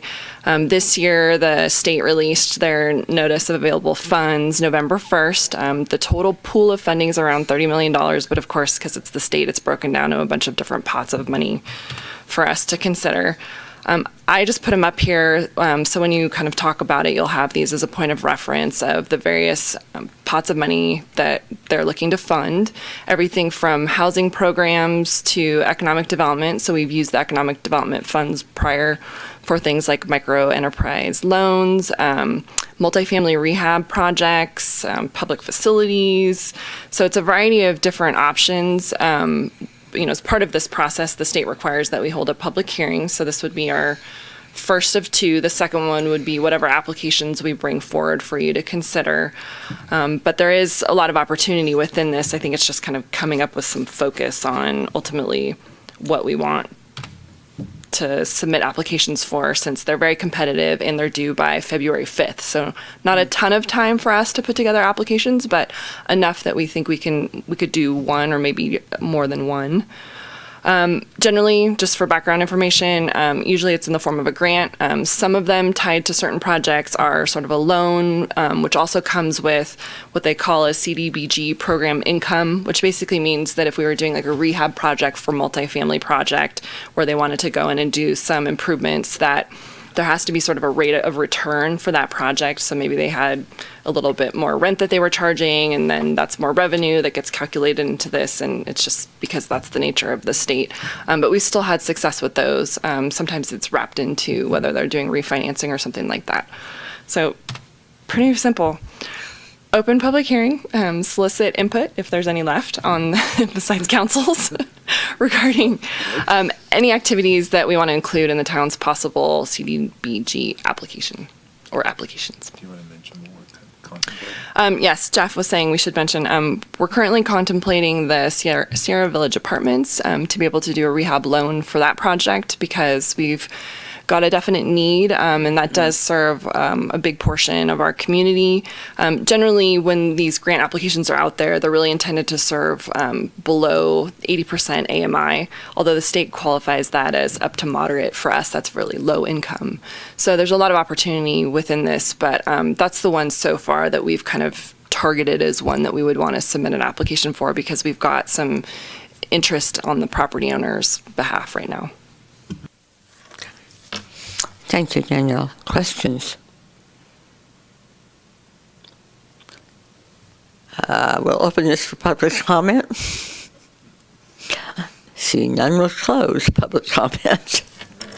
And I'll go back to this slide because I think it's helpful just in grouping. And if you have specific questions, I can probably pull up or ideas, yeah. I can get into more detail about what is encompassed within those also. So you said we probably have time to apply for one of these, maybe two. I would say because we're heavily into the general plan update process, we're pushing through a couple of really significant workshops, that one for sure, two, maybe if there was something really pressing that the council thought we should shoot for, then yeah, we'll put in an effort. Any favorites on your list? All of the above. I mean, definitely we want to do the Sierra Village Apartments. We hadn't thought about much beyond that, but I think council's definitely had interest in looking at the housing programs. Mm-hmm. And although I put on here, there's $1 million for kind of housing programs in general, which can cover some rehab work and some new projects. There's also a set aside within that of about $3 million for property acquisition, which is kind of unusual. So maybe we could look at that just to see what the parameters are for it. Most of these applications have some town contribution, about 5% kind of matching funds. So that would be something to consider. But I think that there could be opportunity if there's interest in doing housing, that maybe there's a site or something out there that would benefit by the town owning it or something like that, or any kind of other housing specific program. I would say we haven't had as much success with the economic development programs, although that we have done those. It seems like the community need right now is really more focused on housing. And 5% is very inexpensive money. Mm-hmm. Morgan? Yeah, I would just say I like the direction of the multifamily rehab and other housing opportunities. I also think that there's a level of granularity here that I would really put a lot of trust in staff's view as to what we should do. I mean, we could kind of pontificate about benefits in all these, and I think there's real ones in all these, but I don't want to be too restrictive. And it's hard to imagine us being surprised and having you come back with something and us say, where'd that come from? Well, and we really rely on Joanne's expert advice as well. She knows Truckee, inside and out, and she really has a good sense for what's available and how you can, and what the probabilities are to get it. Yeah, I think where we compete well is very important. Yeah, and she'll provide us some advice on what will have the best opportunity for us to have a competitive application. So we also rely on her pretty heavily. But I think, just based on our discussion, it seems like things that are revolving around housing would be sort of where our first point of focus would be, and then we'll look at what makes us most competitive. Would the plan be to bring this back once you sort of sorted this out and have come to some conclusions? We can do that, or we can bring back to you the actual applications, because that is a requirement that we do that. Usually when we bring that back to you, we kind of talk about what we ruled out and why we selected the ones that we were putting in the applications for. That sounds reasonable, yeah. And for a local match, you would need to approve that. Right. So that would be Right. the formal approval to approve a local match and for us to submit. Okay. All right. Sounds good.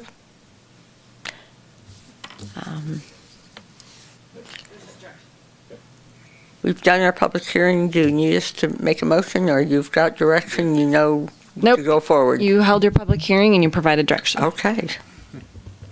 Okay. Council reports. Nothing for Patrick. Okay, good. Attended the intersections working group discussion talking about Bridge Street and Donner Pass Road and Bridge Street and West and East River Streets. I learned a lot. I was fascinated by how many options there are. I think council is going to be really have a great discussion when we get there. Attended a election night watch party last Tuesday. Thank you to the organizers, some of the organizers. It was very well done. It was very good to see the community coming together. I'd echo the mayor's comments around a very lively and healthy election season, and that's thanks entirely to the candidates, many of whom are here. So I have been on my personal vacation for the past 2 weeks, but I voted before I left. David? Yeah, October 30th, attended a memorial service to synagogue shooting victims. Morgan, you were there as well, at the North Lake Temple. November 1, attended Talk of the Town. On the 8th, we had our GPAC kickoff meeting in this room, very well attended. Great kickoff. November 9th, attended a screening of a documentary film by a local Truckee High grad who went on to Berkeley Journalism School. That was at the Old Community Rec Center. Really well done. If you get a chance, highly recommend it. And then, let's see, 11th, Veterans Day. Wonderful ceremony. Morgan, you were there. Carolyn. Very, very nicely done by Judy and team. And then this morning, Good Morning Truckee, the Truckee Chamber. So it started out very early this morning, and it was a showcase of what's happening with our area ski resorts. Very well attended, very well done. Opening early. Very. Let's see. Did Talk of the Town. The chief was our guest celebrity this last time. The next one will be on November 28th at Philosophy again. Did the employee quarterly meeting last Thursday. And it was very nice to see three 25-year employee awards. So they've been with us our entire tenure as a town, which is really pretty amazing. That's great. Yes, and then the Veterans Day Memorial Celebration on Sunday, and we had to cancel our flyover because of wind, but as I said, we had train pass through, so it was okay. And it's easy tomorrow, so we get to start over tomorrow morning early. It would be. Thank you all, and thank you at home for bearing with us on a long night, and we will stand adjourned until the 27th of November. So everyone have a happy Thanksgiving, and if you're in town Friday night, 6 o'clock, Depot Plaza is the lighting of the town Christmas tree.